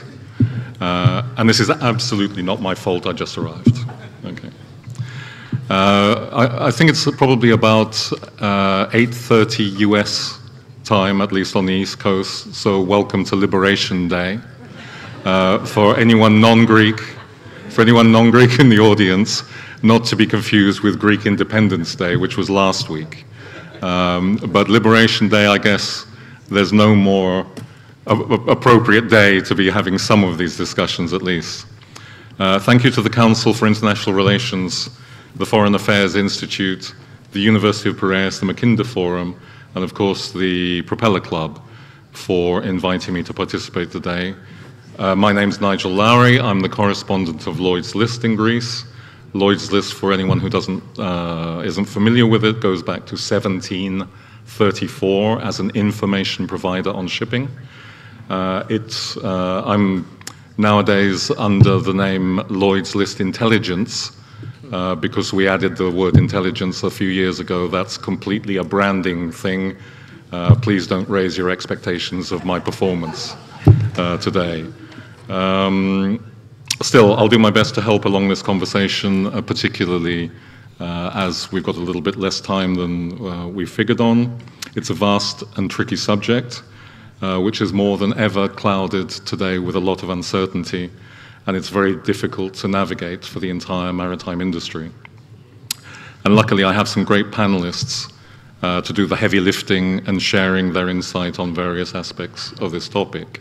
We will do it in two panels because 1.5 hours of talking about uncertainty and mystery is so exhausting, it's better to have substitutes on at half time. This session was scheduled, as you know, to include our good friend Dr. George Pateras, the Vice Chairman of Conships Management and the immediate past president of the Hellenic Chamber of Shipping. Unfortunately, he's really quite unwell today, so we wish him a speedy recovery, but we have two other excellent panelists to start off with. Anyone who came only to listen to Dr. Pateras, my best advice is leave now, but I think it'll be worth a discussion worth hearing. So in thinking about risks, obviously the whole conference is devoted to maritime risks. And this and the next panel is charged with looking a little bit closer at how these issues may affect the maritime industry, particularly in Greece, but without losing sight of the global dimensions of these issues. So thinking about it, there are a number of layers to consider perhaps. One layer is the same as applies to any shipping globally. Another potential layer are risks that perhaps apply particularly to the Greek maritime industry, more than perhaps most others. And finally, according to my interpretation, there is the risk to the current preeminent status of the Greek maritime industry. Could it lose its leading position? So as such, there may be some overlap with the other discussions taking place today, but we'll try and provide an interesting discussion for you. Very briefly to introduce the initial two panelists. Admiral Yannis Pavlopoulos is the president of Sea Guardian, a leading company providing a variety of security solutions for the maritime industry. He's a vice admiral retired of the Hellenic Navy, honorary commander-in-chief of the Hellenic Fleet, and he served as military representative of Greece to NATO and the EU from 2019 to 2023. He's been decorated for his service with awards not only by Greece, but by several other nations, as well as with the Peace Operations Medal of the United Nations. And immediately on my left, Stamatis Chandanis, chairman and CEO of two NASDAQ-listed shipping companies, Synergy Maritime Holdings and United Maritime Corps. Currently, both companies have significant fleets of dry bulk vessels. He's more than 23 years of experience in shipping and the capital markets. Prior to joining Synergy, he was an investment banker, good decision, shipping, at Alpha Finance, and he's a frequent commentator on shipping markets and political developments such as the impact of tariffs. So without more ado, I think it would be remiss if we didn't take advantage of Admiral Pavlopoulos' recent experience, and I would ask him to give a brief, perhaps 4 or 5 minute max introduction to set the scene for us on the current global security situation that has resulted in increased threats to merchant shipping. Thank you.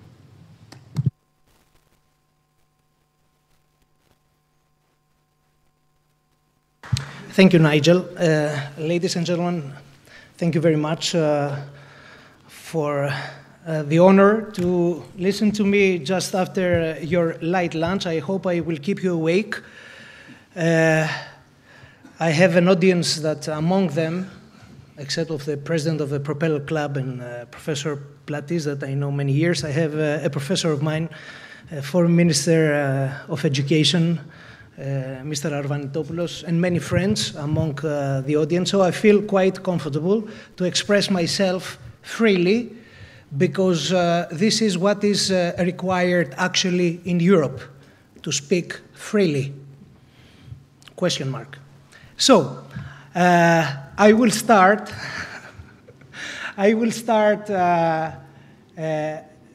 referring to Sir Halford Mackinder. I will refresh your knowledge. We are all islanders. We all live on islands, on an island, the world island, which is surrounded by water. The heartland of this island is depicted with a red color, as you can see, and it is surrounded by another zone called Rimland. Greece is in the Rimland zone, as you can easily see. So the rest are the periphery islands surrounding the heartland. The heartland is the so-called Afro-Eurasia continent. This was the largest, most populous, and richest of all possible land combination. Whoever wants to control the world's island has to control the oceans and the seas around it. The world island is consisted, I said so, the heartland and the rimland. So I will jump immediately to the next slide.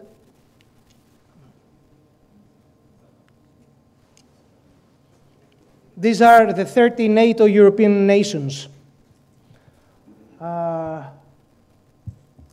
are 2 others from the other side of the Atlantic, Canada and the US.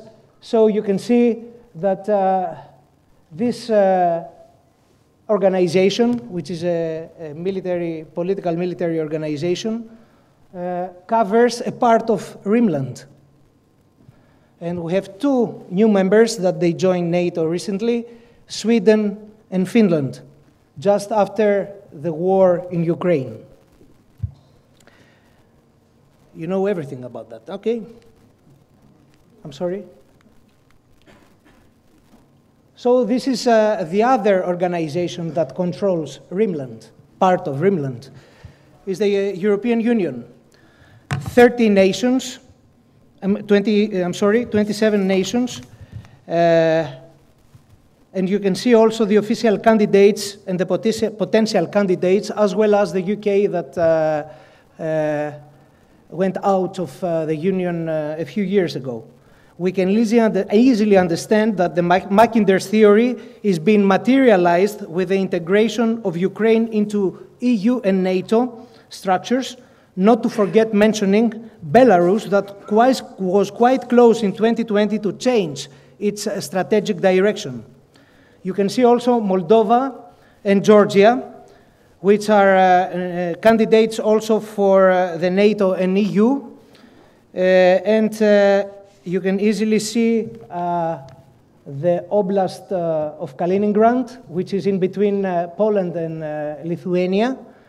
Could you imagine if Belarus was also part of this organization or NATO organization? So the whole Rimland was going to be, let's say, a flow of friendly nations, and the Oblast of Kaliningrad was going to be completely isolated. What I would like to say with this depiction is that the theory of Mackinder is trying to isolate the heartland from the water lanes in the Baltic Sea and the Black Sea. Now I will move to the sequence of events from 2004 to show you how we arrived at the actual situation that is happening in our world. So I will start with November 2004, 2005 with the Orange Revolution in Ukraine. Then in 2013, November 2013, February 2014, we had the Maidan protest movement in Ukraine and the withdrawal of President Yanukovych from the power.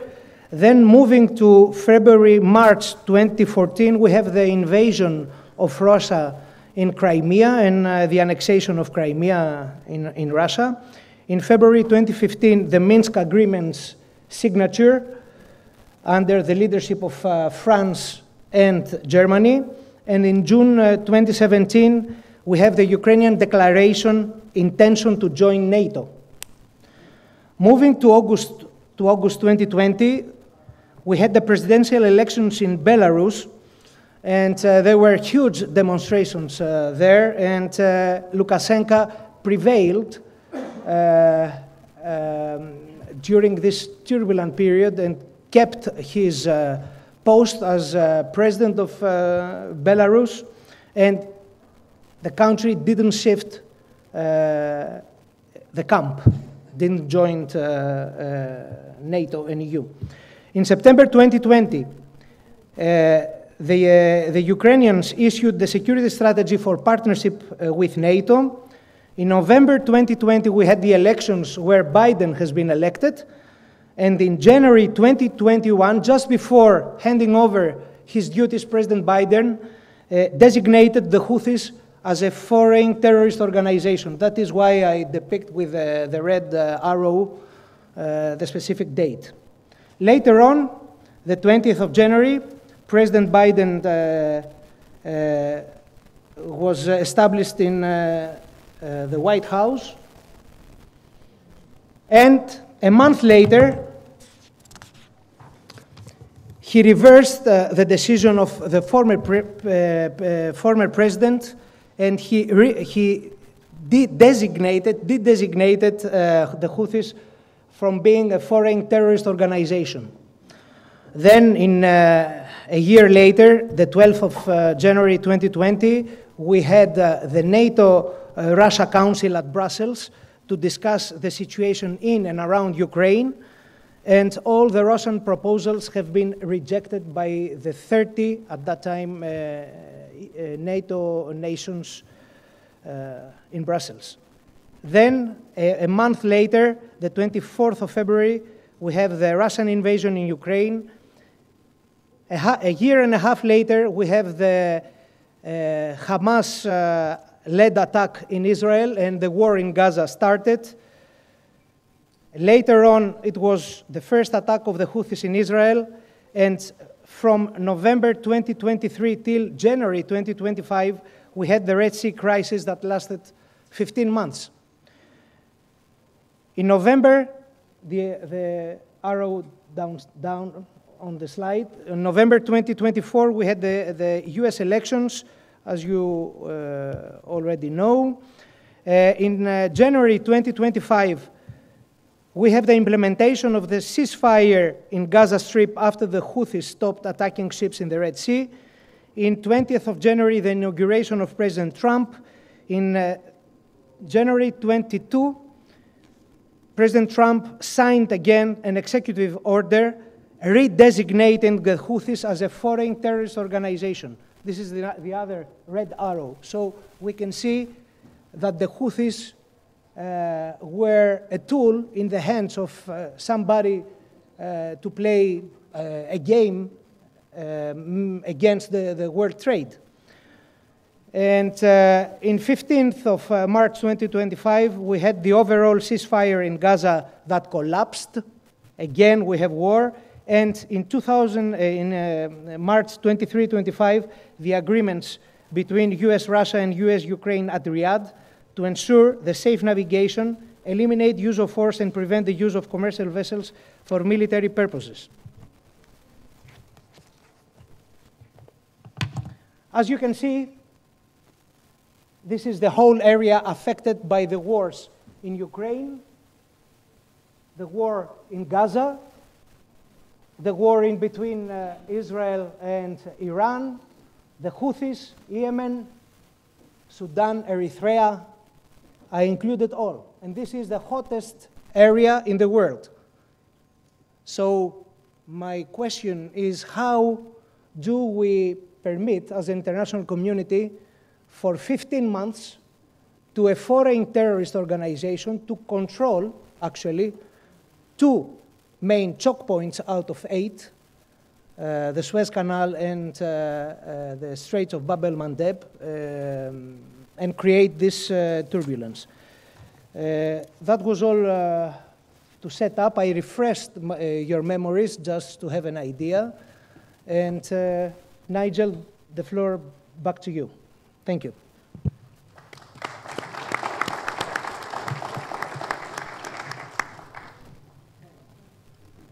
I thought I was supposed to be asking the questions.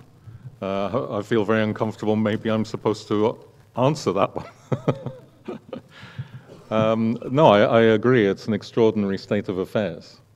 And, you know, problems of this nature are solved by one of 2 ways. They're either solved by violence or they're solved by diplomacy. And I don't know which you feel is the more appropriate to handle this very, very bizarre situation of the Houthis. Now I'm asking you that question now. You see, okay, now the boot's on the other foot. Maybe a mixture, but it is a mixture of both. And we will see that happening through the new US administration. Great. So to get down to a slightly more broad-based discussion, the Houthis are not the sole risk. You've identified them as responsible for the hottest point on the globe, especially with relation to maritime risk. But they're not the only risk. What should the international shipping industry itself be doing to address these risks? And what, if anything, is the role that the IMO should be playing? So if you would like to carry on a little bit, John, and then we'll go to Stamatis. Okay, thank you, Nigel. It is obvious that the security risks exist in certain areas, as I depicted during my setup presentation. The axe starting from the Black Sea down to the Suez Canal and the Red Sea through the Straits of Bab el-Mandeb was for the last 3 years the most dangerous areas, as the wars in Ukraine, Gaza Strip, and the South Red Sea are still ongoing. All the 3 wars are still ongoing. Dealing with maritime security issues almost on a daily basis, it is of paramount importance prior to any voyage in those areas to proceed with accurate threat and risk assessment reports from credible providers in order to identify the situation well in advance and issue adequate guidelines to the masters of the vessels. The crews should be prepared and maintain a high level of awareness while passing through the high-risk areas, and best management practices issued by the IMO have to be followed in any case. From the other hand, shipping companies should have credible security advisors from private maritime security companies that will propose specific measures adapted to the current situation to mitigate threats and risks. Concerning the second part of your question, as the role of the IMO is to promote cooperation between governments in the regulation of shipping engaged in international trade, encouraging adoption of the highest practical standards concerning maritime efficiency of navigation, my belief is that the establishment of a task group of qualified officials that are continuously examining the existing threats and risks is of a great importance. Issuing bulletins, guidelines, and proposals for best management practices and alerts could assist to better mitigate the risks. There is a friend that has served in the IMO for 3 years, so he could add a few things later on if we have the time. Finally, I strongly believe that masters of the vessels should increase their level of knowledge on maritime security threats and risks while having tools of update intelligence and information from institutions such as the Institute of Study of War, the Joint Maritime Information Center, UK MTO, etc. And last but not least, I have a proposal for the shipping industry that should be considered. In my opinion, a maritime security course tailor-made for the masters and the second in command could be developed in Greece at the NATO Maritime Interdiction Operational Training Center based in Souda Bay, Crete, after a request, of course, from the Hellenic Ministry of Maritime Affairs and a proposal from the relevant maritime associations. For sure, this will be an added value for the professionalism of the bridge officers being certified from such a prestigious training center that counts a life of 17 years. I had the honor to command this training center for 2.5 years. They are established in Greece, they are in Crete. We are not profiting of that, and most probably after a request from the Ministry of Maritime Affairs, the Ministry of Defense could give a green light to start working on the training need analysis, to proceed with the training need analysis for masters and bridge officers.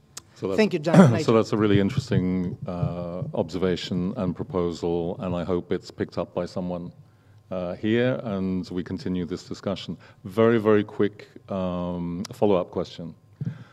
You laid out certain steps that you would expect that shipping companies and their crews would be adopting to best face these risks at the current point in time. If I asked you what score you would give, 1 being the worst, 10 being the best, ideal, for the current preparedness, risk preparedness of the shipping industry generally, with which you communicate on a market basis because of your company, from 1 to 10, what score would you give the current preparedness to face these risks of shipping companies? Honestly. I will judge. I'm sorry, I will judge now the shipping companies, and it's something that I should avoid. It's an observation. Our clients. Anyway, and you know what they say about potential. You know, the worse things are, the greater potential there is. So I would say that anything between sort of 2 and 5 would maximize the potential for your services. And anything between 7 and, let's know, I will give, Nigel, I will give a score of 5 out of 10, because... a lot more that should be done at a company level. Has to be done. That's why I proposed the security advisor nearby the captain and the courses for security issues. We had incidents in the Black Sea recently, the last 3 months. Ships have been attacked by underwater swimmers, and as Mr. Georgopoulos said earlier today, they placed limbet mines underneath the merchant vessels, that they were going out from the Azov Sea. So the awareness of the crews, it's of paramount importance. Okay, yeah, completely understood. Mr. Tsantanis, you know, coming back to the sort of experience of shipping companies, how are the Suez Canal and Black Sea crisis affecting companies at, I was going to say ground level, perhaps sea level would be a better expression. And at the moment, you're mainly involved in dry bulk, so if you want to concentrate on that, please be my guest, although you have experience in tankers as well. So. Yes. Well, thank you, and good afternoon, everyone. It's a great honor for me to be here. Congrats for making a great panel, and congrats to Kostis for setting this up. So the actual passages, I mean, we operate mostly on the Capesize and Newcastlemax segment, which is the largest conventional size of the dry bulk shipping. And we transport raw materials such as iron ore, coal, and bauxite. One would think that we would not have been affected by the pretty much closure of the Red Sea, but it was quite the contrary. We tested that 1 out of 3 of our ships would otherwise pass the Suez Canal, which we avoided by deviating the ships around the Cape of Good Hope. And the reason is that due to the invasion of Russia into Ukraine, coal became a dominant commodity again for energy needs. So Australia started exporting a lot of coal to Europe. There were a lot of coal cargoes from the west coast of America to India and also to China. So all these cargoes would otherwise pass from the Suez Canal, and they didn't. So we had to deviate approximately close to 30% of our fleet, instead of passing through the Red Sea, around to the Cape of Good Hope. One thing I should mention here is that right now we're testing this again, and it's only 7 or 8% of our fleet that is being deviated due to the need of, avoiding the Red Sea altogether. However, one should think that deviating ships around the Cape of Good Hope, outside of the actual risk against the ships, which is, of course, the loss of life, pollution, and a number of other things that can arise from missile attacks or drone attacks or submarine attacks or all these things, is that the impact to the environment is also quite significant. Adding 15, 20 days additional time to the vessel not only harms the environment by the incremental emissions, but also harms the consumer because it makes transportation costs unnecessarily more expensive. You require more days, so it's more ton miles. And especially, we saw that the Houthis did not have any particular distinction as to what ships they will hit.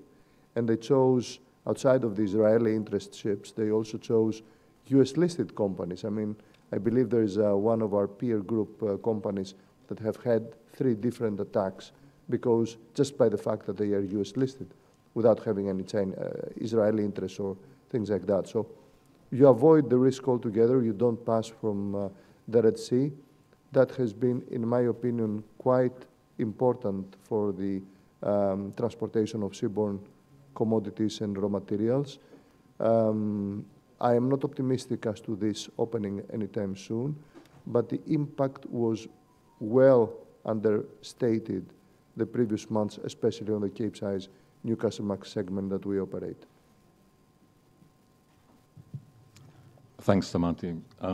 You said that you weren't very optimistic about opening anytime soon, and I obviously wondered if John would agree with that, especially given the apparent stronger or renewed or fresh U.S. focus on bringing peace to not only the Black Sea, but also the Red Sea.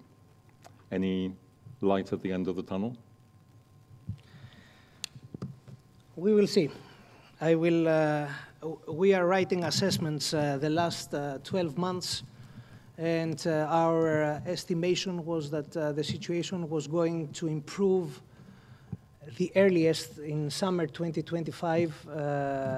Personally, I believe that now I will move a little bit further the date, and I will speak about autumn of 2025.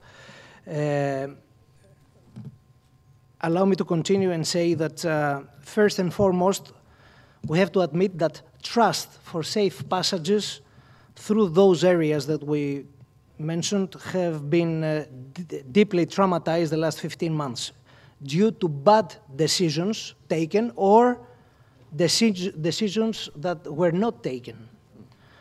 So international community and states with a leading role on defense and security issues, we can, let's say, ask them the question why they let this happen. So trust has to be restored. The efforts of the new US administration are heading to a better direction, in my opinion. It is a mixture, as I said before, of signed agreements between the US and the involved in conflict parties, as well as hard power actions, such as preemptive attacks against Houthis infrastructure, military assets, and mainly leadership. And I count the key leaders' engagement as a top priority. Look at the results in Israel achieved in the operational field with Hamas and Hezbollah leadership that changed radically the situation. So, in my opinion, when you find an open door, is either left open by chance, maybe by mistake, or the worst, you let the door open in purpose. Thank you. Okay, so we've done a little bit of positive publicity for the Trump administration. We'll get to the other sides very, very quickly, I think. But just before that, perhaps a very, very brief word from either of you on something which I'm sure is not forgotten by security specialists, or in fact by people who trade their ships to those areas, but has been a little bit forgotten in the newspapers. The Strait of Hormuz. I mean, when you talk about security hotspots and potential risk, surely this shouldn't be forgotten, but very quick word on that side. Thank you very much. It was in our assessment also the Straits of Hormuz, and this was the worst case scenario that we were examining. The most fragile period for closing the Straits of Hormuz was the period when Iran was during a pre-election presidential phase. You remember that the president of Iran lost his life during an air accident, ? And it was a fragile period. Actually, I don't believe that there will be, let's say, a risk of closing the Straits of Hormuz from Iran. First and foremost, because the 5th US fleet is stationed in Bahrain and in the area. And secondly, because Trump is going to use the maximum pressure campaign towards Iran to deal with, let's say, at the end of the day, with a good agreement concerning his nuclear program.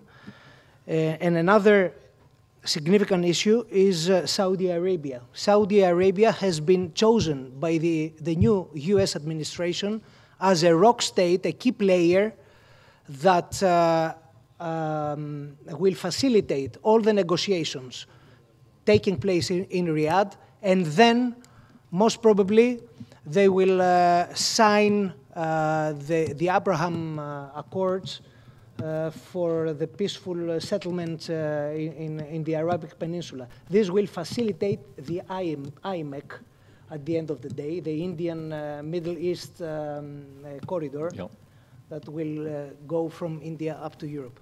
Mr. Mate? Well, I couldn't agree more. I believe that strongly that Saudi Arabia is now playing a very dominant role in the peace efforts in the neighborhood.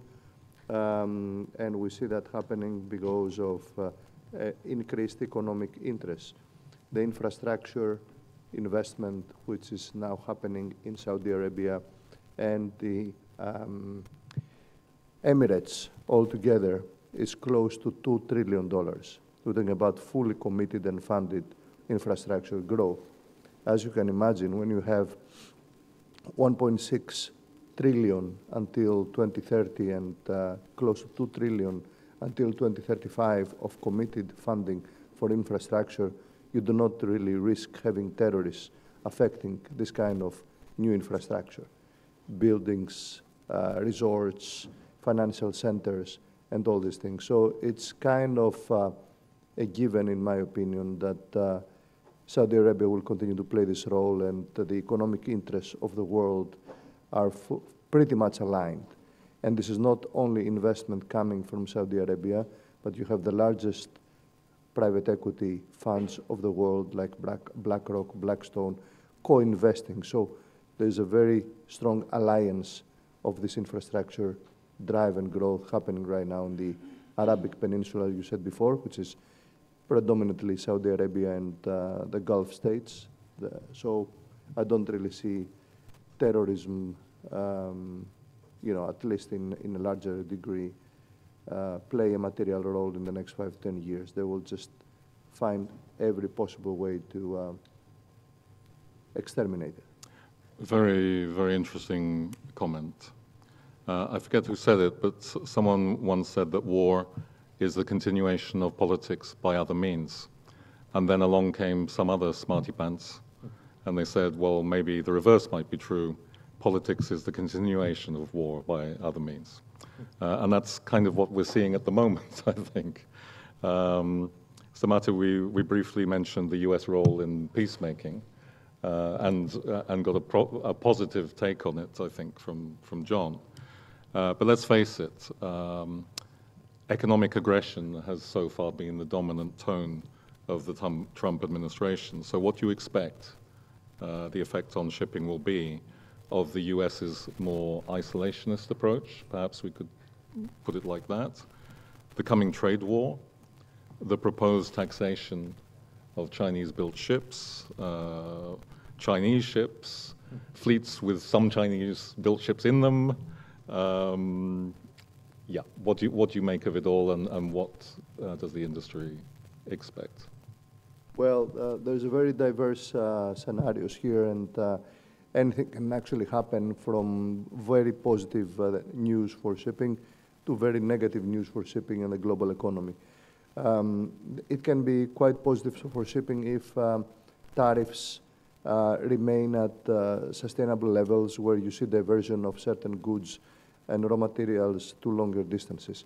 And that has happened in the past. I mean, this system has already been tested in 2015, 16, 17, and the world and global ship owners, being agile and adaptive, they found ways of moving cargoes longer destinations, thus increasing the ton mile and making shipping more profitable and increased freight rates. Let me remind everyone here that sanctions, tariffs, and all this geopolitical turmoil usually create material opportunities for shipping. Generational profits have been made in containers and tankers the last 5 years, most of that arising from geopolitical events. Tariffs and economic barriers usually make good opportunities for shipping. However, there is a downside risk, and that is if we get into an escalated global trade war. If this happens, then we might see global slowdown and recession in many countries, and that's closely associated with, of course, the economic growth of the world. And that's very negative if this is to happen. However, I believe that we have a very transactional government in place in the United States, and at the end of the day, they will look into the potential well-being and profit of their own population. And if you impose so many things that will create inflation and inflationary pressures without the necessary economic growth required to counter play that, it's going to be very negative. And I think that for the time being, it will lead eventually to a free trade within the next 2 or 3 years. However, in the short term, there will be a lot of volatility, a lot of uncertainty. Global markets hate volatility and uncertainty. Well, they love volatility, but they hate uncertainty. So I strongly believe that by the end of the year, we will know what kind of a direction this kind of thing will have taken. And I sincerely hope that we will reach a solution that's going to be beneficial for the consumers. Whether this is good or bad for shipping, I cannot really say. But at the end of the day, it's going to be good for the consumers if goods and services, if raw materials and goods are actually better priced and more efficiently transported. Thank you. Excellent. So we only have another 9 months of deep anxiety to somehow navigate. I'm very cheered by that. And John, do you see a Trump effect on the rule-based order of shipping, which until today has been vital for shipping to function, on the role or authority of the IMO, on the Panama Canal situation? You know, how will all these issues, which were pretty unthinkable until even a year ago, how will they unfold in your view?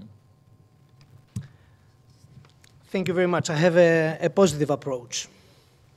President Trump has already openly defined his priorities and objectives, and there are three priorities and objectives. First, to ensure freedom of movement for all U.S. naval and air assets which promote and secure U.S. interests and goals worldwide.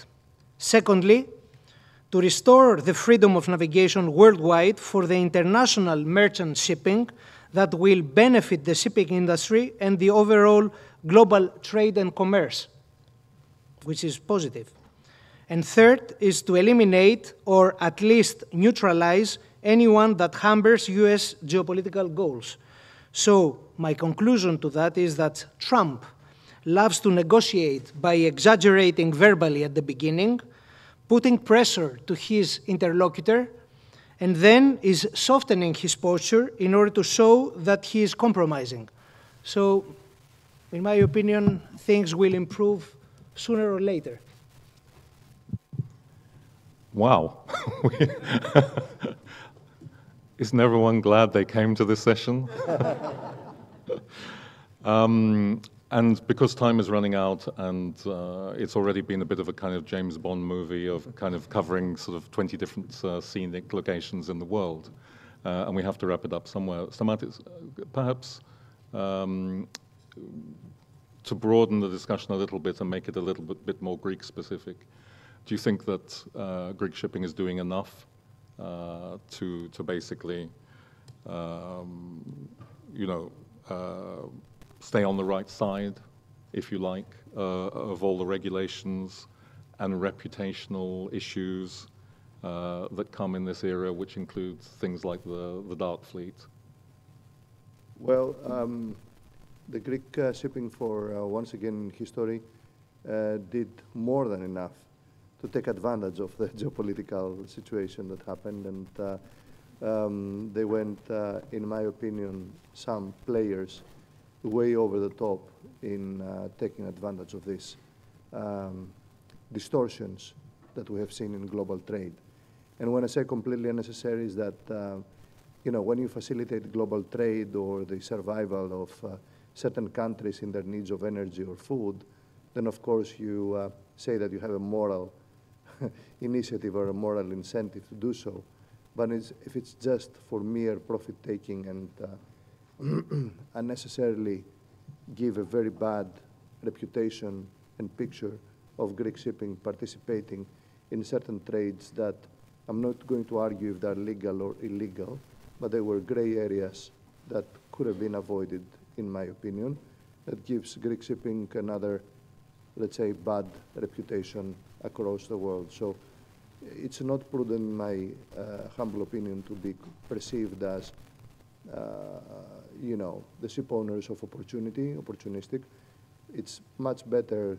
I mean, the Greek shipping all over these years with all the new buildings, the public companies, and all the efforts to rebuild the brand image had made a very good effort and result in order to upgrade what was perceived to be bad shipping, bad and polluting shipping, into good part of the chain of energy, food chain, and all that around the world.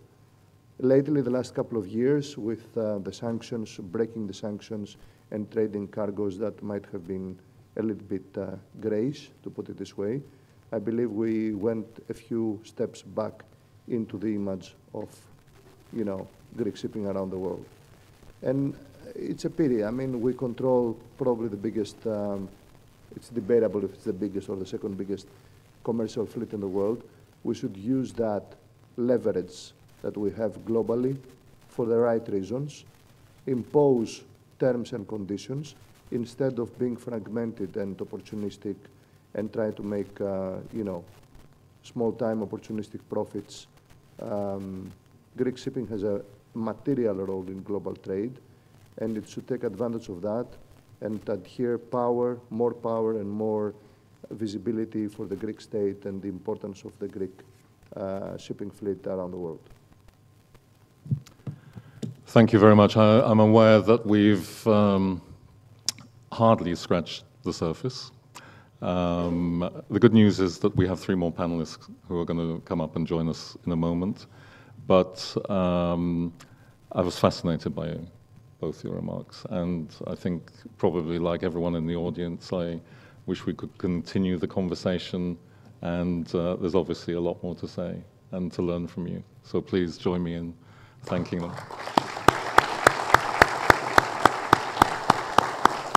Thanks so much. And the A team should join us now. Thanks.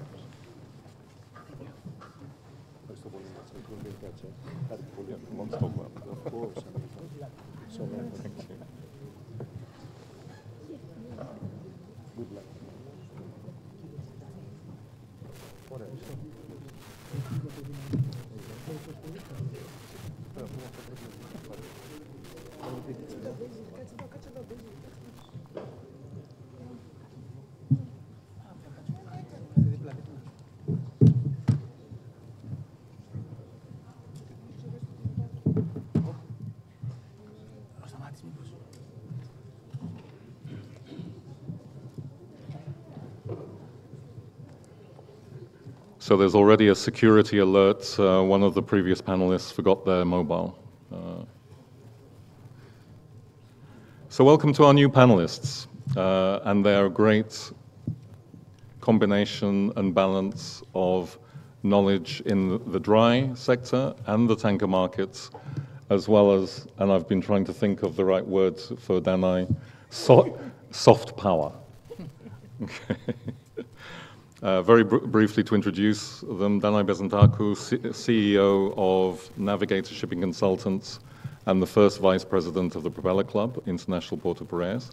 Hardly needs any introduction. Most of you know Danai is organizer of Navigator, the Shipping Decision Makers Forum, concept founder of the Young Executives Shipping Forum, or YES Forum, as it's more commonly known, which is a platform of open dialogue between the industry, students, young people, young professionals, and president of the I4U Greek Mentoring Network, which empowers women entrepreneurs, among many, many, many, many, many other things.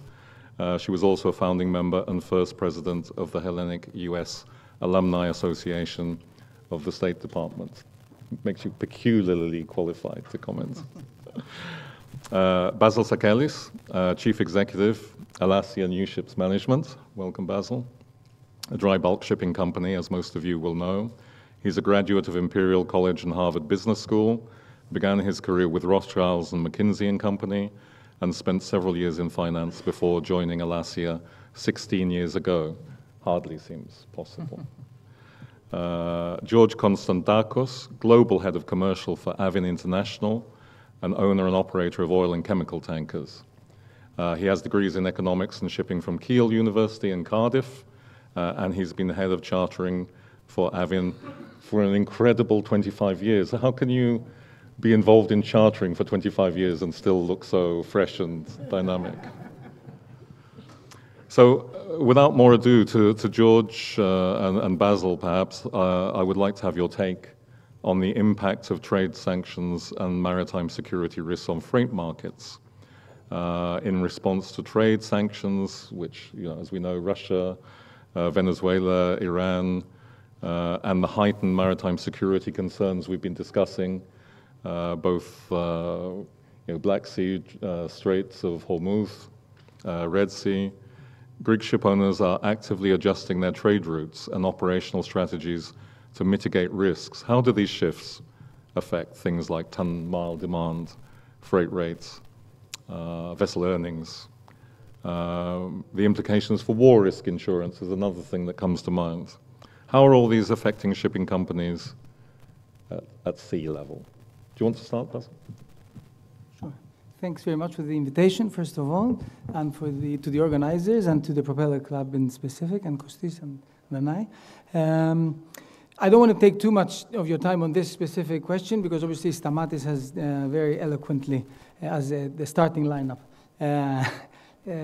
responded very, very clearly to these questions. Obviously, when there are disruptions, the ton mile tends to increase. So obviously with the Red Sea being closed, the sea suggested 30% of their fleet had to be diverted. And obviously with the Black Sea as well, the Black Sea grain trade and all of that, the ton mile has increased, which has benefited dry bulk shipping. Naturally, I think we would much rather find other ways of making more money, but it has been a positive thing financially for dry bulk shipping.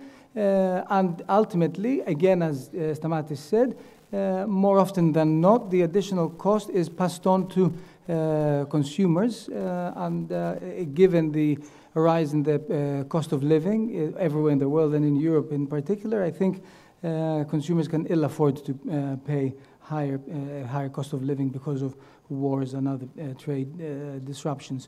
The only one side comment I'd like to make before I pass on the floor is that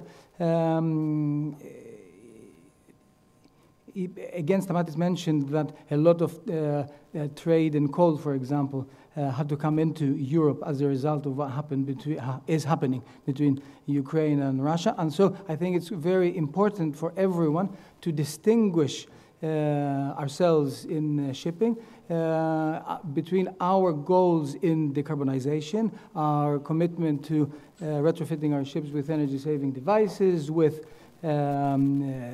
ordering eco-new building vessels, even considering alternative fuels, with the needs of this world.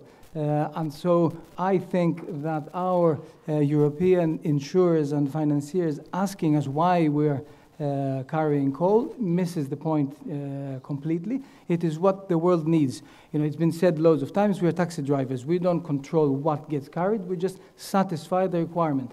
Unless, of course, it is okay, because of our ethical, environmental sensitivities, for the poles to freeze to death. George, would you like to take up pretty much the same huge area for comment? It is indeed. Let me start by just saying a quick thank you to the organizers and Mr. Frangoulis for the invitation.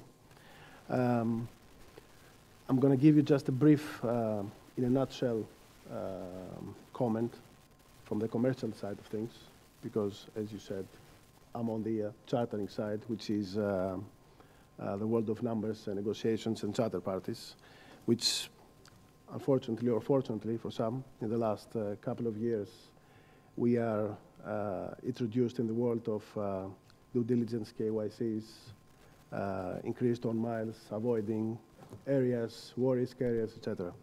So let me start by saying that as far as Russian coals are concerned, the owners, especially Greek owners, although the framework allows owners to load and discharge Russian oil into non-EU areas, there is a significant risk involved in the KYC side of things, namely the KYC and the due diligence that the owner has to make to the counterparties, either the charter, the producer, the receiver, and the buyer, of course, of the cargo. It has to be very, very enhanced and very detailed. Otherwise, you jeopardize being, surprised even after the cargo is discharged by various parties, who's going to ask you questions whether you asked this or you asked this, in order to explore more on the KYC side of things. So we have to do police work, in other words.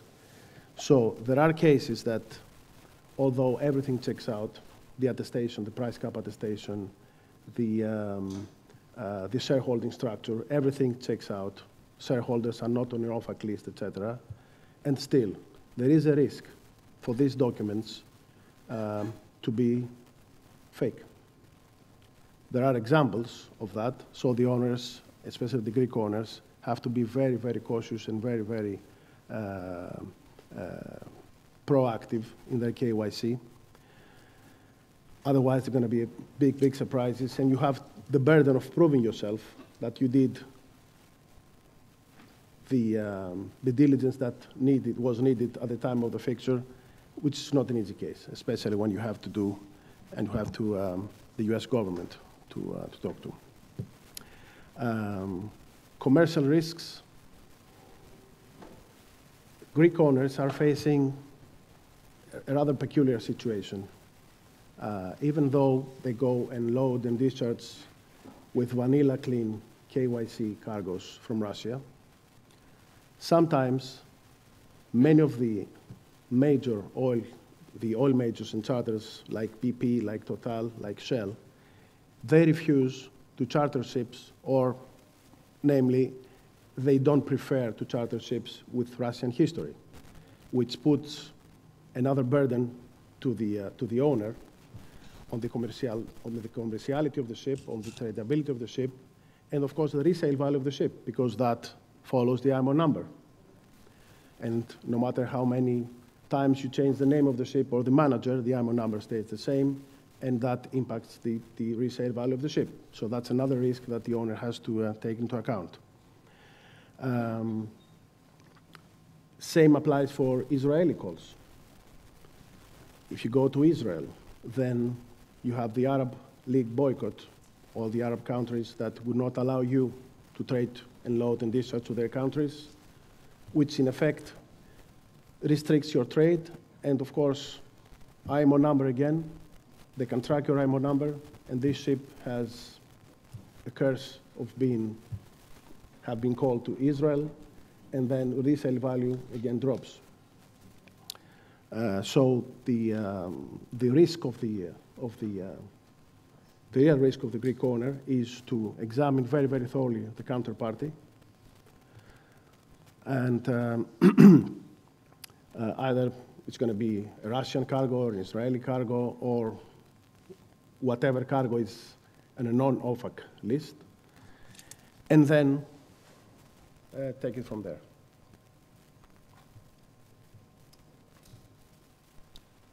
So it's a very, very complex picture.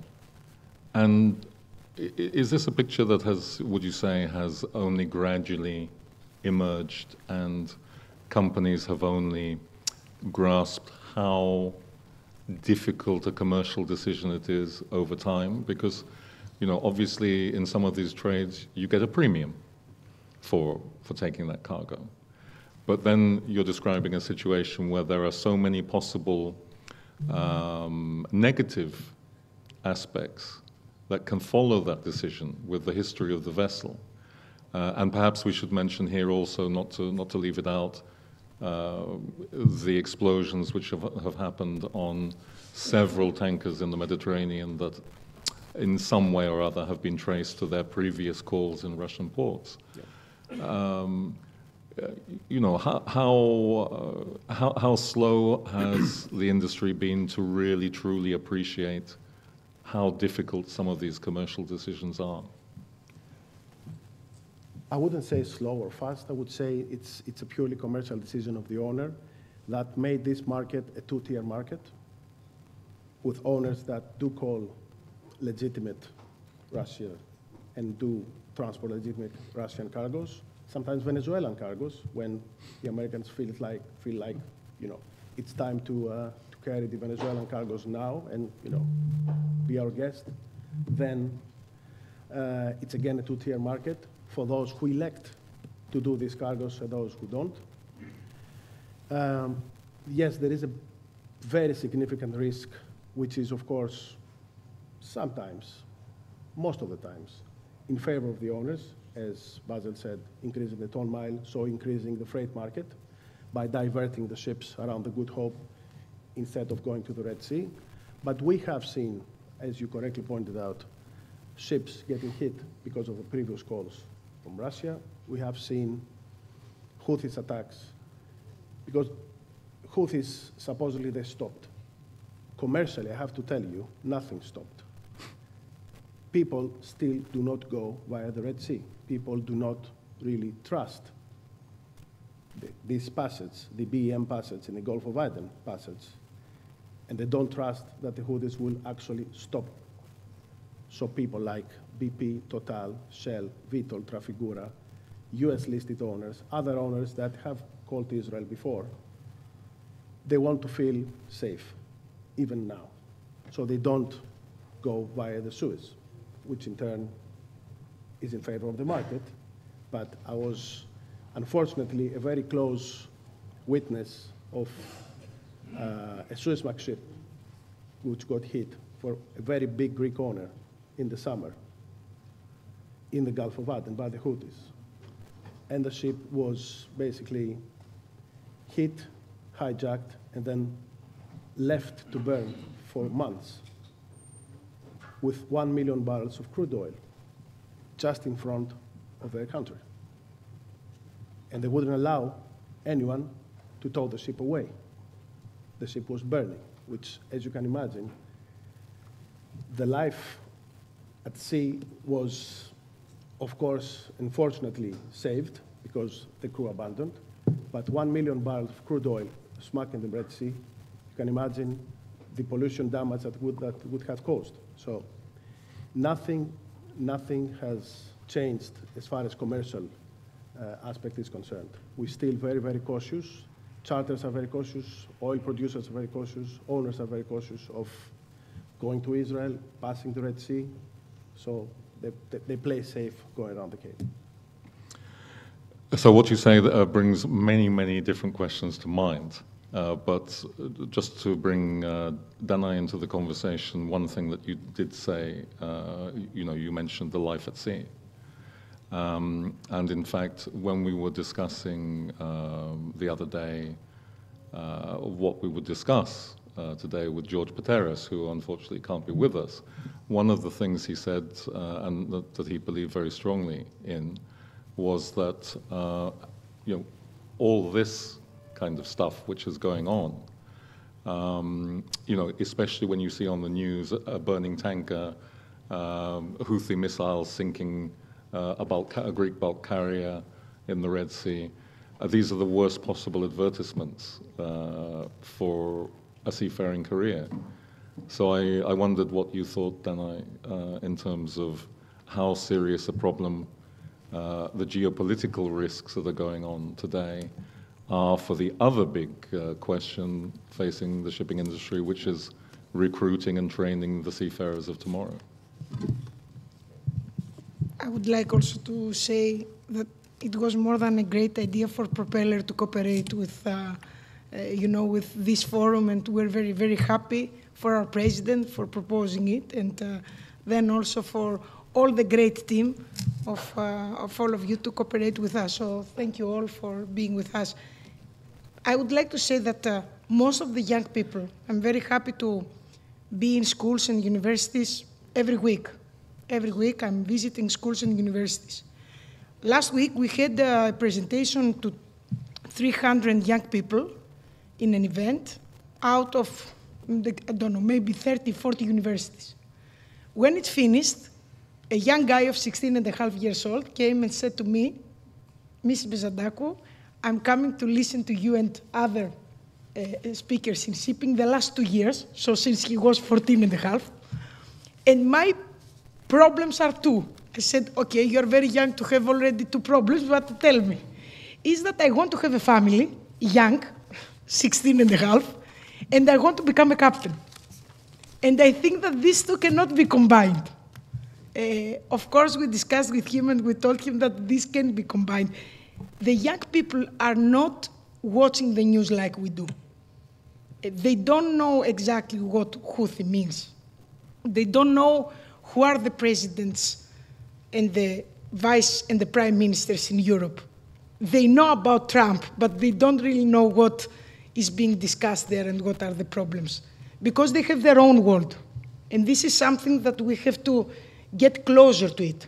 So what I can say is that the problems of the young people entering sea is simpler.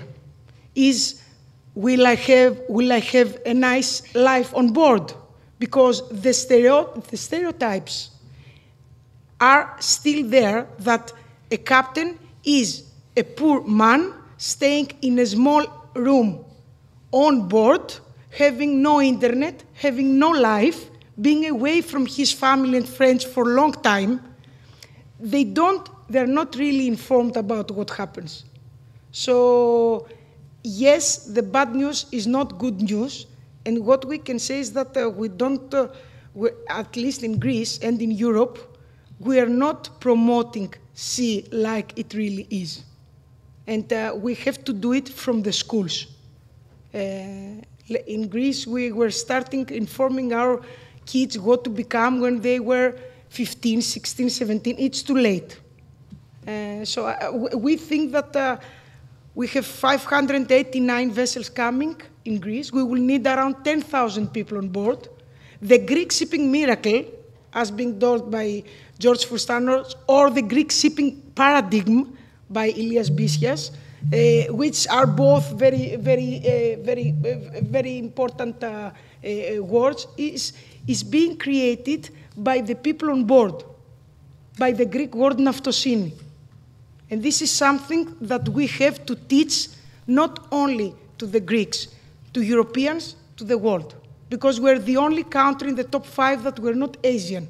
We're the only country that represents the world except Asia in the top 5. And this is something that we have it in our blood. Nunu Martinou was saying here in the Greeks, and she was doing like this, it's not blood, it's sea inside. We have to go on with it. Oh, very interesting. At least there's the Venn diagram of the overlap between one challenge and the security situation is not so overlapping, at least.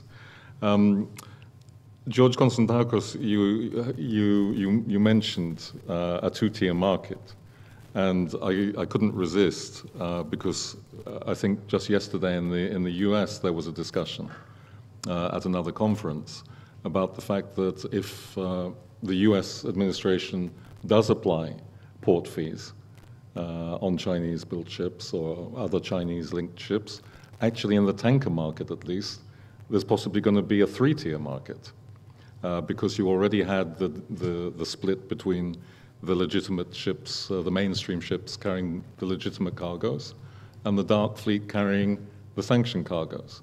And now there is a possibility that there's going to be another tier put in between. How do you possibly get your head around what that would create in terms of the effect of on the tanker market? Well, it really depends.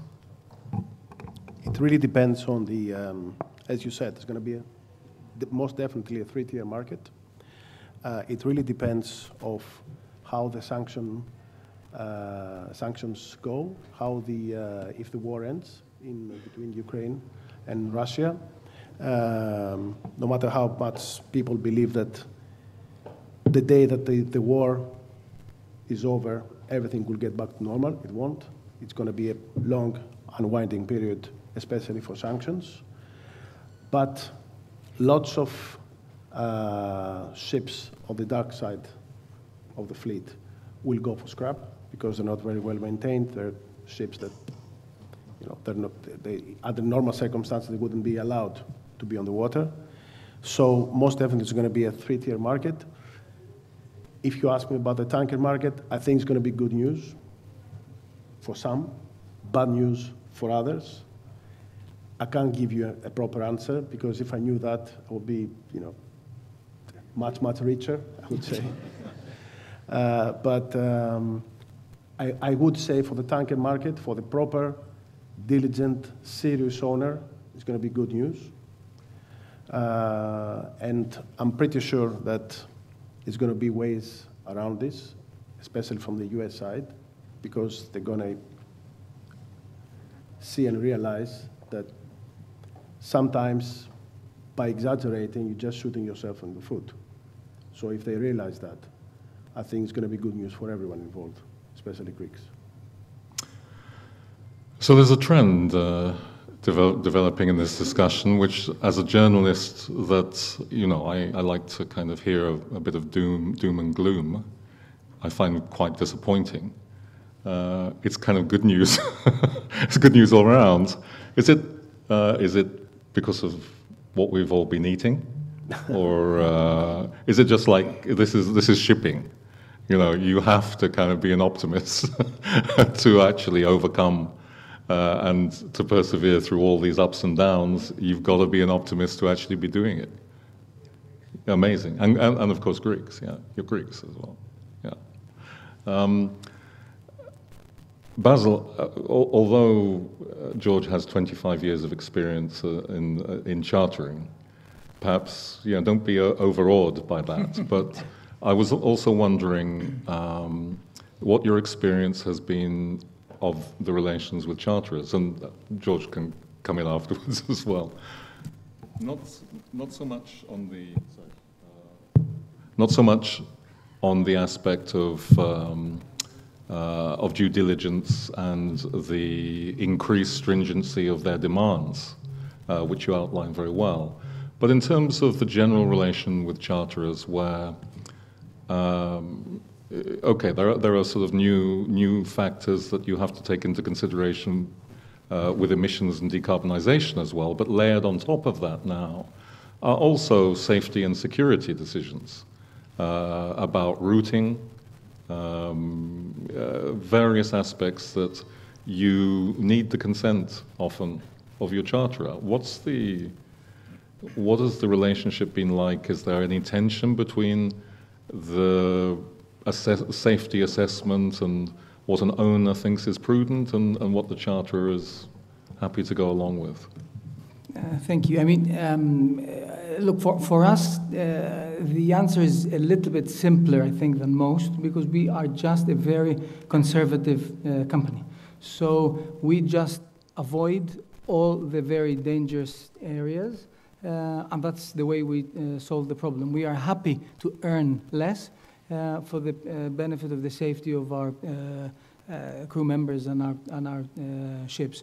I know it's a simplistic answer, but the other way to look at it is that when you do a risk assessment, the risk assessment is basically the product of the probability of something happening and the impact if it happens. If the probability of something happening is very low, even if the impact is catastrophic, the result will probably allow you to go ahead. Well, we look at the catastrophic possibility of the impact, and we just ignore the possibility of it happening. And so we just say no. The last time that a charter insists, they do insist. I mean, our ESG document is about 50 pages and theirs is about 500 pages, but still, they insisted that we cross the Red Sea. That was maybe the last time they asked us was maybe around 5 or 6 months after the war in Gaza, whatever you want to call it. And basically our response was that we'll get the ship to Suez, and then you will send us 20 seafarers. We'll put our ship at risk, and you'll put 20 souls at risk. And so we share it, and we go ahead. Guess how long it took them to tell us to divert around the Cape of Good Hope. So it's quite simple. Unfortunately, I can't give you a more complicated answer. For us, it's quite simple. George? Yeah, thank you. Well, up until 2022, the relationships between owners and charters were the classic relations between cat and dog sometimes. Fighting over freight, fighting over demurrage, fighting over everything under the sun. Since 2022, I think it's going to be, it was and it is, a honeymoon between owners and charterers. We all realized we're on the same side, under the same umbrella.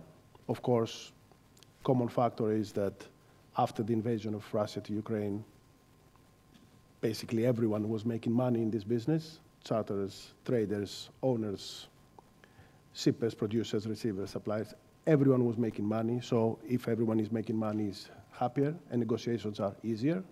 So in that sense, that really helped. In terms of security and safety, we all realized, as I said, that we're under the same umbrella. They have their cargo on board that has to be on its destination safely and intact, a cargo that sometimes it's more value than the ship itself. So we worked and we are working towards the same direction with big charters, major charters that understand the risks and not B or C class charters that they do not care about the risk. They just want to make money over a barrel of oil. Especially on the war risk side, charters were understandable to burden all the risk passing the, for those who were passing the via Suez Canal, a cost that was significantly higher than was before. It started like $40,000 or $50,000 for a Suezmax, and it was up to a point that the amount was almost $600,000 for just a simple passage of 5 days. And the charter was agreeable to burden this and to embed this on his estimation and trade calculation, which, of course, that's another discussion. That's on the burden of the end consumer. But at least, you know, the people were safe, the environment was safe, the owner was doing a proper job, the charter was doing a proper job. So to answer your question, the overall cooperation with the charters in the last couple of years was 9 out of 10. Very, very good.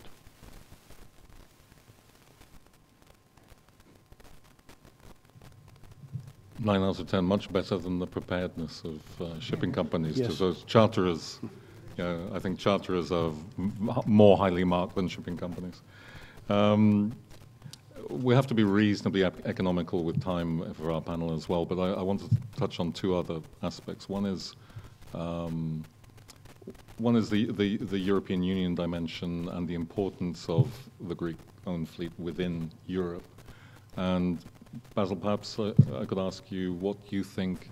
Has there been a change in, especially with the geopolitical changes that have gone on? Has there been a change in how Europe is looking at shipping and in particular the importance of the Greek fleet?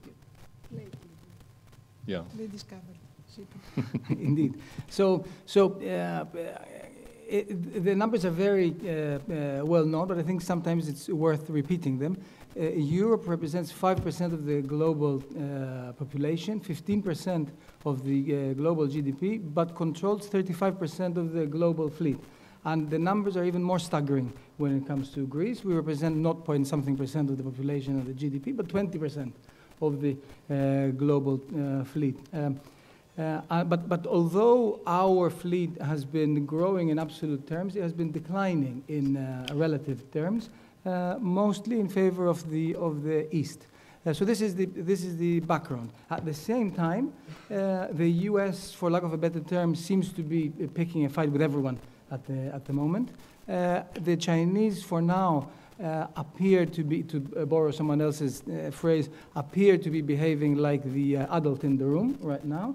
And the BRICS economies represent a higher percentage of GDP than G7. So if I'm somewhere in between and I am trying to think who I should align myself with, it's not that obvious anymore that I should be aligning myself with the US administration. And particularly us in dry shipping, we cannot live without trading in the Far East if we don't trade in China. So we have to balance all of these things. So my view is that we cannot afford anymore to have fragmented opinions in shipping within the EU, the North having one opinion, the South having another. We need to have, and we can no longer be spectators, if you like, of geopolitical events that are being decided by others for us, by the US or by China, for us in Europe. We need to have a unified and a proactive voice. And I think that this is particularly awkward for us in Greece, because historically, shipping in Greece has preferred to conduct its business out of the limelight, and with all due respect to the minister, with as little to do with the government and governmental authorities and officials generally. So we need to get used to the idea that those times are gone. We need to step into the limelight, us Greeks and the European Union as a whole, and to have a unified voice that can, at some point, help direct our fate, and not wait for others, either from the West or from the East, to direct our fate for us. Καλησπέρα σας, κύριε Υπουργέ. Θα είμαστε πολύ σύντομοι. And the other area of risk I just wanted to briefly touch on, Dana, is obviously the technological and manpower risk. How would you rate the situation in terms of the pipeline of having the people who are ready and able to operate the ships of tomorrow and the new technology, including things like AI? The number says that until 2030 we have to educate, retrain, upskilling 800,000 seafarers. In Europe is 250,000. And let's not go to the numbers of the offices, because we will talk about many, many millions. We have yesterday to start upskilling, reskilling, retraining, all of us.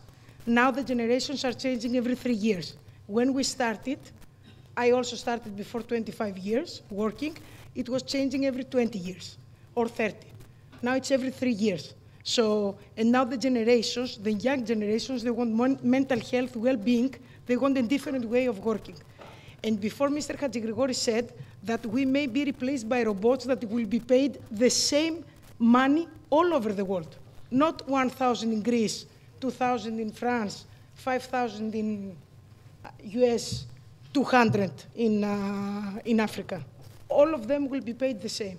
And this will be a problem. So we need to upskill and reskill, because now the vessels are very modern, the regulations are changing all the time, the safety must be seen, the cyber security, all these threats are there.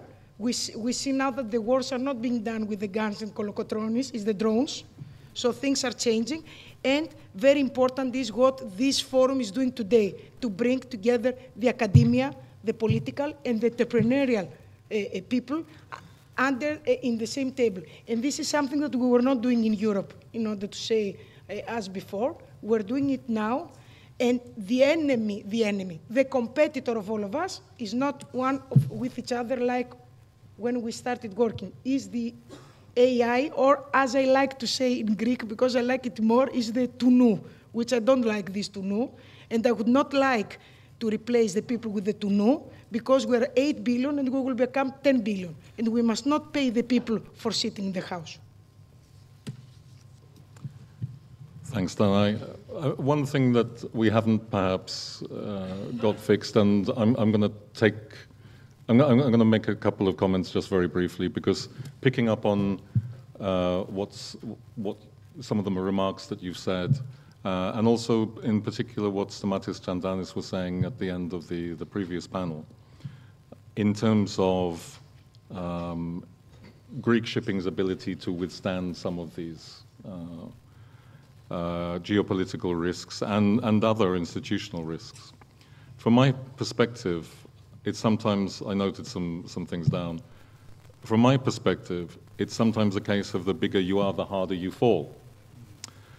And the fact is that through its success and size, Greek shipping has a bigger exposure to maritime risks than smaller shipping powers. That's just, it goes with the territory. We also mentioned that now a much greater percentage of control of the world fleet lies in Asia. And although in terms of pure tonnage, China has caught up with the Greek-owned fleet, Chinese shipping, and for that matter, Japanese shipping, which have long been the main rivals of Greek owners, are closely allied to the economies of their home countries. By contrast, less than 1% of the cargo carried by Greek-owned ships is linked to Greek trade. That goes with what you were saying about the relative size of the population and the size of the fleet. So no matter who might have the most gross tons, the fact is that in terms of cross-trading, Greece is still by far and away the biggest player in global shipping. And during an era of free trade and globalization, of course, this has been a huge strength. However, though, some alarm bells perhaps are now ringing, because are we any longer in an era of free trade and globalization? Some of this may be walked back. If there's an upside, and if it's true you need to be more agile than ever, and I want to do with the upside because everyone else has been so optimistic. If there's an upside, and if it's true you need to be more agile than ever to navigate through these uncertain and treacherous times, no business ever has shown itself to be more durable and adaptable than Greek shipping. It has also been in recent years a model of excellence and reliability in terms of compliance. Compliance in terms of both safety and sanctions. And as such, Greek-owned shipping has been quietly, and even some might say invisibly, an important tool of the West and the rule-based world order. There are some real questions to be looked into as to how that relationship might evolve. If, for example, the US's crucial role in the rule-based order is abdicated, and, for example, if the dollar loses its preeminence, as many adversaries are hoping it will.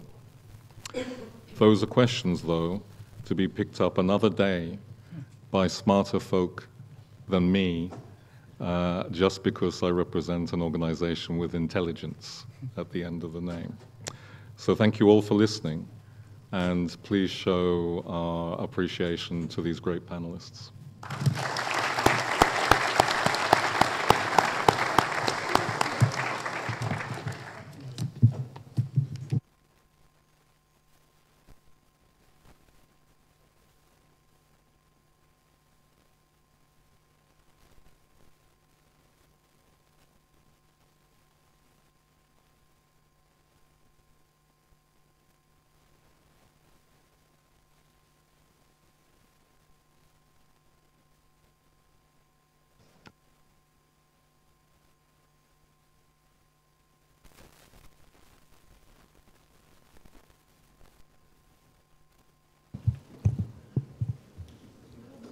On behalf of the Council on Foreign Relations, our co-organizers, the Propeller Club, and its president, Mr. Fagoulis, the Foreign Affairs Institute, and its chairman, Lukas Katsonis, the University of Piraeus, am I forgetting anyone? And the McKinsey Forum. It's an honor and a privilege to have with us today the Minister of Maritime Affairs and Insular Policy, Vasilis Kikilias, and also the new Chief of the Coast Guard, Vice Admiral Mr. Trifonas Kondizas. It is a particular honor since the new Minister of Maritime Affairs, I believe, will make his first official speech. And we are delighted and excited to hear what he will have to say about such an important industry as shipping, which is probably the most important sector for us in Greece. Dear Mr. Minister, to give you some perspective of what has been said today, I will use 2 or 3 words that were uttered in previous panels. And these words are uncertainty, volatility, gloom and doom. And this, I believe, because we are in a transitional period. It is the first time in history that the hegemonic power is appending a world order that it put in place after the war without having been defeated in war, and appending an international order that served its interests and the interests of the West, and in fact returning us to a competition of great powers, which is what has started to happen in the global arena. We see this competition taking place. We see the reconstitution of spheres of influence. And of course, we see policies of protectionism. Need I remind you that today is Liberation Day for the United States. President Trump is going to announce a number of tariffs and policies of protectionism in the United States, which are targeting mainly his allies. So we live in a period of uncertainty, and this poses a number of problems for maritime powers, oceanic powers, such as our country. We have 2 wars going on, and we have the proliferation of hotspots around the world that pose challenges for our shipping industry, and I'm afraid for you too. So these are the things that we're talking about in this conference: the geopolitical changes and what challenges they pose for the shipping industry. And it is a particular honor to have you address this conference and also talk about your policies and your strategic objectives since you assume the responsibilities of the minister. Now, let me say a few words about Vasilis Kikilias. He's been a successful minister in every ministerial portfolio he has undertaken, either that of the Ministry of Tourism, that of Public Order, or more lately, the Ministry of Civil Protection, which is not an easy post to govern. I've known him for many years. I consider him a friend. He is a man of action, not of words, and I wish him the best of luck in his new responsibilities. Dear Mr. Minister, you have the floor.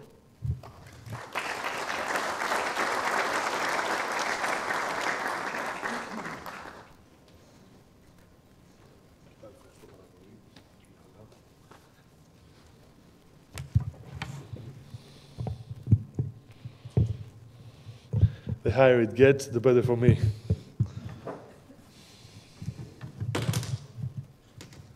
Professor Vanitopoulos, it's an exceptional honor for me meeting you here once more, and I cherish the, of course, difficult moments that we have spent together in difficult times with austerity measures and huge crisis for the Greek people and the economy, of course. Big part of the economy is the shipping world, and I'm truly thankful for the Prime Minister appointing me in the position of Minister in such an important sector. Dear Chief, congratulations, and I hope we have calm seas and your career is successful in the position of Chief of the Coast Guard. Distinguished professors, of course, and representatives of the Greek shipping community. Of course, esteemed speakers, I didn't have the opportunity to hear everything, but I'm looking forward to receiving the results and taking them into account. And of course, ladies and gentlemen, dear friends, this is actually my first speech, but I would like to stick to the theme which I consider very, very important and of high value, because we do live in uncertain times. And since we do live in uncertain times, unfortunately, all aspects and matters of life, especially economic life, and a big percent of our GDP, which comes from maritime affairs, will be affected by decisions, geopolitical decisions, strategy, and tactics. So, of course, I congratulate all the joining organizations in terms of this wonderful initiative. And of course, this is the Evianidis Foundation. This is an historical foundation and home of the maritime education in Greece, and I'm very, very honored to be here. And once again, the organizers have done, I think, a great job. And it is an opportunity to share some of my views in terms of the Hellenic Maritime Administration. And of course, the threats to maritime security, which are clear. There's a clear and present danger, unfortunately, and have multiplied since the environment is such. It's an increasingly unstable environment, and geopolitically, for sure, we see it around our neighborhood. So, walking into the room, you said 90% of all the goods traded nowadays are through ships. Big percentage through ships with Greek flags, or actually not really owned by Greek ship owners. This is something that we have to take into account and see what we can do about it. But this is a huge power that cannot be neglected or just stated into a percentage.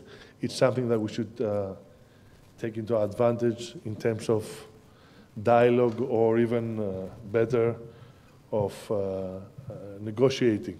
There's going to be a lot of negotiating nowadays, Professor Arvanitopoulos, I think, and for the near future.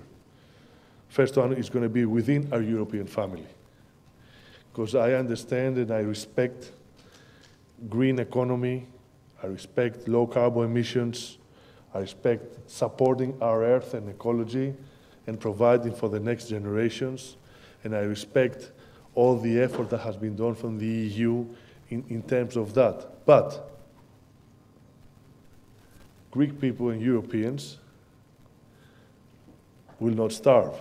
So competitiveness in terms of the maritime world within our European Union and family are essential, and this is what we pointed out, ship owners and the Greek government in Brussels recently, which means that if we're not careful like a European family, since the United States are in a constant growth in terms of their economy, and China also, and we're way behind, and unfortunately the gap is growing, if we're not careful and take into account what is needed in terms for all these ship owners and these ships and these fleets, which is an advantage for us, a strategical advantage to stay within the European family, we will lose them to the IMO. So it's crunch time for bureaucracy in Brussels, which has done a petty job, unfortunately, for many, many decades in terms of being pioneer in politics. Unfortunately, we are dragged behind events, situations, or crises, and we haven't been able yet to find a common strategy that will be implemented and supported by everybody, at least as early as it should be, because the timing momentum is essential in terms of global politics. So let's get to the point.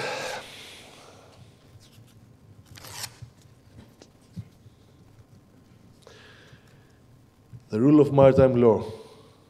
Remember, Professor, I talked about AEZ together with Professor Kariotis, with the late deceased General Manager of the Ministry of Energy of Cyprus, Solonas Kassinis, who then became a politician, and with Nikos Ligeros, some 10, 12 years ago. Talked about 1982, Montego Bay, EEZ and the strategical advantage, back then in the aspect of economy also. But here it is deciding more or less, UNICLOS, authorized or unauthorized activities in terms of our exclusive economic zone. Once again, I want to remind everybody, we're not talking about just fishing. We're not talking about just gas and oil. We're talking about solar energy, wind energy, wave energy, of course, maritime coaling, which is fishing, and then gas and oil. And everything is important. And since a huge power like the United States is shifting to drill, drill, drill, I don't see any other way of how things are going to be, unfolded in global politics. And since one part of the Libyan curb under Crete, you got the Israelis, the Egyptians, and the Libyans, and a lot of wells, successful wells with successful drilling. I don't see why on the other side of this, let's say, bathtub, by the laws of physics, and in proportion with all the efforts that have been done until today, maybe we get a fair chance. So I have to congratulate my colleagues here in that deal today. Water, food, and energy were the means or the cause for peace or war globally. Since the ancient times, unfortunately, nothing has changed until today. This is going to be the main part of how the playbook is going to be unfolded. So in terms of energy resources, if this is doable and possible, together with our strategy of green energy, something that we want and something that we should pursue, as far as I'm concerned. Is that our only problem? No, of course. Clear and present dangers, the Houthis and other instabilities in key passages through our maritime routes. We should fight back. There is no other way. And of course, in terms of cybersecurity or the problems unfolding in this new world of artificial intelligence, or the pressure from, I don't know, not strengthening all these years our protocols in terms of that. Digitalization is one thing, but also in this sector, our sector, strengthening the protocols in terms of cybersecurity, in infrastructures, in key aspects of security of the administration, and also in the private sector, together with the public sector, is essential, as far as I'm concerned, to be able to put the framework of security where we want it.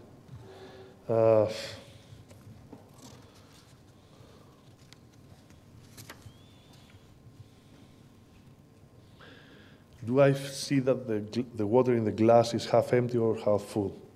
No. I'm an optimist. We've dealt, and Professor Avranitopoulos, me personally, I have dealt with probably all the crises known in recent times. I was Minister of Health during the first 2 waves of the pandemic. Everybody was betting that we would be flat on our back. It didn't happen. On the contrary, we were an example of how things should be run in terms of organizing the healthcare system. Prime Minister took the right decisions very, very early, before Germany, before France, and we delivered in terms of showing the world how things are done and got the RRF out of it, which is a huge investment that we still rely on.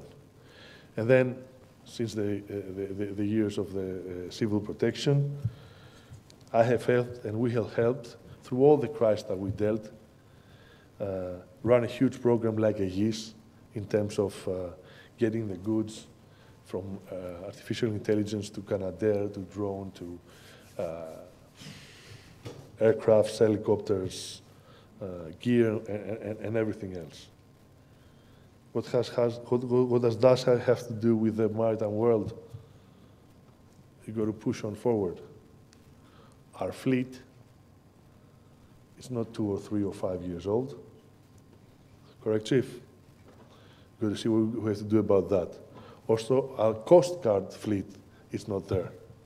Also, the technology we use in terms of fighting against crime. We talk about huge organizations, trying to smuggle guns, drugs, illegal immigrants.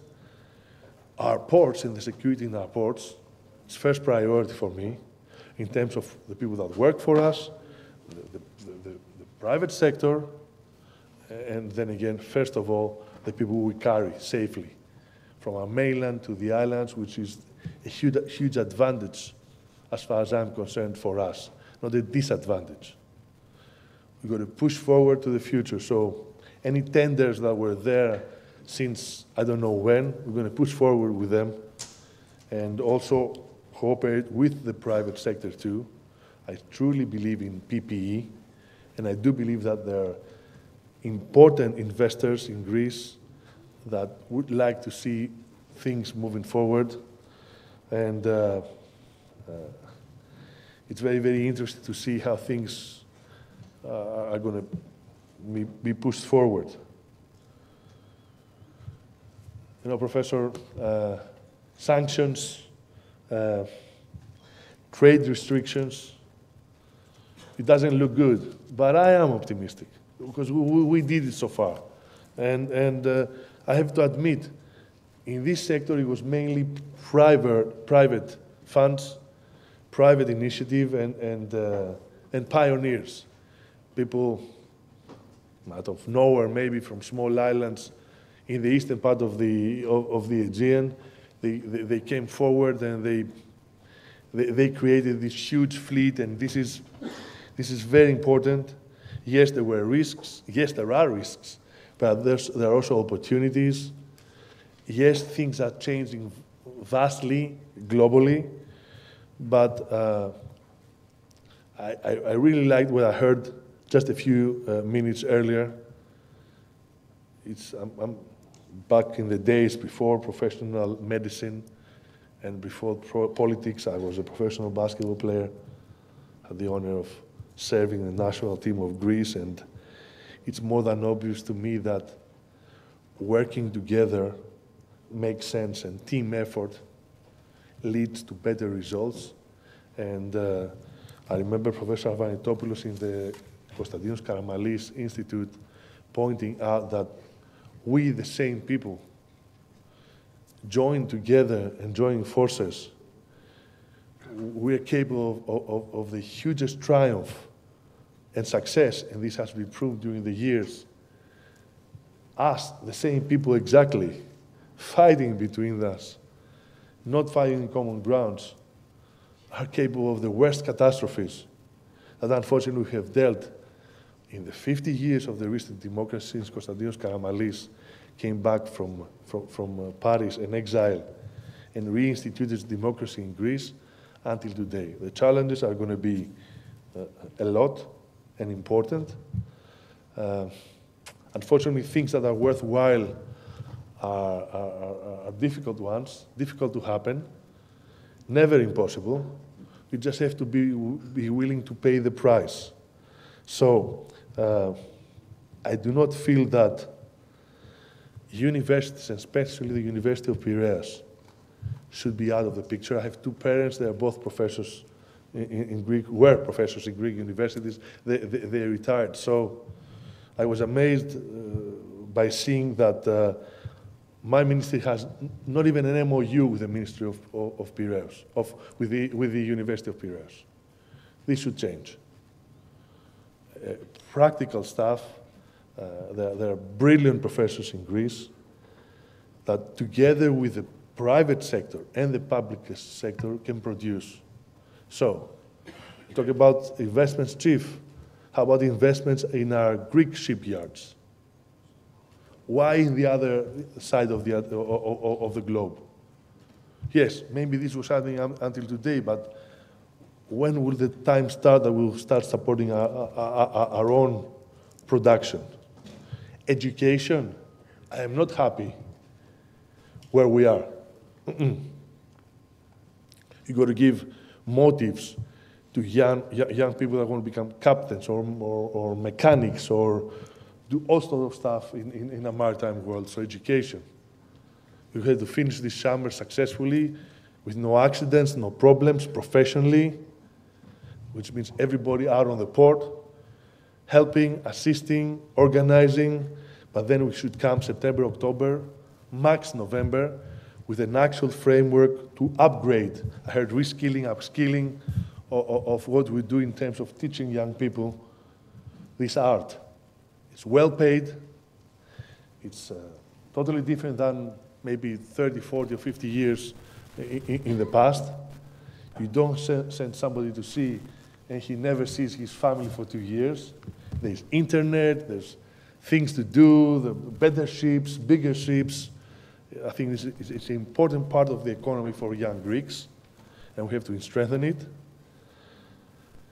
Our fleet, it's a matter of patriotism, and we have to find a way to convince private sector and, like I said, pioneers and patriots, investors that they deserve to have, and we deserve to have Greek flags. In order for them to have Greek flags, we should produce people that can work in the ships and run the ships. There's no other way. And now how about what is happening in Silicon Valley or second Silicon Valley in Israel, and small hubs of newborn companies here in Greece? Can we match the three together? Professors and students from universities.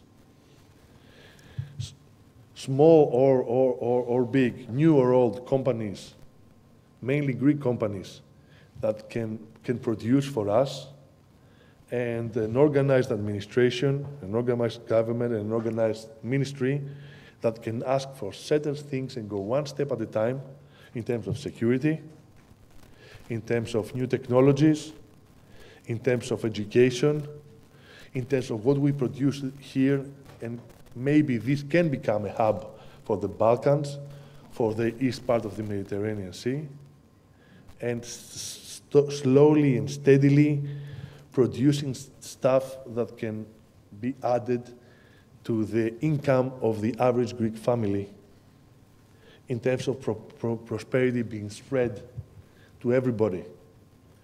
Because as far as I'm concerned, 40 or 50 or 60 or 100 ship owners cannot be happy and live in Greece if all the other scenery around them is people in a difficult spot.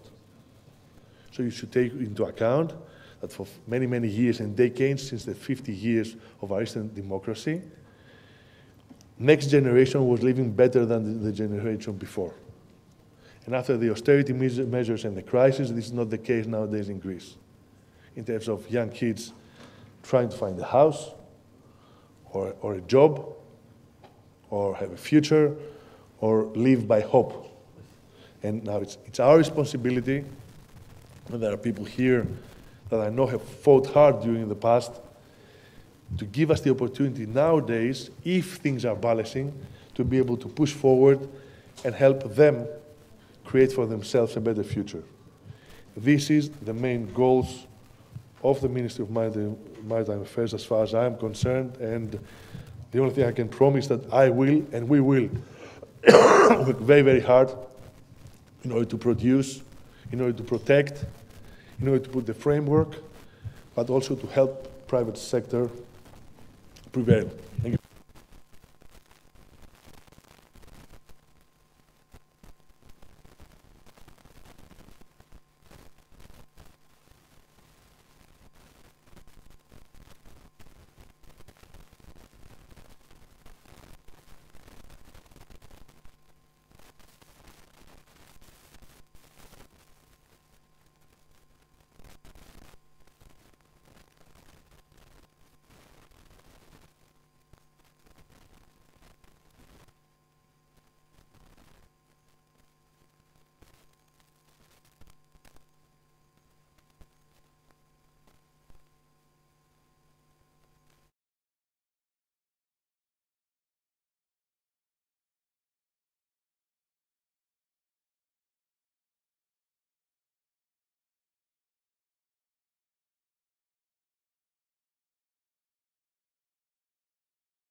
Next session.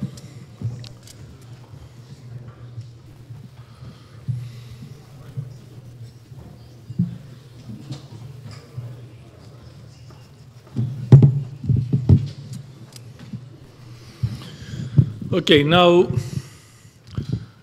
a fireside chat without the fireside, but you can. A seaside chat, okay, fair enough. We are very lucky to have with us Miss, I'm sorry, terribly sorry. Professor, okay, Miss is not appropriate, I accept that.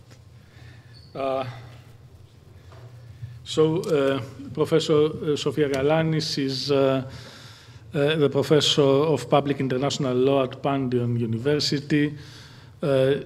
She took up her position there just 3 or 4 years ago during the pandemic. Before that, she was a lecturer and a senior lecturer, if I'm not mistaken, at the University of Bristol, where she also completed her PhD. Now, the University of Bristol, of course, is one of the most famous centers of learning on international law issues and issues concerning the law of the sea globally. She has written both on the law of the sea and human rights law with an emphasis on hostages and human rights. That was her PhD, but then she published a remarkable, she was the editor of a remarkable collection of papers on the law of the sea. She co-edited that with one of the most renowned professors of international law, Professor Malcolm Evans, who is now at Oxford, but was back then at Bristol, if I'm not mistaken. So she's an acknowledged expert in the field of the law of the sea. She advises as a scientific advisor the Greek Parliament, but also certain committees of the United Nations. We could not hope for somebody better placed to address the issues that we would like to discuss today. Up till now, the conference was about the strategic issues, economic issues, the industry perspective. We have hardly addressed legal issues, and this is the one opportunity to do so. Now the minister before mentioned maritime law, and it has to be said that the law concerning the sea can be divided in two main streams. Maritime law, namely the law concerning the private relations between parties engaged in commercial activities, sea-related commercial activities. We all know that this is ancient law. It started in classical Greece. Nomos Rodion Naftikos is the most renowned classical collection of rules on maritime law. And then later, during medieval times, it was further revived and developed. And of course, we have all heard about the famous medieval 14th century code,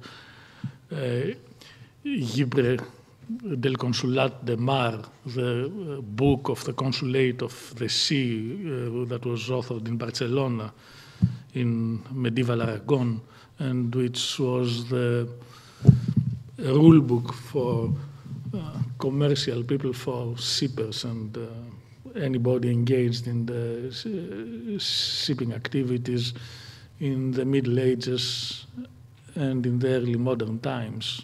Back then there was no law of the sea. Law of the sea is the other major plank, and this is public international law. It is the law concerning the order the public order of the seas and the relationships between countries. And this was born much later than that. In classical times, the only thing that existed was a rule against piracy.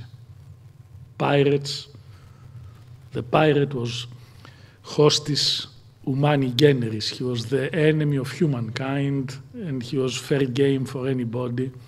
So anybody, no matter where they would come from, were entitled, indeed bound, to fight against pirates, apprehend them, put them on trial, and then hang them from the mast so that everybody could see. But beyond that, there was very little public international law of the sea until the early 17th century. And I want to tell you a story that Professor Platias asked me to repeat for you. What was the birth of the law of the sea? And the year was 1603. You know, a year earlier, in March 1602, some Dutch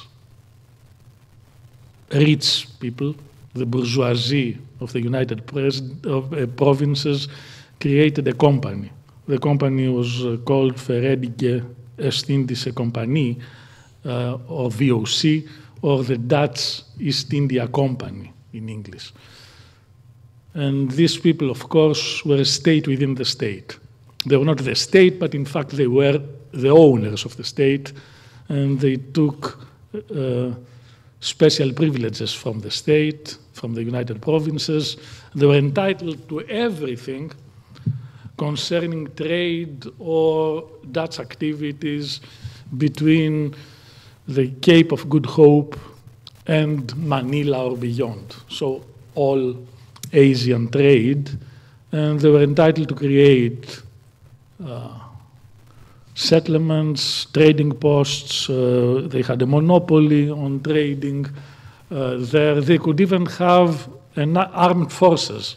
They could even administer the lands. And what they did was that this was a merchant company with arms.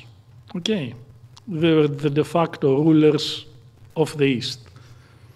And a few months later, in fact, they were also, by the way, the first joint stock company with tradable securities, where a shareholder could sell his shares, the first ever globally. And then a few months later, they had just been created. A few months later, 3 of their ships, small ships, encountered a very large Portuguese ship called Santa Catarina, and this was just next to what is nowadays Singapore. So on the coast of Singapore, they found this huge, huge ship, 1,500-ton ship, a carrack full of goods, musk and silk and little glasses, teacups from China. And what they did was that they took it over and they made themselves exceptionally rich. They got in one day twice the revenue of the English state in a year, 2.2 million pounds of the time. And of course, the Portuguese were up in arms. What happens here? Why? And the answer was, you are illegal. We did the right thing. What we did was taking prize because you claim that you have a right that you do not have, namely the right to monopolistic trade. Portugal and Spain believed at the time, England too, that as nowadays, the air belongs to the land at the bottom. So the land extends upwards, that the same thing basically happened, sort of, in the sea, that the seas belonged to particular countries. This was the principle of mare clausum. And the Dutch said, no, no, the sea is for all to navigate, commerce is open to everybody, this is the basis of the law, natural law. And they found, as always happens, a young lawyer who prostituted himself to them. The money was good, and they asked him, he was 20 years old, 21, they asked him to write a legal opinion because they had to meet a claim before the Amsterdam courts. Guess who won? These were Dutch pirates before an Amsterdam court. Who won? The Dutch won. The Portuguese lost. And the lawyer was called de Groot, Wig de Groot, and we know him under his Latin name, Hugo Grotius, and he's the father of international law. And he composed a legal paper, huge. It was never published until 1856. It was published under the title, believe it or not, De Jure Prede, which means on the law of price, on how you take other people's property and you make it your own. But one chapter of it was published to huge acclaim in 1609, and it was called Mare Liberum, Freedom of the Seas. And this became the basis of the law of the sea. It was accepted. It became hugely popular. And over the next century, the English abandoned their belief in Mare Clausum and embraced the Grotian theories of Mare Liberum. And then, and I conclude with that, 99 years later, in 1602, another Dutch author came up with the following idea: territorial waters. You know, we talk nowadays about the 12-mile rule, but back then it was 3 miles. Why 3 miles? The idea was you cannot project power into the sea unless you can throw a missile and hit another vessel, the vessel of the enemy. So 3 miles was as far as a cannon could hit a vessel back then. And then it became 6, and now much larger than that. Which brings me to the current situation. For centuries, we did believe that countries are territorial, land-based, and they have a tiny little surrounding sea area, the territorial waters, that effectively belong to them. But nowadays we have all sorts of claims which remind me of Mare Liberum, Mare Clausum, I'm sorry. You have the Chinese pushing hard in the South China Sea and trying to turn it into an internal lake. We have all sorts of claims on the exclusive economic zones, conflicts. We have the Turks claiming that their blue, whatever it's called, fatherland belongs to them, and this effectively covers everything, including Crete, I suppose. So the question turns to the power of international law. Can international law do anything about it? Is it simply a fig leaf? Is it simply ideology, something that a clever lawyer will, an argument that a clever lawyer will push in order to justify just anything? Theft under the name of property, liberty under the, or slavery under the pretext of liberty, and so on and so forth. What is your view on that? Can international law of the sea play any effective role in increasing security and creating a more rule-based and orderly environment in the seas, especially given the stance of China, the United States, and so on? Thank you very much. Before I start, I would like to thank the organizers for a very kind invitation to include me in the discussions. And I'm glad, Professor Hadji Emmanuel, that you started the discussions by mentioning the law of the sea. Because for us lawyers, every discussion about the maritime legal order and maritime security starts with the United Nations Convention on the Law of the Sea. We tend to call it the constitution of the oceans. And the reason is that it regulates a lot of activities that take place at sea. It clarifies issues about maritime zones, jurisdiction, freedom of navigation, and so on and so forth. So it is a very important document, but it was a package agreement. It was a framework agreement. So it did regulate a lot of things, but it does not regulate everything. And this is why in the document there are references to competent organizations that were tasked to take over certain of the issues that had not been addressed effectively by UNCLOS. The IMO, for example, is very important when it comes to shipping. It has adopted several agreements that deal with shipping matters. But there are many other agencies. It is the Food and Agriculture Organization that deals with fishing. It's the United Nations Office for Drugs and Crime that deals with maritime crime. It's the International Labour Organization that deals with crew safety and the protection of seafarers and fishers.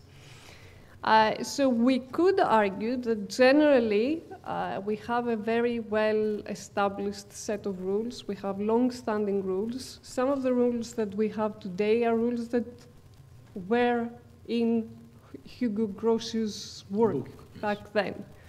So, you know, freedom of navigation, flag state jurisdiction are very well-established principles. The problem that we have today with international law is that actually because we're experiencing what many call the blue acceleration, what I mean by that is the importance of the oceans, which has increased in the 21st century. It's very difficult for international law to keep up with everything. There is a very basic principle in the law of the sea that says that the land dominates the sea. I think that today we could say that the sea dominates the land. And this could be said literally because of climate change and sea level rise, but also metaphorically because of the importance of maritime trade, fishing, natural resources, blue economy, food security, maritime critical infrastructure. All of these come from the sea and are very important for us on land. But if I may interject at this point, okay, you claim that over the years, especially since the convention, we have, if not an adequate, at least a developed set of rules, multi-level, regulating many important issues and creating some sort of normative order in the oceans. But what about the effectiveness of the regime? If I may put it this way, not everybody accepts the norms. And in fact, they don't accept them when it is not convenient to accept them. So you have, as always in international law, selectivity. The order does not apply uniformly for everybody. China behaves in a manner in South China Sea that is not completely consistent. Turkey does not subscribe and accordingly refuses to apply the principles. So one thing is saying the substantive norms are coherent and good norms, but the selectivity in the adoption is a problem. I mean, and then again, the rules themselves, do they cover all essential areas, or are there some issues? You mentioned climate change. We are living in an era of multiple and very rapid transformations. So, okay, the rules are very good if they are applied, but do we need rules for certain areas that are still how should I put it, lacking proper regulation, substantively? Activities, for instance. Well, the question raises many points, many interesting points. I'll try to address them one by one. The first thing is that Okay, let generally... me put it down in 2 words. No, it's fine. Who and what? The who is selective. The what, is it sufficient? Compliance with international law is a general problem with international law. It's not only a problem that concerns the law of the sea. But as always, we have to remember that international law is created by states for states. So it will be as strict as states want it to be. The law of the sea has the benefit, especially UNCLOS, that it reflects what we say customary international law. Customary international law, for those who may not be familiar, has to do with norms, with state practice, long-standing state practice by many states who operate in this way because they believe that this is the right thing to do. So it doesn't matter whether certain states have become parties to UNCLOS or not. The question, of course, is what happens when they don't comply with the convention. And as I said, this is a general problem of international law. But 2 more points that are important to remember about the convention. The first one is that the convention is a document created by diplomats. It's one of the documents that were not created by lawyers, by the International Law Commission, for example, that has legal experts able to draft a legal document. It was created by diplomats. And this means that many of the provisions of UNCLOS are very vague for the reason that states wanted them to be vague enough so that this would increase ratification on behalf of the states. And so consensus built on mutual misunderstanding, so some sort of agreement not to agree or something. Exactly. And actually, these kind of misunderstandings have improved ratification because we have about 170 states plus the European Union that have ratified UNCLOS. The other challenge that we have with UNCLOS is that it is a very old document. It's a document that was drafted back in the 1970s, and today we're experiencing challenges at sea that have nothing to do with what states knew back then. So we mentioned autonomous shipping, AI, climate change. States knew nothing about these things. They didn't predict these things. And so we do have a lot of gaps. We do have gaps. We have areas that are not adequately regulated, or they're not regulated at all. And as I said, there are other organizations such as the IMO that they try to keep up with some of these developments, but it has been very difficult for the law to keep up with some of these developments. And if you'll allow me, I have a couple of examples that I would like to bring. So, for example, the maritime critical infrastructure was mentioned, and more specifically, I would like to focus a bit on pipelines and cables that are extremely vital for energy security and communications. So what does UNCLOS say? UNCLOS recognizes the right of states to lay submarine cables, to lay pipelines. States can do that on the high seas or in the exclusive economic zone or the continental shelf of third states. But this is about it. Then it requires of states to adopt legislation that will criminalize damage to these pipelines or cables. But in practice, what we know is that many states still have not adopted relevant legislation because attacks against pipelines and cables was not a problem until very recently, especially after the war in Ukraine. And things become even more complicated when we have private actors sanctioned by states that sabotage cables or pipelines.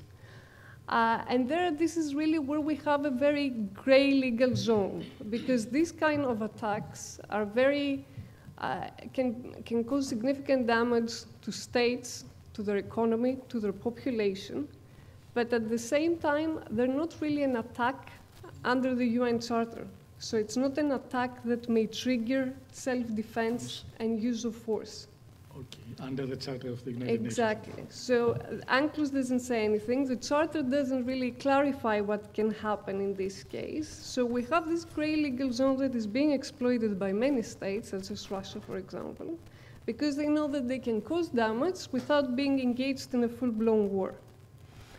And states strive for the time being to build resilience through maritime domain awareness, situational awareness, patrolling, interstate cooperation, but we don't really have any legal tools to deal with the problem. Gray legal zones are also created by militia vessels. China, for example, uses them in the South China Sea that you mentioned earlier. And what do? They use fishing vessels, Chinese fishing vessels, with Chinese fishers on board, who are not there to fish.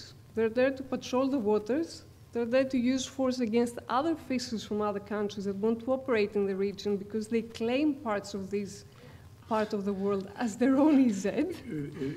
When I mentioned the Santa Catarina example, there was some similarity because the trading vessels of the Dutch were fully equipped with cannons. They were at the same time military vessels, and we see that nowadays with the Chinese fishing boats with add-ons, let me put it that way, which It's exactly the same. They operate aggressively against other vessels, or they defend Chinese vessels, for example, that are involved in exploring activities.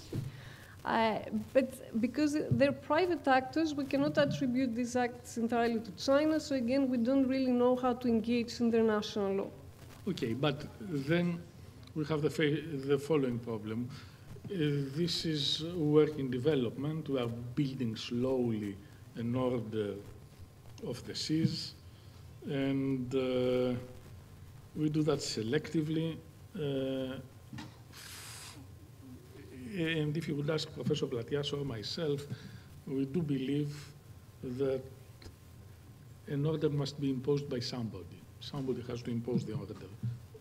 At least we good realists that we are, we do not really believe in self-generated consensual orders that, you know, come up as a social contract between all and sundry. There is some hegemonic power which enforces the law, enforces it possibly in a discriminatory manner. You mentioned the Ukraine war, you mentioned how the bad Russians undermine critical infrastructures. There was one critical infrastructure that was sabotaged, and the Danish report said that they were not sabotaged but the Russians, and then nobody said anything more about it because the good guys sabotaged the European economy, and we forgot about it. So during the post-war period, I feel that a major force for the good, or for an orderly law of the seas, used to be the United States, correct? That is, the United States in this diplomatic conference played a significant role. On the other hand, we see China effectively pushing back against this order precisely because of its own regional objectives. And my question then would be, is there a threat that we see not only a stalemate, but also some backtracking because of the way the Americans effectively step back from multilateralism and rule-based behavior and operate in a manner which is or could be perceived as the mirror image of the Chinese behavior? For instance, we've seen in one of the choke points mentioned by Professor Platias, one of the 8 main choke points in the Panama Canal, some sort of extremely aggressive moves over the past few months where, you know, how should I put it, private law rights were set aside and power was projected on the basis of arguments that have nothing to do with UNCLOS. They have to do probably with the Monroe Doctrine or some sort of sense of ownership or local, regional hegemony, something like that. So how optimistic are you that this exceptionally productive push for an orderly lawful cease of the post-war period will continue going forward? Well, I'm not very positive. Actually, I'm not positive at all. I'm very concerned by how the Trump administration deals with a lot of matters. And the other speakers earlier discussed the impact that there might be on economic matters, on shipping and so on and so forth. But I think that what is also very concerning is the fact that the Trump administration is changing the legal order as we know it. Also in relation to UNCLOS? Of course. You believe so? Yes. I can clarify this point. I mean, I have a couple of examples in mind. For example, the first one has to do with the position of the United States on freedom of navigation. For many years, for decades, the U.S. maintained that the U.S. Navy operations will safeguard freedom of navigation wherever that is necessary. In the South China Sea, in the Gulf of Aden, in the Red Sea, wherever. And then Signalgate happens, and we realize that their approach has completely changed, and they think that conducting operations for the sake of freedom of navigation is almost a favor that they're doing to Europeans and other states.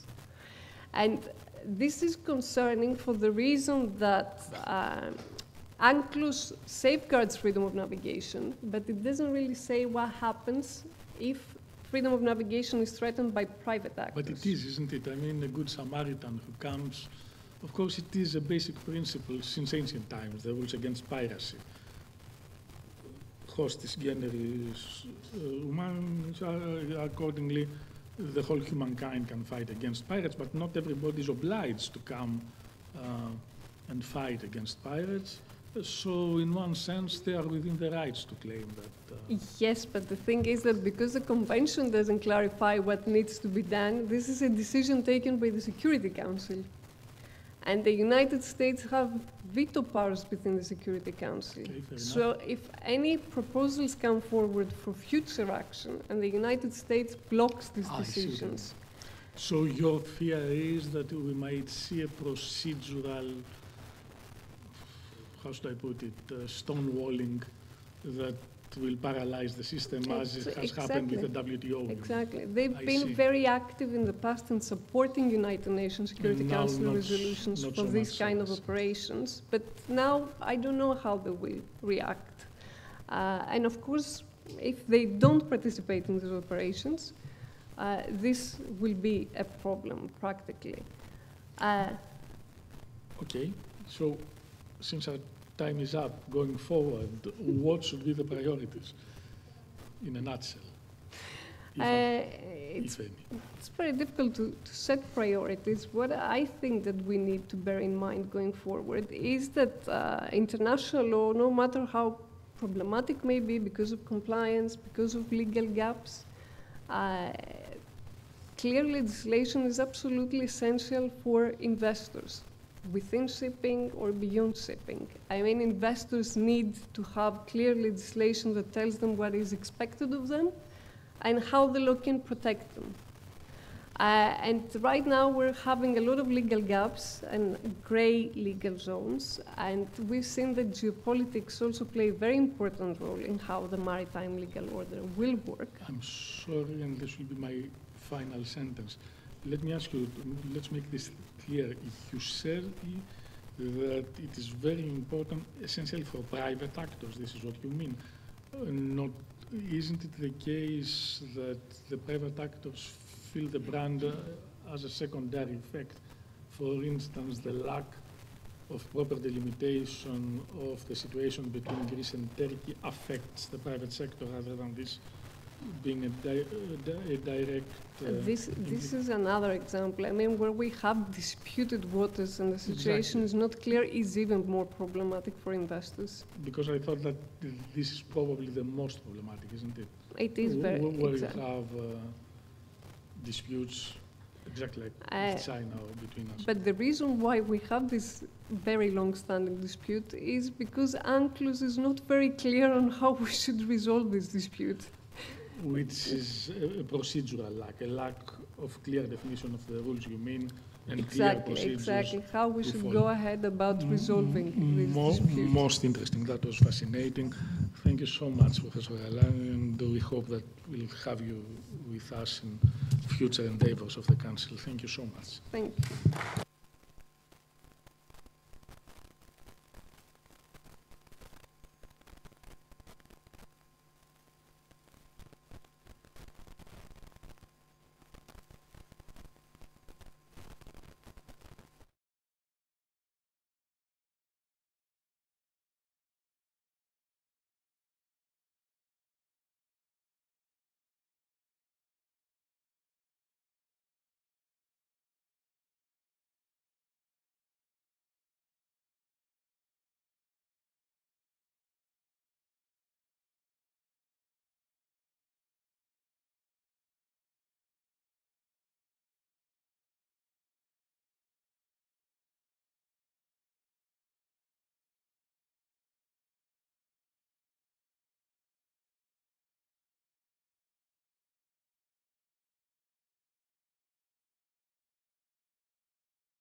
The Mackinder Forum was founded 25 years ago by my colleague, Jeff Sloan.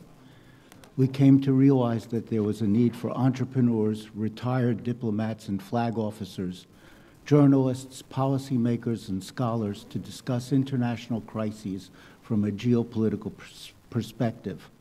Three of our speakers, Admiral Chris Parry, Mr. Roger Baker, and Dr. Michael Hochberg, are fellows of the Mackinder Forum.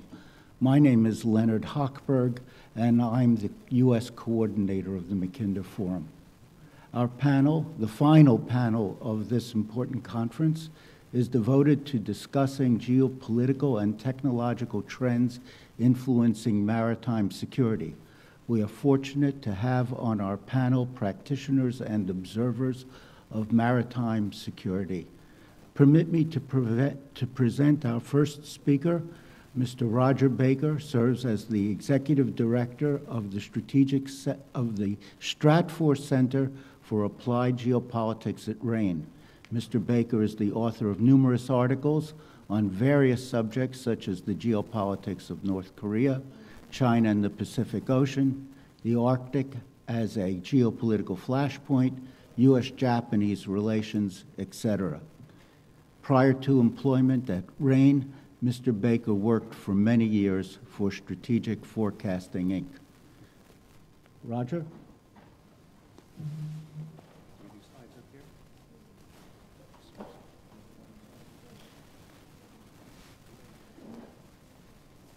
Minutes.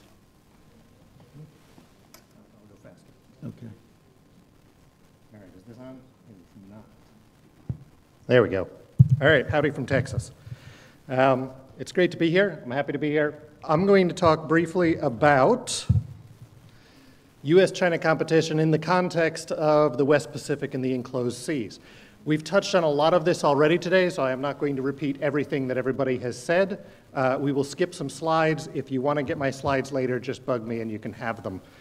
They're all pictures anyway. But what I want to start out with is thinking about, as we think about this area of the world, this is not a new area of the world that people have been worried about, that people have been concerned about. There's our friend Alfred Thayer Mahan talking about the problem of Asia in 1900. And talking about the exact same things that we deal with, the rapid change in communications and the ability to be able to know what's going on in different parts of the world, and information moving very quickly changes the way in which we interact with other places, and that raises the stakes and makes us more aware of what's happening. But as he notes, it doesn't make us understand any better. And so when I do talk a little bit about it, I'm going to talk about not necessarily directly the military confrontation between the United States and China, but trying to understand the context in which we can understand the broader competition between Washington and Beijing. Of course, from the United States, particularly over the past 5 years, maybe the past 10 years, China has moved from being a country that was sort of backwards to a country that was, at least maybe we can convince them, we, the United States, can convince the Chinese to be like the West. As long as we engage them in the global economic environment, they are going to turn democratic and everything will be swell, to now they are the #1 pacing power for the United States military. They are the country that the United States military looks at when they are trying to define things. The U.S. military no longer has, assesses it has the capability to fight 2.5 wars and win them. It no longer assesses it has the capability to fight 1.5 wars and win them. And when we see the U.S. really shifting focus to other parts of the world and saying we're going to double down, triple down, quadruple down on the Indo-Pacific and largely ignore everything else, that is where this comes from. The final is, of course, very similar to the opening remarks this morning on how important maritime space is to building national power, except that this is spoken by the Chinese president and not by the ancient Greeks. And so we see this bit of a contrast that we have going forward. Why do we care about this region? Boats, ships. Boats are on ships, I'm sorry. Why do we care about this region? We care about this region because of how much trade moves through here. And we've talked about this a lot today already.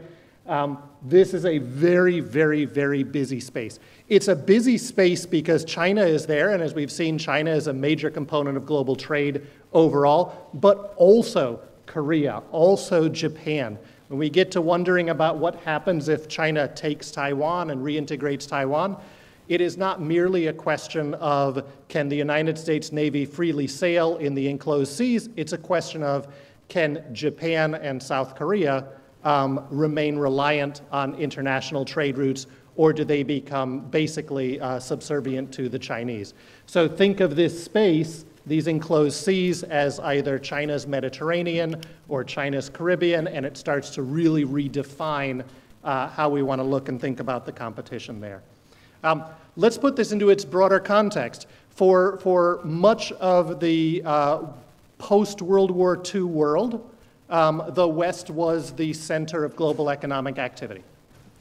It was the dominant structure of the global economy, and the West had a model. It had an economic model that involved free trade, it involved, in general, democracy, and it assumed the individual was sacrosanct over the government, and that government should interfere minimally, if at all, in business. And that model was sort of, never fully realized and never fully utilized, but that was the framework of the West that said, this is how things should be and this is how it works. It was used post-World War II as a way to keep the commies down and as a way to create a club of those who wanted to be involved. And during the Cold War, there was, of course, somewhat of a bifurcated global structure that we had to deal with. That has changed dramatically.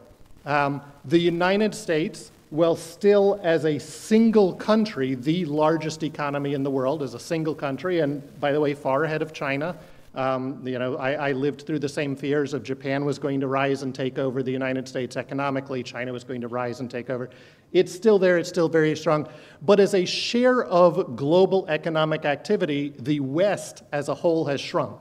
By the way, the biggest gap in there where you see the Chinese rise, I'm sorry, it's Europe, shrinks in that total share a lot more.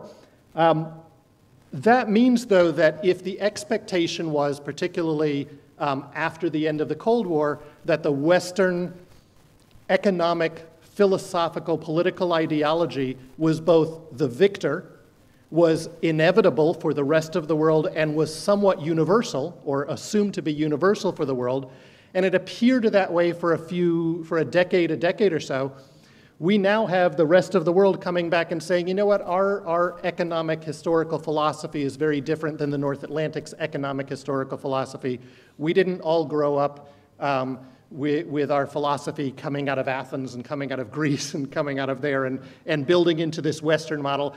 It came out of China, it came out of Africa, it came out of other parts of the world, and their model is different. And the Chinese have demonstrated that you don't have to change your political system to become economically strong. And in doing so, they have set a pattern for much of the rest of the world that has always wondered, why do we have to have all of these political requirements just to have economic benefits, economic gains, and feed our own people? And that means that there is a fundamental clash at the moment as to whether that ideology is functional or not, and we see that ripple back into the democratic states who are pushing against that and challenging it. So the Chinese have utilized Western-type institutions, built them up themselves, and been able to use those to increase their political leverage, their economic leverage, and to showcase that you don't necessarily have to follow the increasingly onerous political requirements that participation in the Western economic system brings you. And the Chinese throw a lot more money at things because they're not as constrained, and they have that link between industry and government, so they can guarantee industrial investment, where when the West goes and makes a deal and says, we're going to facilitate industrial investment, private companies have to decide whether they want to follow through with it or not. And they don't often, and they don't always. Lots of technology, we won't go into all of that. We're going to talk a little bit about, so in, 3-4 hours, we're watching, the announcement comes. I'm glad it's not like right in the middle where we have to then change everything we say. I can still pretend like it's in the future. But the official announcement comes. I don't know if you saw the little timetable, but like in the morning, he was meeting with his advisors to decide what he was actually going to say in the afternoon, which should give you confidence. By the way, also in the official timetable is the time when foreign markets are going to respond. So you have to wait to respond until that timetable hits, and then you can respond to what the United States does. As we look at this, so China is not without retort. The European Union is not without retort. Other countries are not without these tools that they're able to use. And that means we're leading into a very, very disruptive phase of trade, which we have talked about all day long about this disruption. The disruption is not purely a Trumpian disruption. And I do want to emphasize this. I know that we've been hammering the US president, and I come from Texas, so down there they love him. But I come from Austin, so down there they hate him. So it's a very confusing world for me. If you go back to Barack Obama as president, who is the first US president who really starts to target and undermine the World Trade Organization, the WTO? Barack Obama, who refuses to put people on the appellate body, and the appellate body still does not work. Why? Because there was a recognition by then that the United States was no longer able to effectively exploit the WTO and these trade models to benefit itself. The models were never altruistic. They were about benefiting the United States and maybe its key partners and allies to strengthen the United States. So this is not just a Republican thing or a Trump thing. This re-pulling back in the United States to what I would argue is not isolationism, it's more of a continentalism or an imperial sphere of influence mindset, as opposed to what we've seen for quite a while, the traditional balance of power outbound mindset. But it crosses both streams in the United States, so don't think of this as merely, it's Trump, and if Trump is gone, it's going to be over. As people from Europe, you should recognize that you thought that the first time and you were clearly wrong, so don't think it a second time. Until the early 2010s, from the early 2010s and earlier, back throughout history, China never needed international trade. Parts of China needed international trade, But China as a whole largely was able to consume what it produced, produce what it consumed. When it had piracy coming in from Japan, they just burned the coast. When the salt trade was interrupted, they just dig the Grand Canal. They always had the ability to pull inward. Their economic growth after joining the WTO and having the big surge, they are no longer able to close themselves off from the international economy. And therefore, if China dependent upon international trade, how does most trade move? By sea. And what do the Chinese see when they look to the sea? They see a double arch that surrounds them of the United States. And the United States holds them in. And the United States is the dominant maritime power in the world. And from the Chinese perspective, the United States is the power that can seal them in. So this map is a little dated. It does have Outer Mongolia. But from a concept, it is a great map over here on the right. This is the marginal seas along the Chinese coast and the way the Chinese see their position and their access to the world. By the way, you'll notice the Arctic is very open, and the Arctic is part of this, and that's how the Chinese view this. That's a key piece of it. They're up renaming towns in Russia again back to their original Chinese names. They play in the Sea of Japan. We see them in the East China Sea. We see them in the South China Sea. This map doesn't go far enough south. The Chinese are pushing into the Pacific Islands, and they're looking at these spaces both as ways to make sure that in a Chinese Monroe Doctrine, the United States cannot interfere in their inland marginal seas. No foreign power should be able to interfere in that space. So push at the Philippines in particular, push at these countries through a combination of coercion and enticement to break the connection with the United States, to reduce that ability of the United States to utilize this space and contain and constrain China, and bust out into better access. We'll skip the cool Taiwanese numbers. If you think about then, how does China see that coastline? Where does Taiwan fit? Taiwan is the keystone in that double arch. If you can break Taiwan, you have full access to the Pacific, and you have the ability to cut off that north-south trade running through those marginal seas. If you can't directly take Taiwan because you're worried about other countries coming in and interfering, what do? You start to build additional capabilities. So you build up islands in there, so you slowly push your missile ranges out. You change the way in which you can add deterrent layer, deterrent layer, deterrent layer. You raise the cost for U.S. intervention. You reduce the confidence of the Taiwanese that the U.S. will intervene and will intervene effectively, and therefore you shape the political dynamics in Taiwan, or you hope to do so. The Chinese want to win without a fight. The Chinese do not plan to invade Taiwan in 2027, 2034, 2035, 2050, or whatever date you want to give. The Chinese actually have no interest in invading Taiwan, and their goal is not the invasion of Taiwan. Their goal is to reclaim Taiwan and keep Taiwan from foreign powers. Invasion is the last possible tool they want to use. They will use it if they feel they need to. But they have no interest in invading Taiwan, because if they invade Taiwan, they both have an economic cost. Taiwan is going to be the very definition of a Pyrrhic victory. The Taiwanese defense strategy is to blow up their own ports, burn all their fuel, destroy their technology systems. And what do the Chinese get? A disgruntled population hiding in the mountains of eastern Taiwan. It is not their goal. Their goal is reunification. Their goal is to stop Taiwan from being utilized by foreign power. War is a potential tool, but not the intent. And I think that we need to keep that in mind as we look at it too. If a foreign power controls Taiwan, what do? They hold that linchpin. They also divide China in half. North China and South China are two very different things. North China is the heartland of China. That's the Han China. That is China up between the rivers there. South China has long been a very different China. You can go through Chinese history and watch it. It's very mountainous. It's very different people. South China is maritime China. North China is continental China. These are very different spaces, and you can cut them off. And that is a massive strategic risk to the Chinese, not just from the trade front. So what do the Chinese do? One, build out a big navy so that you can push out that. And two, build as many alternative routes as you can so that there's no center of gravity that the enemy can squeeze off, right? You don't want any single choke point, so you build as many routes. It does not matter if any individual route is cost effective, build them out anyway, because no one route matters. It's about the whole, not each individual part. And if one starts to go and then it fades, who cares? By the way, right now, what are they working on? How do you bypass Russia? right? How do you really work on the Trans-Caspian corridor so you don't have to worry about having all of your goods go through into Kazakhstan, run through the Russian rail system, and then come back out, right? How many different ways can the Chinese find ways to move? You build additional connections down to Myanmar. You try to build down through Cambodia and Laos. You build out to Pakistan and Gwadar. You bypass all of the different choke points. That gives you more options to play around in the choke points. It also gives you less vulnerability at any single place. And this is what the Chinese are doing to protect themselves.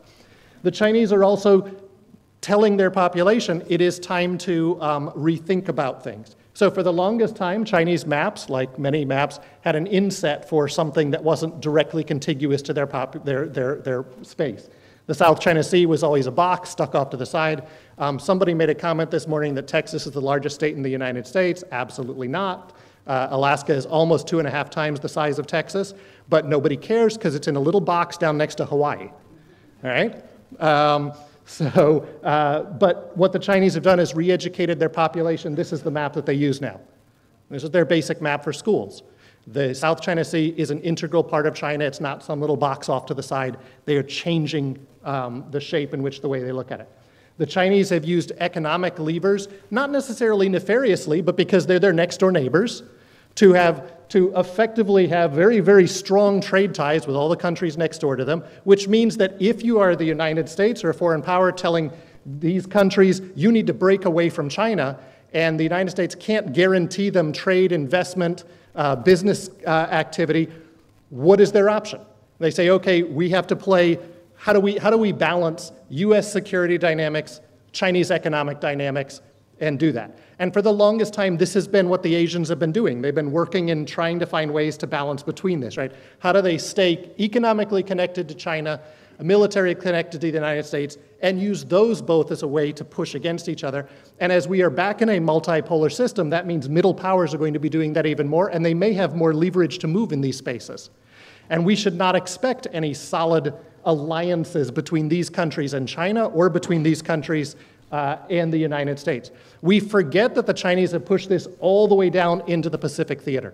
And they push down into the Pacific theater not because it's necessarily massive trade flows coming across the Pacific, but because it allows them to potentially shut down reliable reinforcements between the United States and Australia, cut the Australians off from being able to intervene then and be confident to intervene up in the enclosed seas that they have along their coast, and that gives the Chinese a greater amount of strength. So they've got the new police deal with the Solomon Islands, which may or may not let them pop some boats in there here or there. Further out, you start going, they're rebuilding the relations with Kiribati, and they're starting to build those back out again. It's not that the Chinese are going to have massive, formal naval bases anywhere, but they're going to then create security relationships that allow them to come through to work on civilian things, and then slowly to be able to maybe pre-position some materiel, maybe forward deploy some people for when ships are coming through, set up more radar systems, eventually a few anti-ship missiles, things like that, just for the fun of it.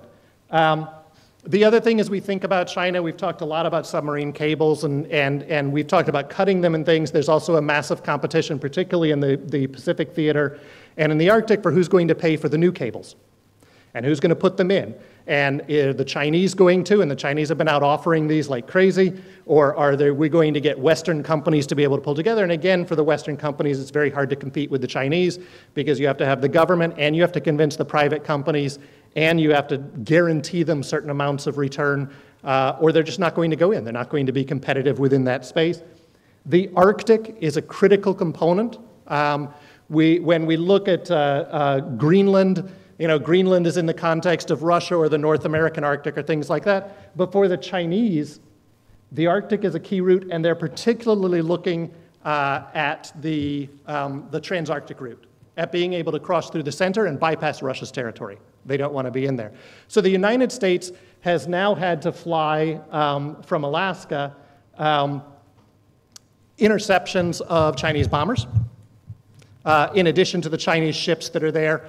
We just heard the other week when talking with the Alaska delegation that there are villages that are now calling up Coast Guard stations saying, by the way, Chinese ships are off the coast, do we need to evacuate? And the United States has zero deep water ports in the Arctic. Absolutely none. So I wanted to put all of that in context. I'm going to leave you with one really uncomfortable slide, which is China's view of the world. When we think about the competition between the United States and China in this region, it is not just China is big and revisionist and they just want to fight. If you look at it from a geopolitical perspective of China, assume you are China. This is an existential risk to the Chinese. They are going to act in that way. They are not going to be cowed by tariffs. They are not going to be cowed by a couple of aircraft carriers. They view this as a fundamental threat. And as we start thinking about what does that mean for US-China competition, for how other countries are going to play, where are the Chinese willing to back down, where aren't they? We have to start learning to think from Chinese perspective. That doesn't mean we justify their actions, but we do have to understand them to be able to work there. So I'll leave it with that. Thank you, Roger.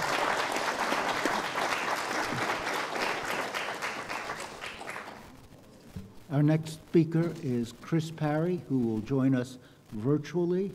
Chris is a retired Rear Admiral, a visiting fellow at the University of Reading, and MD of Middlemarch Enterprises. He is the author of many articles and 2 books, one on the Falkland Campaign, Deep South, a Falklands War Diary, and a second on the future of sea power, superhighway sea power in the 21st century.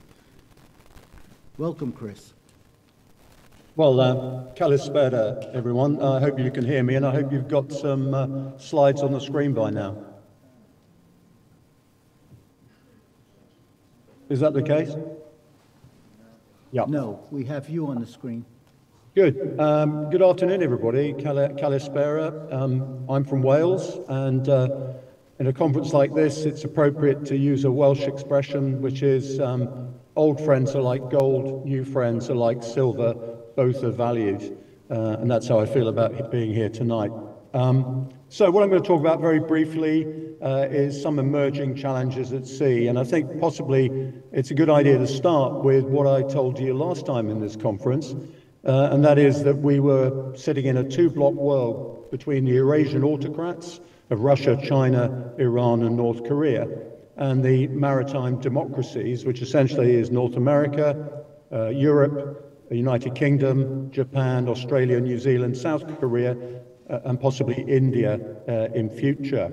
And that basic framework remains in place today. And of course, added to that, you've got about 152 in-betweeners who have to make up their mind whether their security or development is more important, depending on which way they want to face.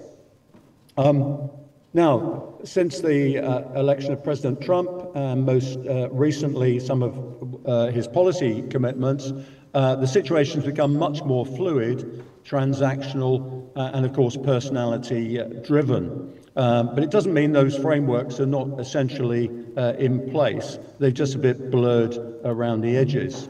What I do see as a feature of the world today is what I call muscular nationalism. And it's not just the usual suspects in the autocratic bloc that we're seeing, very muscular and national. You'll recognize some of the faces down below, the President of Hungary, the President of Turkey, of course.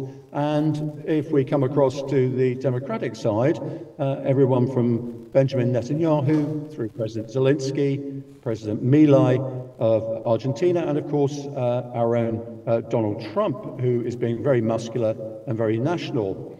But what I'd like to say to you is I believe that these 2 principles now lie at the heart of geopolitics in the world. One quotation is by Lord Palmerston in the 19th century, and I'll read it out because the interpreters will need it. We have no eternal allies, we have no perpetual enemies. Our interests are eternal and perpetual, and those interests it is our duty to follow. And for the second, I'll go back to Thucydides, fairly appropriate where we are today. And as you know, the Athenians had the conversation with the Melians. When the Melians said, we'd like to be neutral between you and Sparta, they said, right as the world goes is only a question between equals in power, while the strong do what they can and the weak suffer what they must. And I have to tell you, as I look at the world today, in a world of muscular nationalism, those two principles, I think, lie at the heart of the international system that we're going forward with. So what does it mean having President Trump in the White House and obviously being a European, if only an offshore European? Well, the way I interpret the foreign policy, as it will affect us all now, is that Palmerston rules and the Melian dialogue are very familiar inside the Beltway in Washington. We see a concentration on energy and economic dominance, technological superiority, and military power. And that's expressed through this expression here, peace through strength. We're seeing a real transactional relationship being built up between America and its allies, and America's essentially reprising John F. Kennedy's view that it's not what America can do for you, but what you can do for America. And as Roger just said, they've said that China is their pacing threat, Homeland security is a pacing scenario, and that includes migration and indeed the war on drugs. Obviously, there's a resistance to international law, institutions and globalization, and everything, of course, is concentrated in what is good for America. And what we're seeing is that the administration prizes individuals over governments and personal relationships over formal alliances. And the question I've been asking my American friends this week, and I've been in America, is it America first or is it America alone? Right now, we're seeing an interesting chess game between China, Russia, and of course the United States. And everything that's going on in Ukraine right now and everything around it, I interpret as being an attempt by the Trump administration to prize Russia away from its close connection with China. But what does that mean for Europe? The United States still retains critical power projection, economic and security interests here. But of course, they've been complaining very much about burden sharing and freeloading. And the fact of life is we've been very critically dependent on the United States. My generation in particular has had confidence that if there was a real problem in and around Europe, then the United States would come to our rescue. But the Americans have become pretty cynical for very good reasons. One, we dragged them into the Yugoslav crisis, we dragged them into the Libya intervention, and I'm afraid to say us Europeans have not done very well in relation to the diplomacy associated with Ukraine. And of course that ended with the 2022 invasion. What we're seeing now in policy documents is the Americans are saying we're going to assume risk in the international system. Which means we're not going to guarantee security in Europe, the Middle East, or indeed parts of the world in which we don't have a direct interest in confronting China. You're all familiar with the signal conversation between J.D. Vance, the Secretary of Defense, and numerous others. They're very disparaging about Europeans. I'm afraid to say, from a point of view of a Brit, I thought they were quite truthful about the way we are. We've been very slothful and we haven't paid our dues. And of course, all this means that the future of NATO and the EU is bound up in the way America reacts to the way Europe responds to the challenge. And there have to be new discussions about extended deterrence, the extent to which conventional and nuclear power can be extended to cover the allies. But unless I think we have a much stronger European pillar, the cavalry ain't going to come to our rescue. Now, what I'd like to talk to you about is the integrity of what I call the watery World Wide Web, the physical manifestation of the internet. And of course, what brings it closer is the fact that most of the cables that carry the internet, of course, go under the sea.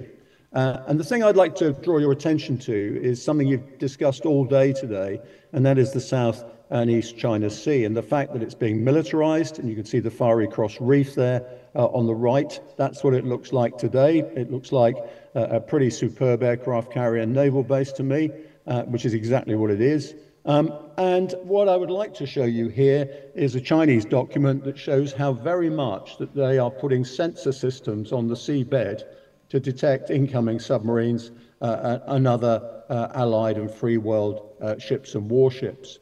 And And of course, as you see, they've got an extended range for quite a lot of missiles from some of these islands, not just from the mainland, but also from the islands. You can see what those ranges extend. Now, the issue that I would like to raise with you, and it's very important from a merchant Navy point of view, is that I believe that from what I see from the literature, is the Chinese see the South and East China Seas as China with a little bit of water on top. And as you know, within their 11, 10 or 9- line, they claim exclusive jurisdiction. And I think the danger is, once they establish control in the East and South China Sea, they will introduce navigation acts, which are, as you remember, historic methods by which you control merchant traffic. And the implication of that is going to be that all vessels that go to Singapore will either be invited to transfer their goods to Chinese hulls, or they'll be charged a toll for transiting through essentially what will be Chinese-dominated and patrolled seas. And I think that's the real danger that will come out of more control by the Chinese of these waters. In addition, what we're seeing is the extension of the Belt and Road Initiative by sea, particularly into the Arctic, as Roger mentioned, but into the Pacific, but repeating the Ming dynasty's footprint at sea through the Indian Ocean to Africa and beyond. We're seeing the growth, essentially, of an integrated maritime strategy. And everything that the British did in the 18th century has been essentially copied. So every aspect of maritime power, that includes shipbuilding, trade, BRI, entrepôts, insurance, energy platforms, insurance, legal aspects, technological development, and state subsidies for their warships and also for their fishing vessels has come together in this integrated maritime strategy. No other country today is doing this, and of course we all should do it and make sure that we can do it. I think maybe Greece is doing it, but the rest of us aren't. And of course, as you know, the Chinese are buying up lots of concessions in ports, and if you see at the bottom, they own, operate, or at least own part of 93 ports across the globe today. And this is a classic entrepôt strategy, again from the 18th century, as practiced by the British East India Company. And of course, this brings into sharp relief the reason why the United States and the United Kingdom should not be giving the Chagos Islands to Mauritius, as it sits right in the middle of where the Chinese are very interested. It's a strategically illiterate decision, and I'm afraid every good person should condemn this utterly. Now, the other interesting thing is this gentleman is an admiral, but he's also the Chinese Minister of Defense. He is the first non-PLA, non-army officer to be the Minister of Defense. And this shows the importance that the Chinese intend to put on the sea. And very briefly, just look at the growth of Chinese maritime forces personnel since 2000. That is a massive increase, as you can see, from something like 150,000 to over 800,000 by 2030 in those three elements. Of course, they're getting an ocean-going Navy. Their fourth carrier, which is as large as the largest American aircraft carrier, is currently being fitted out, and they are basically following their trade. As every other maritime nation has done, the Navy follows where their trade goes, and that makes the entrepôts very interesting and very important. The other thing is that despite our technological dominance, we're seeing some very radical technologies being introduced. This is a quantum radar that is able to differentiate between various types of stealth aircraft. We don't have this yet. In the free world, the Chinese do. Now, onto technology. The big problem we've got today is everything on the Earth's surface will be detectable within about the next 3 to 5 years.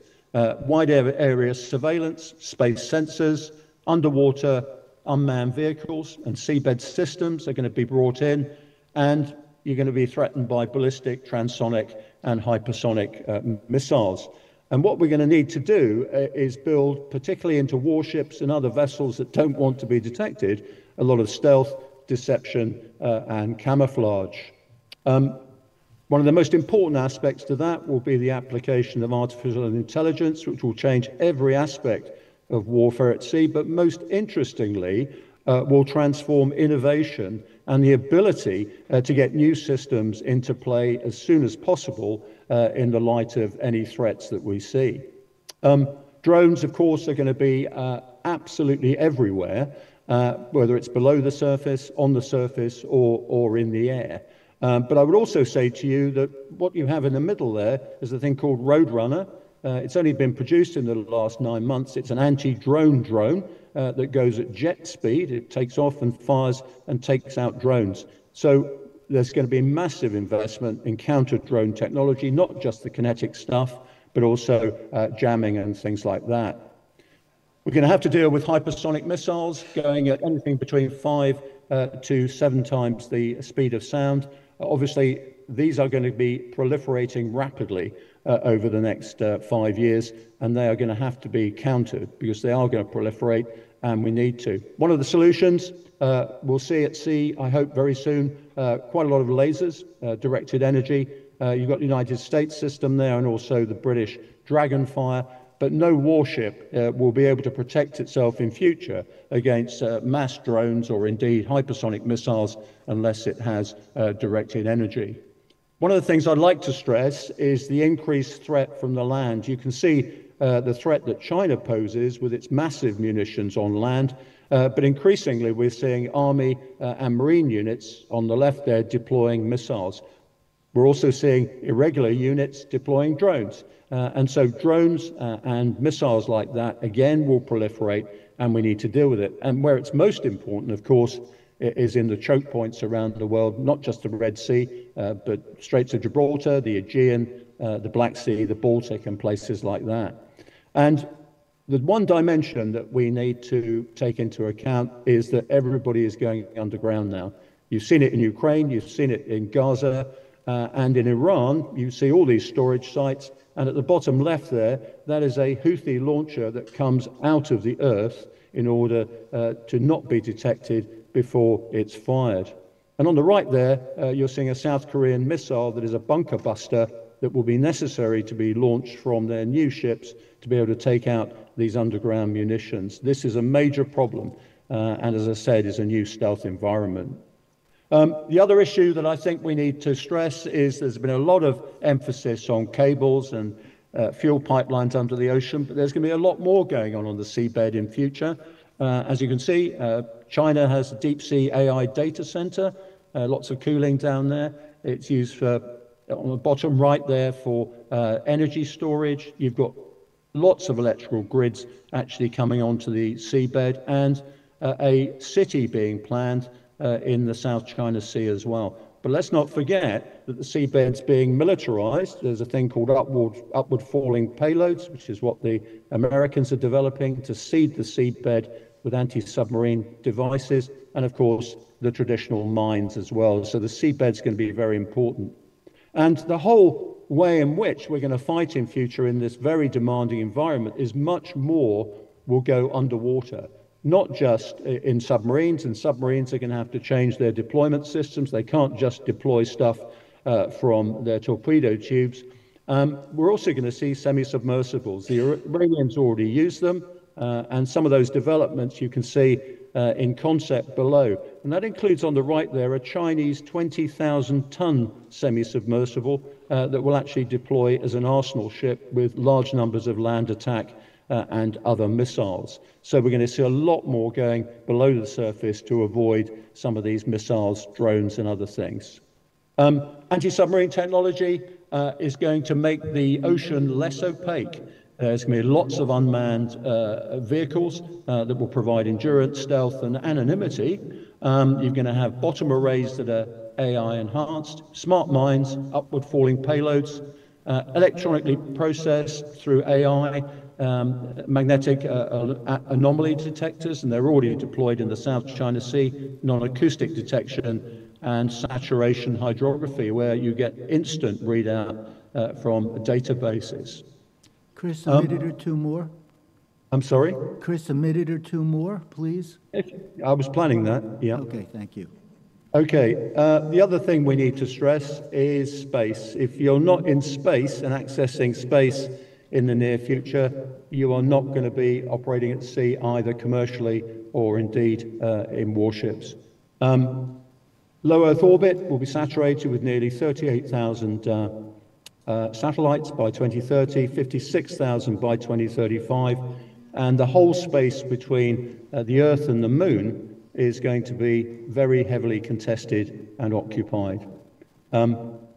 Next point, I think we'll see the return of nuclear weapons as warfighting weapons at sea, not just in terms of anti-submarine warfare, but in terms of actually dealing with your opponent. It's the one safe place you can probably use them, as you see. They've been tested before, and I suspect they will come again. And I think in the free world, we're going to have to return to graduated response because our strategic systems are not able to cope, I'm afraid, with the current demands of nuclear theology. And my final points are anything that I've shown you can actually be developed through entrepreneurs and also through startups, because a lot of the open technology is available, and we're seeing all these things appearing within weeks and months of them being required. And the response to this, of course, has to be modularization. Already the Danes are actually producing modular ships. We're seeing ships that are able to deploy, as you see, cruise missiles in very small hulls, and even aircraft now are modular. There's a future modular ship down there, bottom left, and that is the only way we can keep up with these changes in technology. The other thing that we're seeing right now is hybrids. As you can see, these are civilian platforms that are being used for quite high-end warfare purposes, everything from surface to surface missiles, land to surface, and also that is the Iranian converted tanker, the Bugheri, which actually deploys thousands of drones at sea. Top right, Israeli missile, the Laura, a ballistic missile fired from a commercial platform. So those are the things that are going to dominate our lives for the next 5 years at sea, and we're going to see the Chinese out there a lot, and we're going to have to cope with a lot of these threats. Thank you very much. Thank you, Chris.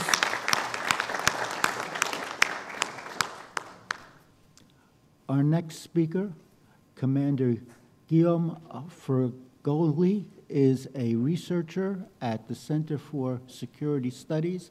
As an officer in the French Navy, he exercised responsibilities in a wide variety of environments, both within the French Navy and in joint forces.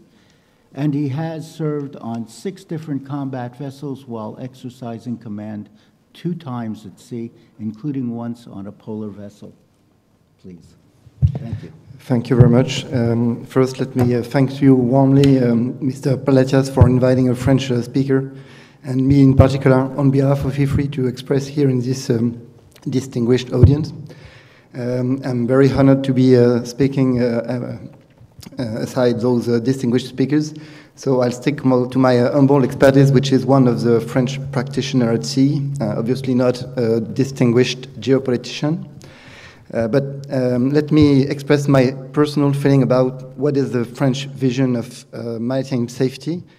Obviously, it's only on me because I'm not representing here the French Navy or even the French government. So excuse me if I'm not directly online. First, I'd like to remind you that France is fundamentally not a thalassocracy. We have a French saying that ocean is what you have in the back when you are looking at continental Europe, which means a lot. So the French Navy was initially built to counter the UK Navy. So it's not designed as an instrument of power initially. And we see that a thing that bear many strategic challenges for human societies and most countries of the world, obviously. We have dealt about that, economy, obviously, finance, industry, with supply, food for populations, but also environment, climate change, security, global security. So for us, an important part of our future, of the future of mankind, lies in the ocean. And that's the basis, the basic ground to say that the seas are a mutual common ground that is shared by all societies, human societies. So it's a link between worlds. It's not ironic or poetic. It's a way of seeing the sea. I say we do not concur with the Mackinder theory of, heartland and the rimland, but we see lands and obviously the sea in between.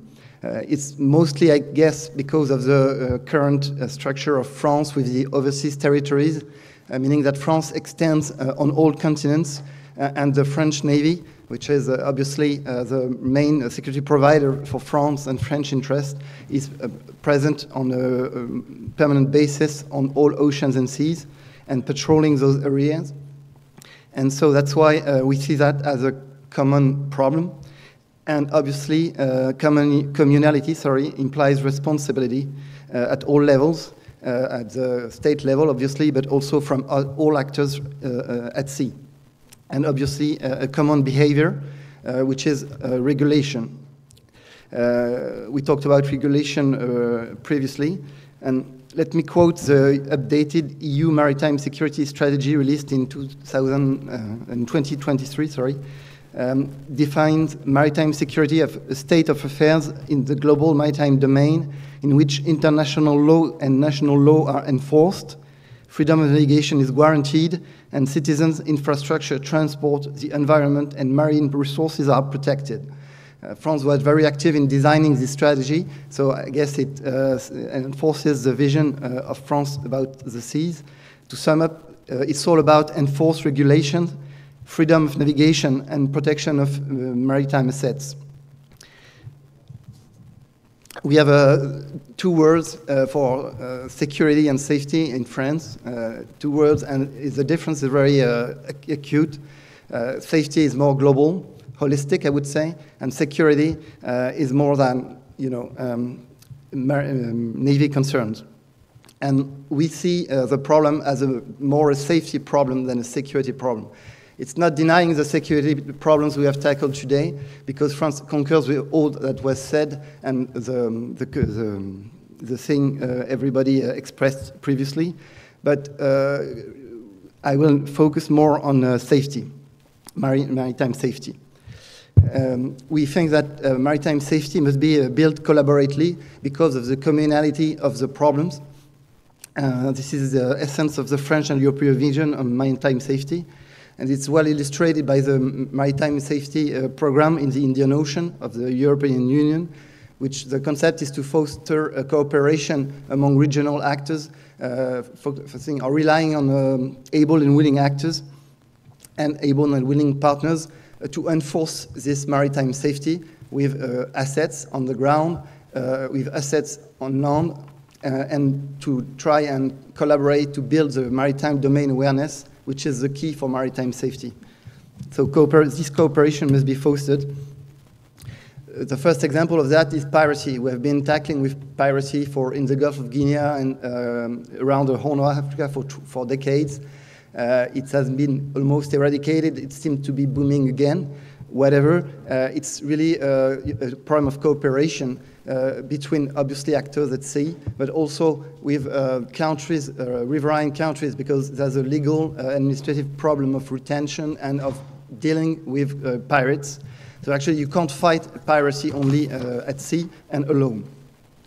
Another phenomenon is drug trafficking, which is becoming a major problem for European and America. Well, we are dealing with groups that can destabilize countries that have huge resources and that are using more and more the marine environment to obviously send drugs to other places of the world. They are even using submarines to cross the Atlantic, which says a lot about the way they can be an actor in the future, and especially if they are thwarted, as we can see in Central America. They can take arms to defend what they think is their interest. So it could rapidly become a real problem at sea. Another problem which is transnational and you can address only in a national way. Besides tackling threats, the fundamental of the law of the sea is cooperation. The settling of maritime border disputes, we talked about it previously, is supposed to be made in accordance with all parties involved, and the tribunal, I don't remember, the International Tribunal of the Law of the Sea is only giving an advice. So the UNCLOS is supposed to foster cooperation and to settle the problems in a collaborative way. And beyond cooperation between states, we believe in cooperation for safer seas between private and state actors. This is the essence of the NCAG's NATO concept, but also in France, we foster the cooperation between maritime information, cooperation and awareness centers and the maritime economy and maritime actors. Sorry. So, well, we have discussed a lot about it today, so I won't detail on that, but the current trends are showing that international cooperation is having a hard time. Obviously, there's a weakening of the global order, obviously, but also the trend of greater state selfishness and assertiveness of national sovereignty. We talked about it. And another trend that we witness is a return of a kind of imperialism, focused on establishing undisputed preeminence over its surroundings, securing strategic resources supply, and holding control over strategic passages. Obviously, it does not go well with the freedom of the sea. And in this context, the emergence of appropriation strategies over maritime spaces, just like the 9-dash line in the South China Sea, or the militarization of the Arctic by Russia, is obviously a concern for us because it's a way we see the appropriation of what is supposed to be a common ground. And they are a direct threat to the principle of freedom as navigation as a driver of maritime understanding worldwide. Another consequence of this context is the fact that navies are focusing on preparing for high-intensity operations at sea. Let me remind you that the first purpose of the French Navy is obviously to ensure a second strike in nuclear deterrence.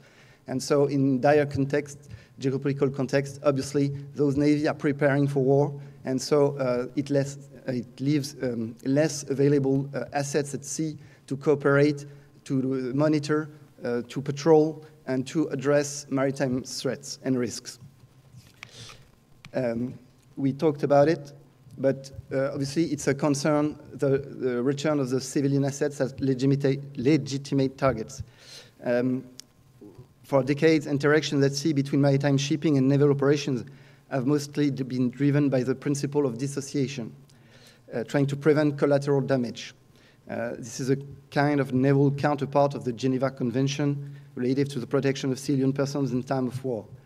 So the return of the civilian assets of legitimate targets is obviously a concern because it shows a very worrying trend. We talk about limpet mines, we talk about the Houthis, but obviously the targeting of grain ship by Russia at the harbor during the Ukrainian war. So civilian assets are suffering from those wars, from those expressions of power and conflicts, and indirectly they are suffering from those effects also with GPS jamming, drifting mines, and proliferation of cheap expendable weapons which may cause collateral damage in case of mass strikes at sea. So the current context shows that, well, confrontation at sea is not an hypothesis now, and so we can expect more indirect and collateral damage to shipping in the future. We talk about critical underwater infrastructure threatened, but also in a broader scope, hybrid modes of operation are blurring the lines in the maritime domain. The key in maritime domain and for maritime safety is good understanding, which is maritime domain awareness from all actors, obviously navies, states, but also the private sector.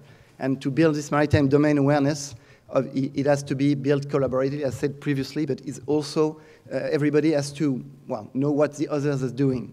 And all those hybrid operation and mode of operation are blurring the line, ramming with fishing ships or Coast Guard, using fishing vessels, intelligence gathering. Well, all those modes of operation are not very understandable by well-intelligent actor. And so this fog of war, to me, increases the risk for the maritime industry, which does not benefit from the same maritime domain awareness as navies. And in addition, I would say those hybrid mode of attacks could be resulting in the end in a military attack against a state from a civilian asset. Let it be a swarm of drone, torpedoes, nuclear torpedoes or whatever, or mine laying. And well, this will put a blur on the separation between civilian assets and military assets. And obviously, it's not to the benefit of the maritime economy. And let me finish by stating that as we see the sea in France, we have emerging threats and risks which are major, and we are issue for the, well, the whole of mankind. So I would state climate change first, because we already know that it has a direct impact in shipping with the limitation of the Panama Canal flow, but also we have noticed recently through scientific studies that it has started to slow the Gulf Stream, and the ocean water seems to be becoming more acid, which has a huge impact on fishing resources.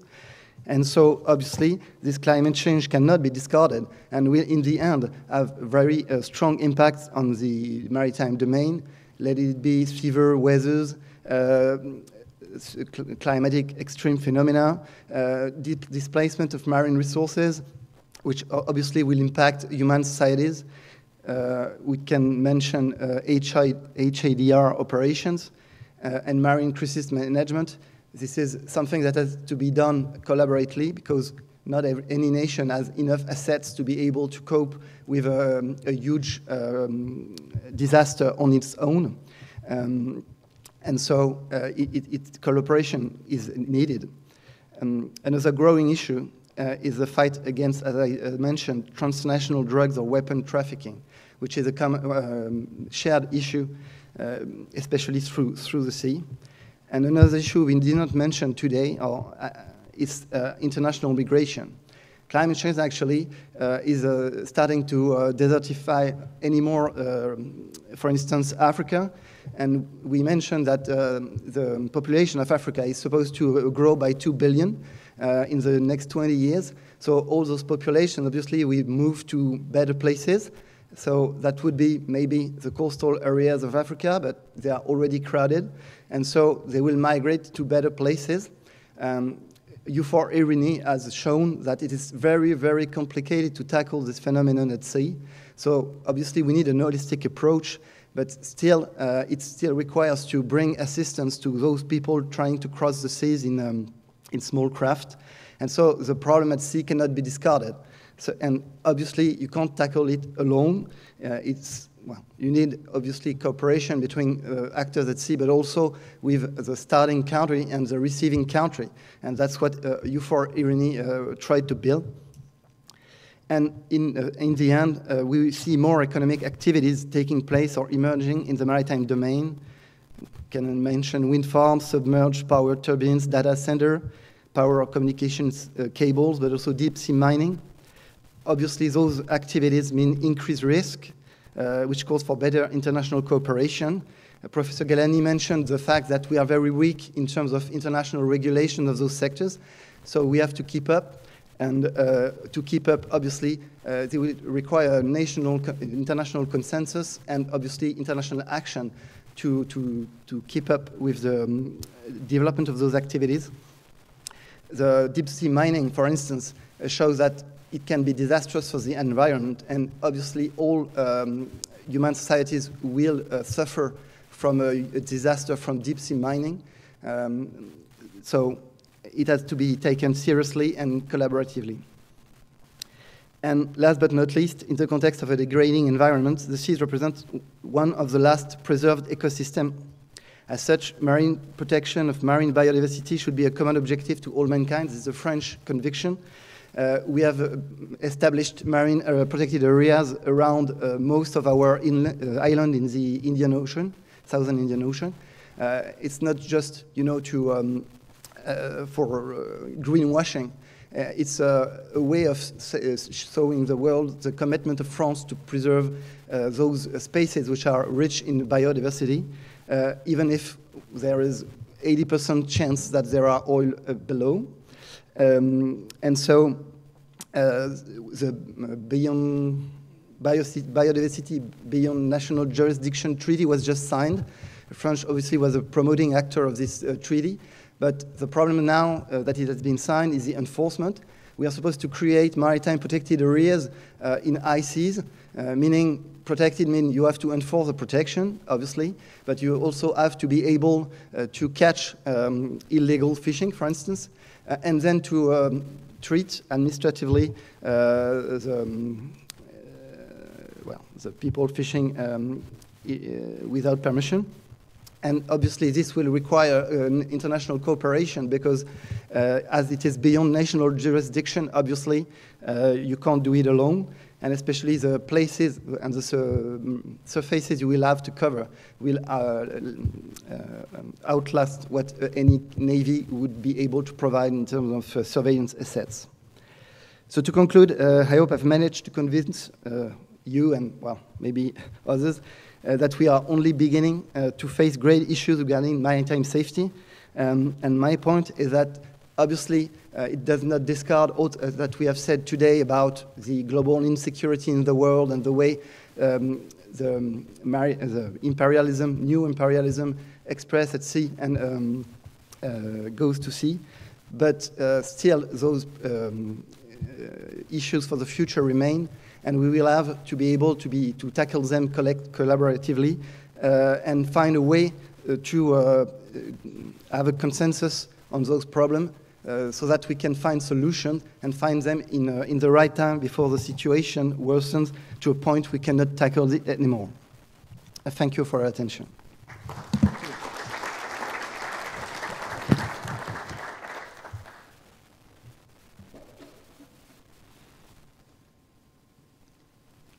Our fourth speaker is Epistophios Kyriakis, and I apologize. Excellent. Oh no, I apologize. Is a retired Rear Admiral. He served as the NATO Maritime Interdiction Operations Training Center Commander in Suda Bay.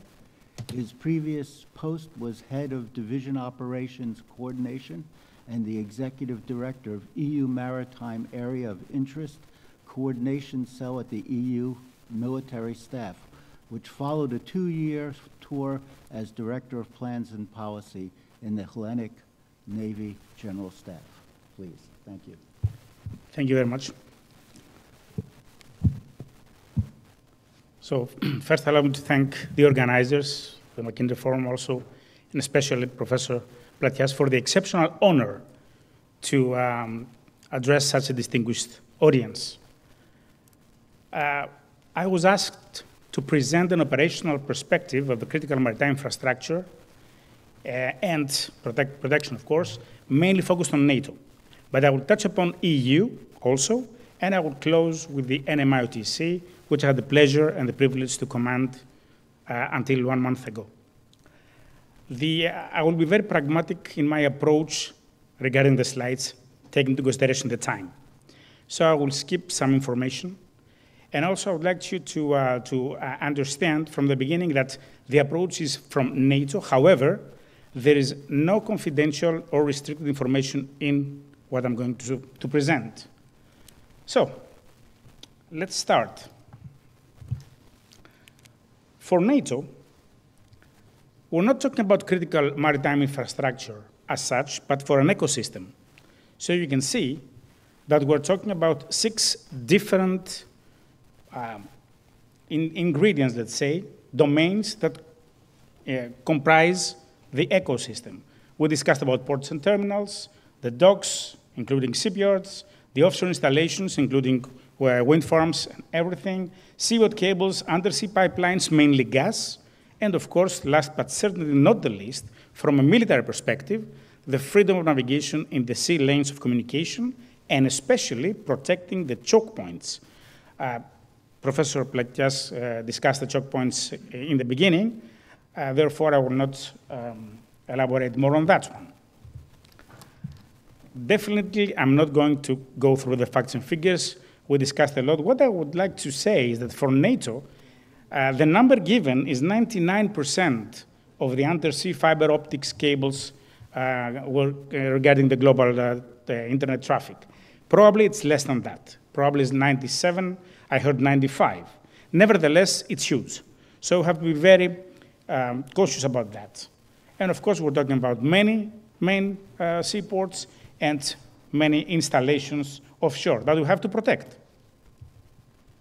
What are the threats, always according to NATO, to the CMI ecosystem?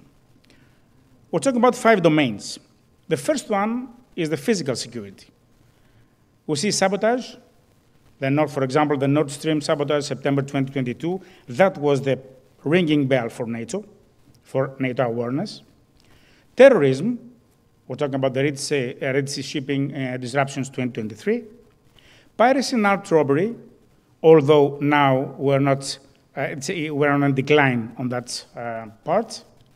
The low security in harbors, and we'll talk about physical security. And of course, the dark fleet, and I'm referring to the unregistered and untracked ISO and falsely flagged vessels, not only to the Russian shadow fleet of smuggling oil, including, of course, the last one. Second domain is espionage, tapping undersea cables, recording, copying, stealing sensitive data. We have 2 examples. First, we have the Russian ship Yadar, which has been allegedly involved in the Nord Stream sabotage September 22, and the equivalent from China port, the Zhangyan, who's operating in the South China Sea. The third domain is the cybersecurity. Now, this is exponentially increasing. You would believe how outdated the ports and the ships' systems are. That means susceptible to cyber attacks. GPS spoofing, as you know, and jamming, also a big problem. And of course, the attacks to supply chain, which in order to infiltrate maritime systems, very popular one. The fourth domain is climate crisis and environment, and we are very cautious regarding the sea level rising, because it will damage the coastal infrastructure, and similarly, natural disasters, hurricanes, tsunamis, earthquakes, that will also affect coastal infrastructure and offshore platforms. So these are the 5 domains of the threats. But what are the challenges to safeguarding the CMI? First and foremost, the potential adversaries. Now you're going to see that I'm putting red for Russia and Iran, and a purple, not purple exactly, a orange for China non-state actors. This is because Russia, mainly, is capable, has the motive, the proximity to Arctic, Black Sea, and Baltic Sea, to damage the CMI. And as a matter of fact, it has proven to be the case.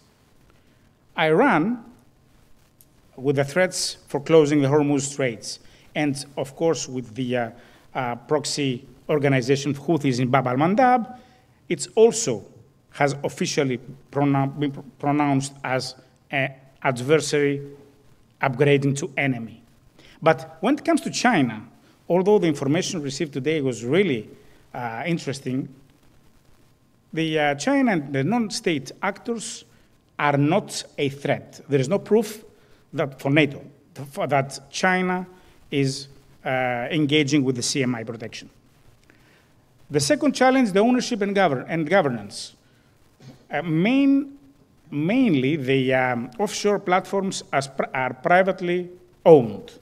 That means the coordination for the protection is quite difficult from a military perspective. Also, the military installations, the national military installations, sometimes it's difficult to coordinate.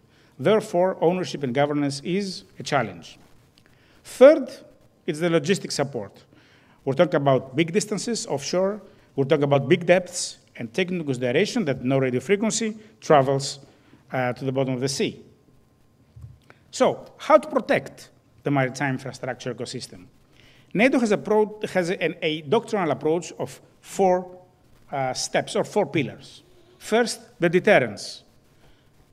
How we achieve the deterrence? By constant presence in the area and by STRATCOM messaging, because the disinformation and misinformation campaign of the adversaries tend to be very successful.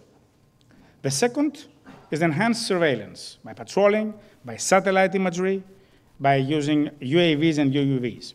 The third one is the rapid response when something occurs. How we do that? By increasing the readiness of the forces, by having joint exercises like the dynamic mongoose, that we'll see it later, by trying to design alternate cable routes, and of course, try to decentralize the repair of the cables. And last, but certainly not the least, is the cooperation and coordination.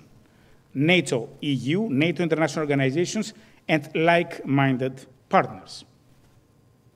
As a matter of fact, from both sides, NATO and EU, you will see that the cornerstone of the effort to protect CMI is the coordination. The initiatives that NATO has. At the political strategic level, NATO HQ will have the Critical Undersea Infrastructure Coordination Cell. The main mission and task of this cell is to coordinate with EU and the private sector.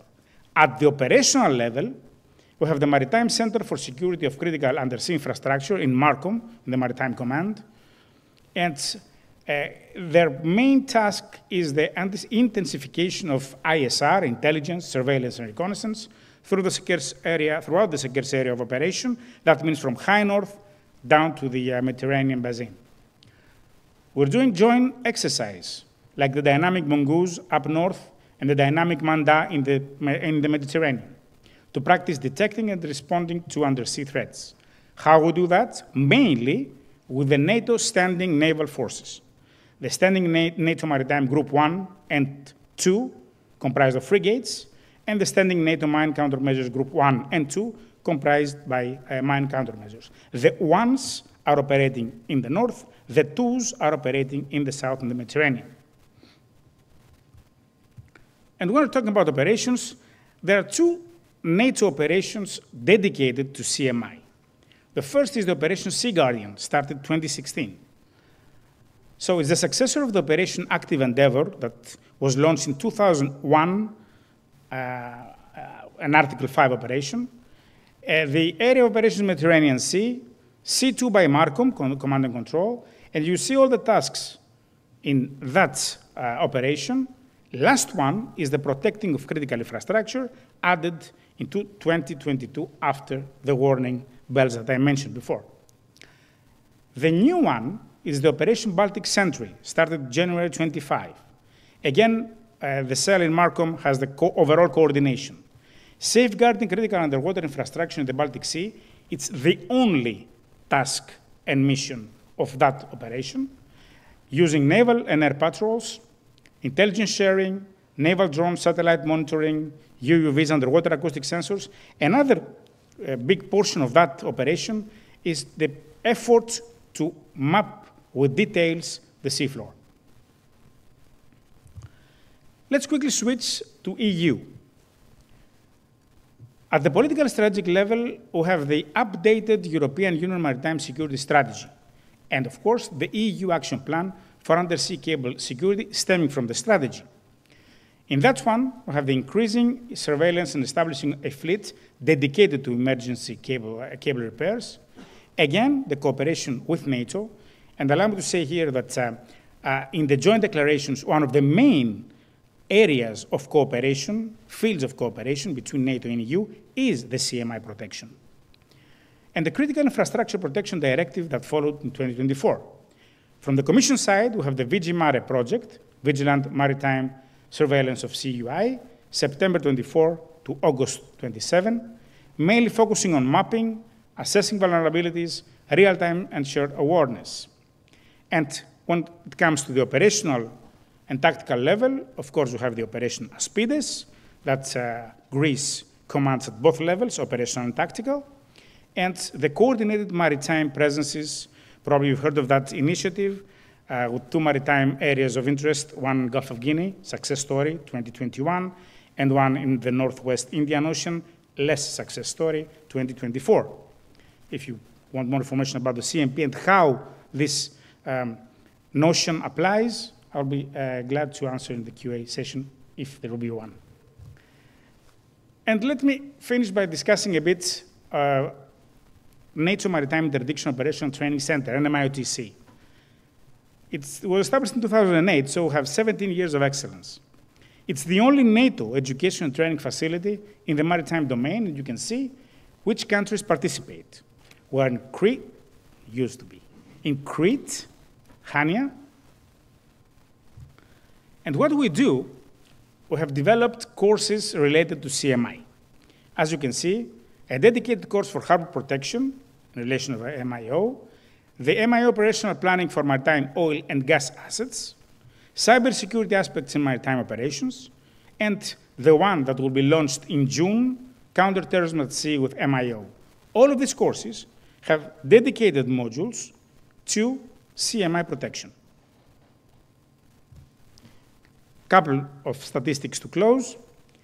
You see that in NMIOTC, the trainees and attendees by numbers in years, and last year had an increase of 30%.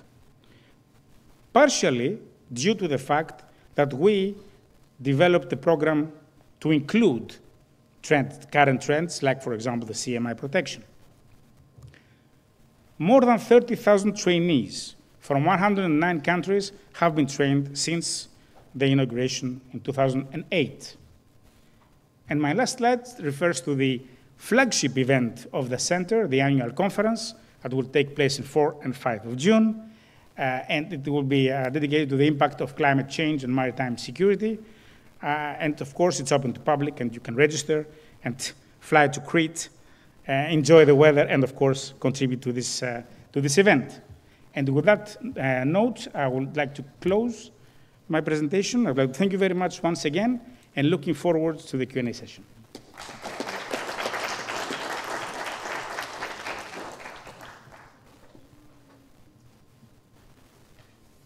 Our last speaker is Dr. Michael Hochberg.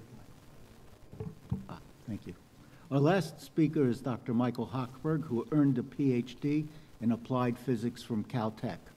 He is the chairman of the board of the Mackinder Forum, Inc., and a visiting scholar at the Center for Geopolitics at Cambridge University. His essays on technological change, geopolitics, geoeconomics, and prediction have appeared in The Hill, Real Clear Defense, the Naval War College Review, Asia Times, and the National Review, and a number of other places. Michael? Thank you all for staying this late. I appreciate it. I will try to be mercifully brief. I apologize if I repeat anything that was said earlier. I was on an airplane until quite recently.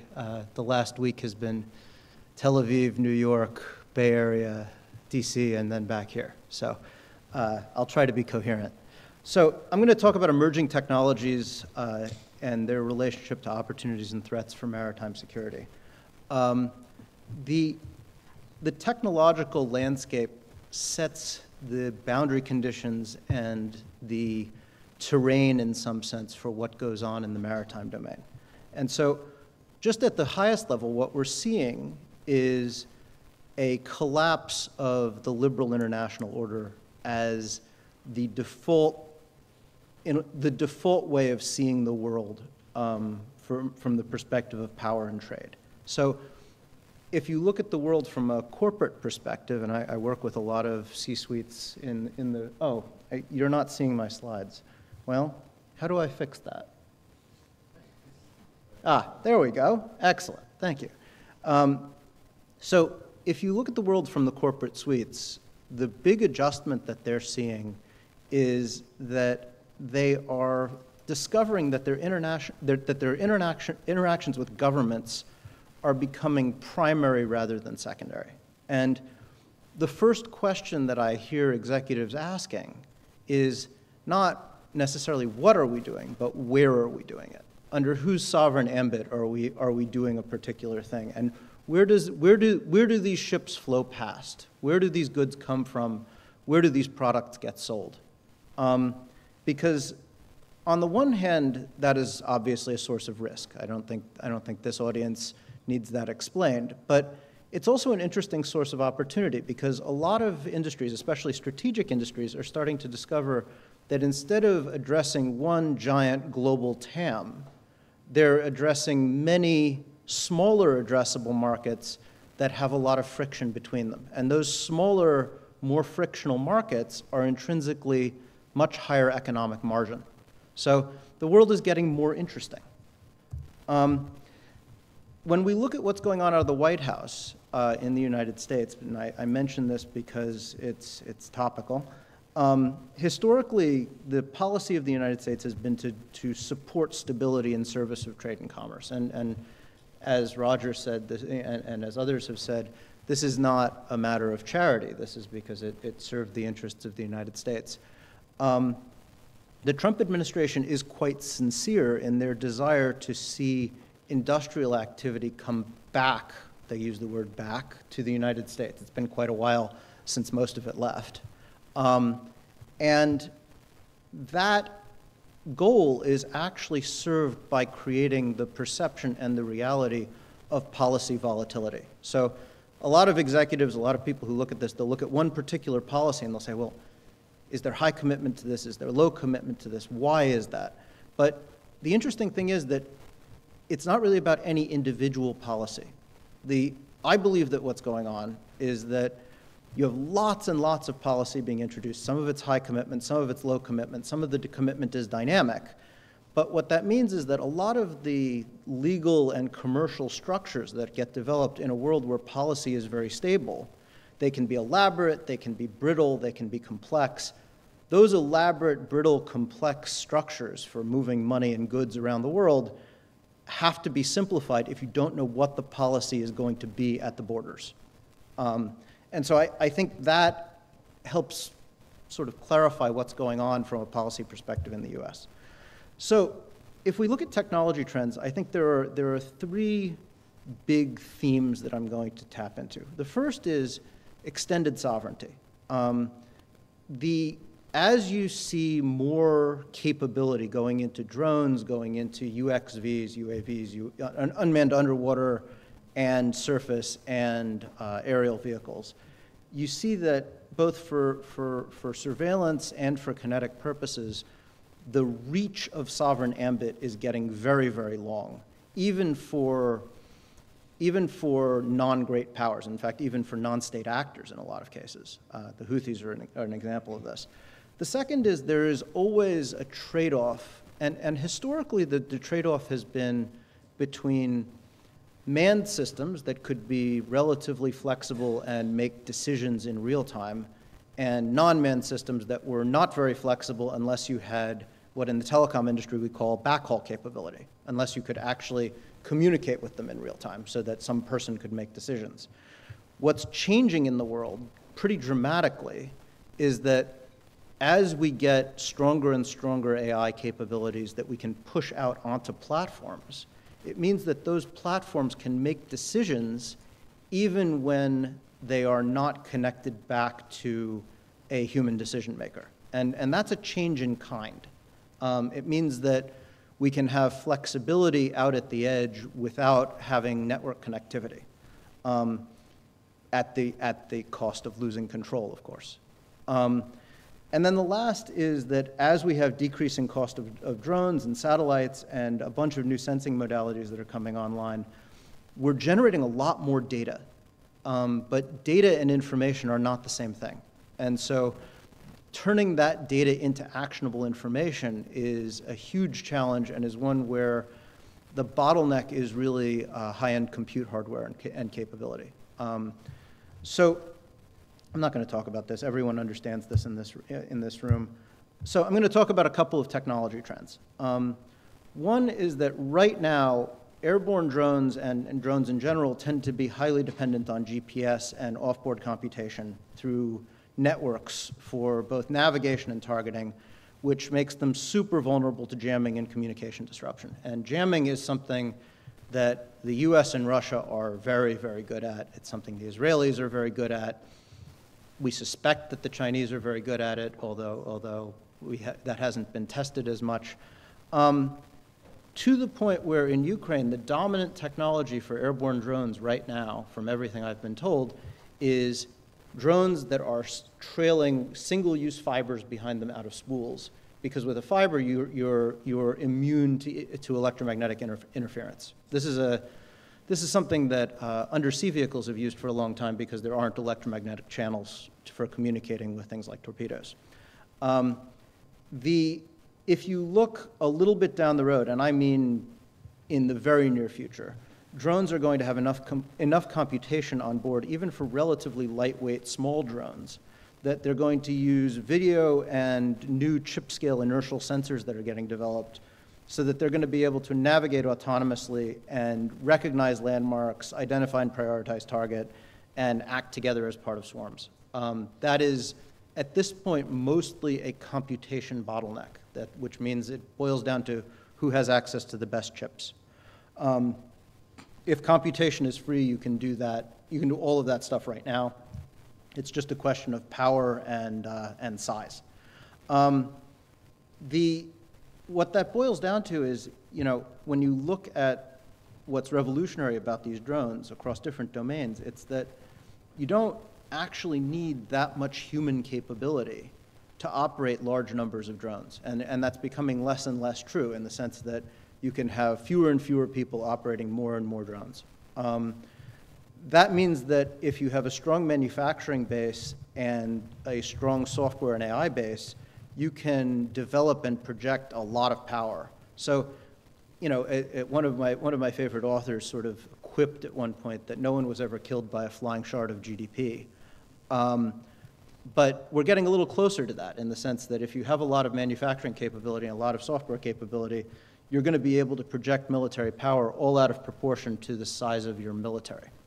We're also going to see that UUVs and USVs are going to become much more important. It's going to greatly reduce, as these devices proliferate, you're going to have greatly reduced cost for attacking undersea and maritime infrastructure, and not necessarily, you're not going to need to be a naval power in order to project power and do area denial at sea, potentially very far from your own shores. Just to give a sense for this, right? These are the drones that have been proliferating through the Houthis, for instance. These are relatively inexpensive, and they're very upgradable. As you start to add more smarts to them, they become more capable very quickly. When you look at UUVs, one of the, and these have been talked about at great length, one of the features that people don't really understand about AI, and I used to run an AI company, one of the things that people don't understand is the importance of data for training. Building many small UUVs and deploying them and operating them and recording the data and seeing how they operate is vastly superior to building a few large ones. And the reason is that the more hours you spend operating them, especially in training environments, the more data you will generate and the better the AI will be that you can use when you actually have to use them to fight. And so this is what in the commercial world we refer to as a data moat. Whoever develops the best AI first tends to generate the most data. That data allows their AI to get better and better over time. And so they end up taking more and more of the market. Now, in military affairs, it's a different game, but the existence of these data moats is real. And so the people who are deploying this stuff the most and exercising it the most will have the best systems, and those best systems will be in demand for sale to allies and others. So there's a bit of a race here. When we look at missile and drone defense, there have been a couple of really significant strategic surprises. I was actually in Israel when the Iranians fired the 300 incoming munitions, and I got a lovely night's sleep. It was a surprise, certainly to me, that at the first large-scale use of these anti-ballistic missile systems, the performance was nearly flawless. That is, as a technologist, an amazing thing. People sort of shrug at it now. It's like, yes, of course, you can defend against these things. It's expensive, but you can do it. I was blown away by that. I was surprised. What we are seeing in the spirit of sort of dogs that are not barking is that while civilian ships are getting hit in the Red Sea, and some of them are being damaged and some of them have been sunk, I don't think, and people in this audience can correct me if I'm wrong, I don't think we've seen a military ship hit. that suggests that whatever defenses the military ships are deploying are probably very effective. And so that is, I regard that as an interesting fact. I've written a lot about directed energy systems. One of the things that's going on in the optics world, which is a place that I've lived for many years, the cost of high-power solid-state lasers is dropping exponentially. It's a little bit like Moore's law for transistors. Every year, the ability to produce coherent photons gets better and better at an exponential rate. And so that means that these directed energy systems with lasers are going to get much more effective much quicker than anyone expects, especially as they're starting to go into scaled production.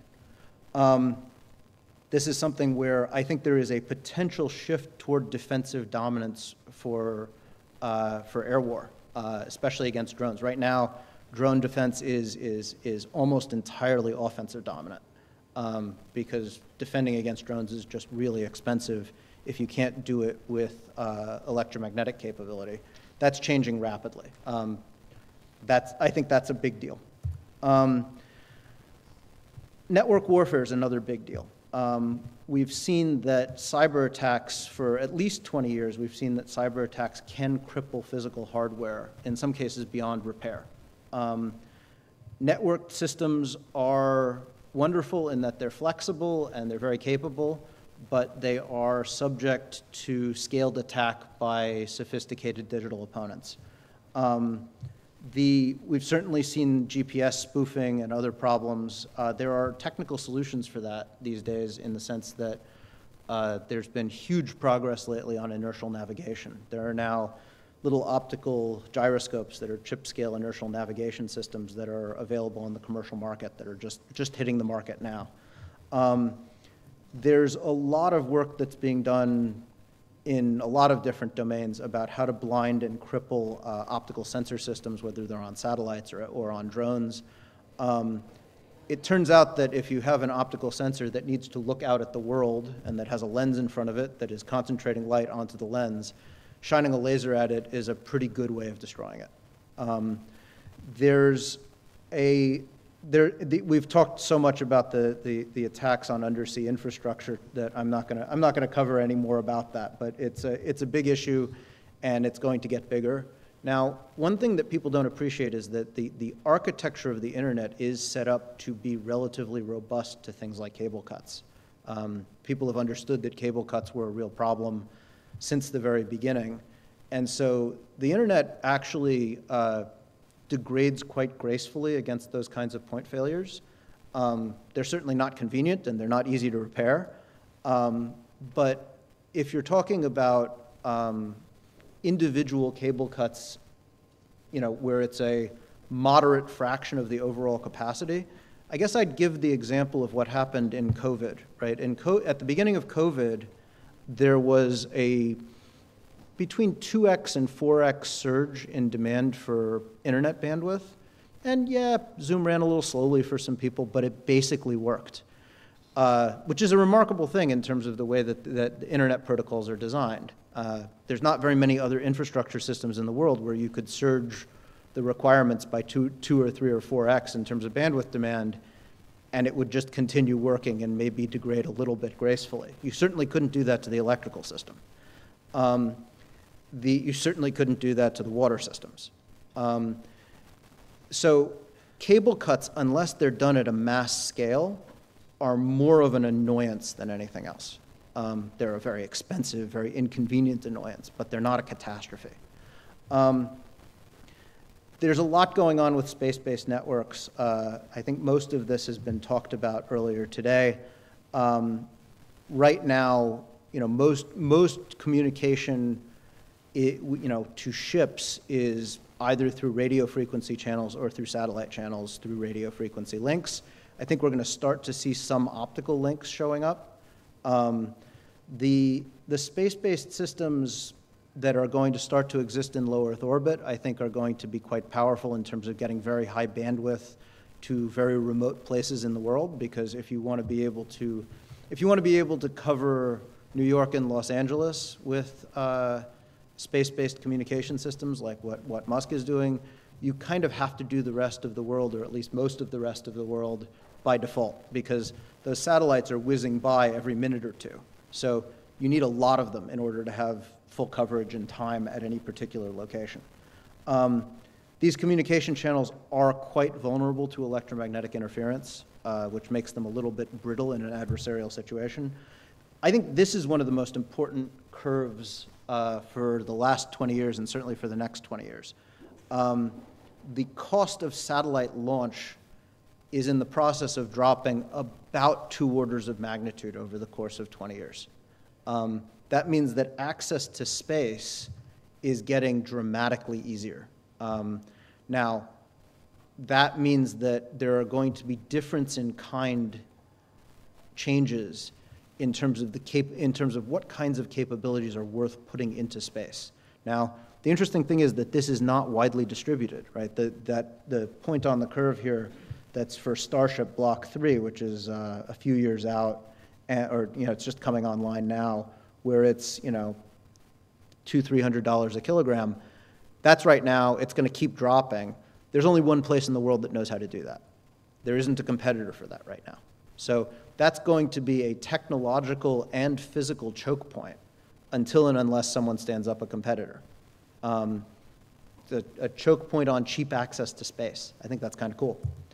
I'm not going to talk about the subsea monitoring. Chris did a much better job with that than I will. I'm only going to mention that this is not just dedicated networks.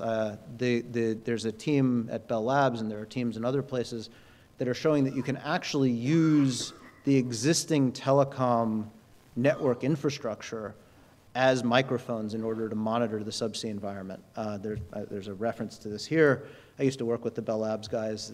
They're doing cool stuff on this. There's a whole generation of new startup companies that are deploying things that you can attach to the ends of existing undersea cables to turn them into giant hydrophones. So that's a sort of, to borrow a word from the Chinese, that's a civil-military fusion issue, where something that was previously at least rhetorically defensible as a purely civilian asset, although moving data around is certainly useful for warfighting, is becoming much less of a civilian asset. All right, AI for propaganda and deception at scale. This is something I regard as a very big deal.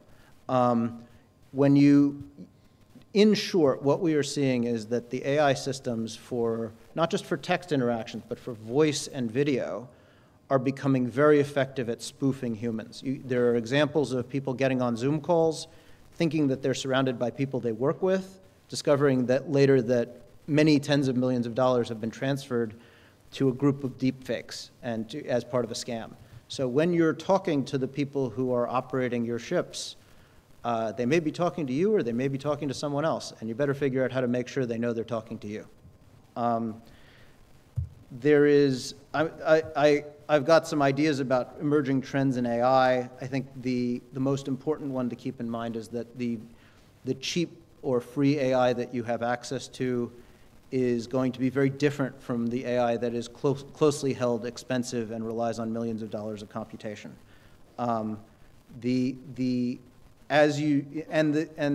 That very expensive, very bespoke AI is going to be used for both propaganda and hacking at scale. And that hacking is going to be mostly based on, not just on sort of digital attacks, but attacks that are aimed at using human factors. It's going to be possible to do human factor, sophisticated spear phishing, in effect, at very large scale very quickly.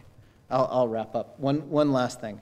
The Israeli pager attack showed that supply chain Trojans are a new and very important attack vector.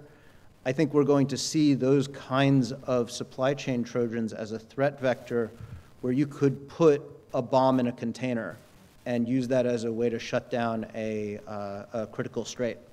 So those are the sorts of things that we have to start thinking about, is ships as weapons, ships as things that can be used to block critical infrastructure. I'm not going to talk about underwater defenses. They're clearly needed. And just as a prediction, I would say that we're going to see more attacks on underwater and coastal infrastructure through a variety of different threat surfaces. We're going to see increases in littoral conflict, especially short of war, as the capability diffuses out to attack at longer distances. And we're going to see with long endurance unmanned vehicles that it's not even going to be necessary to be local to the battle space anymore. So you may have naval powers that can project power out into the naval battle space that don't have a coastline.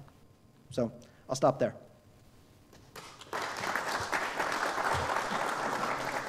We have 2 minutes before the panel ends.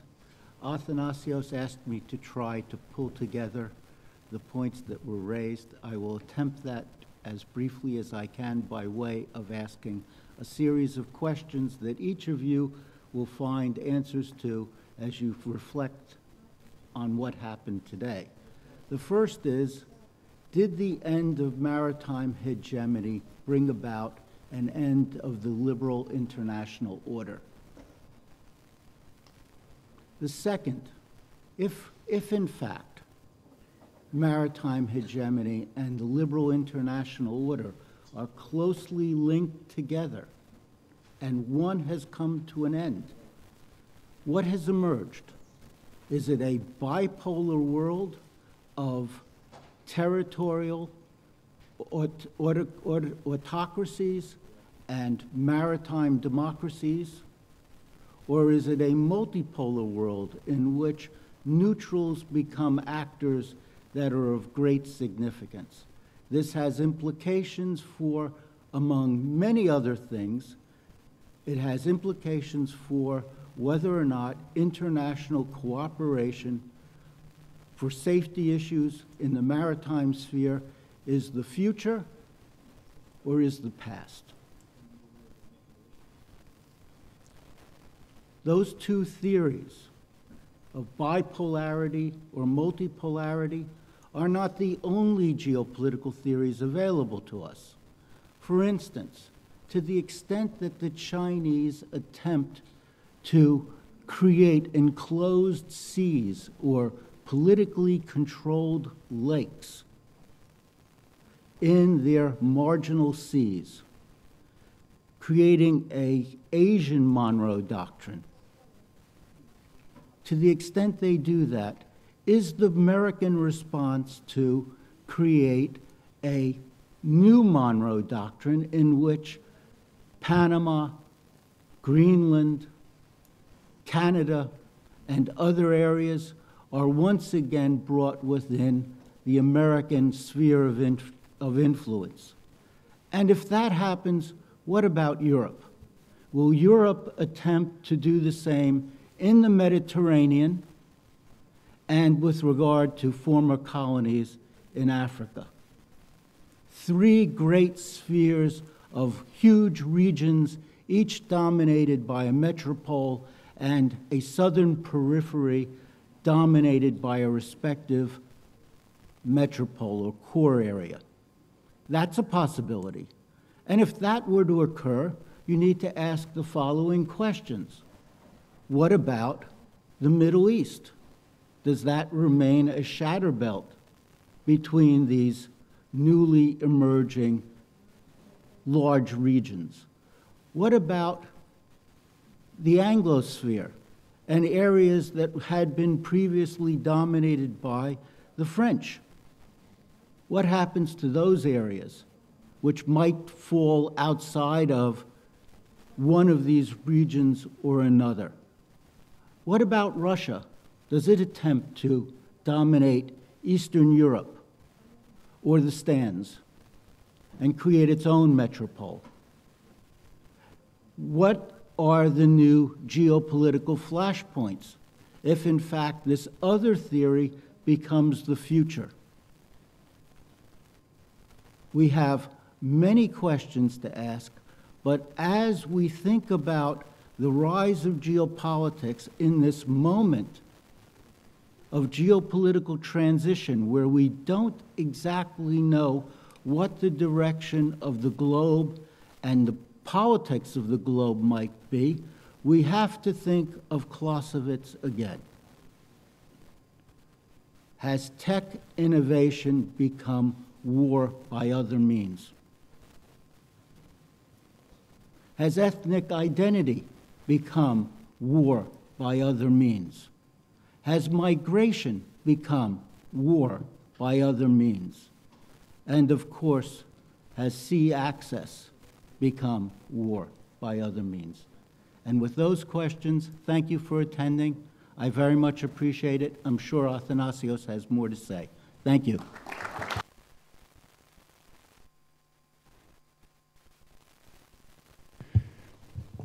Len, this was an incredible panel, and your summary saves me to make a summary of the conference because you just did it. Therefore, I want to thank, first of all, the heroic audience, that you have endured us for more than 10 hours. So, congratulations to all of you. Second, to our 35 speakers. 7 of them, especially the 7 of them that came from abroad.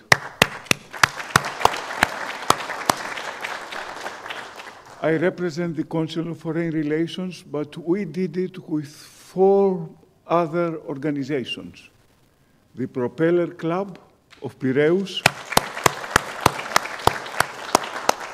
the Foreign Policy Institute, the University of Piraeus, and the Mackinder Forum.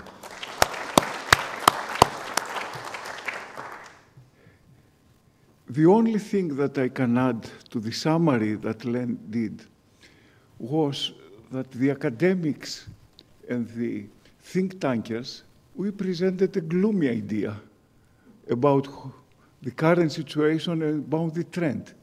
But surprisingly, the Greek maritime industry could see opportunities in all of them, and I saw them very optimistic. We were gloom, but they were hopeful.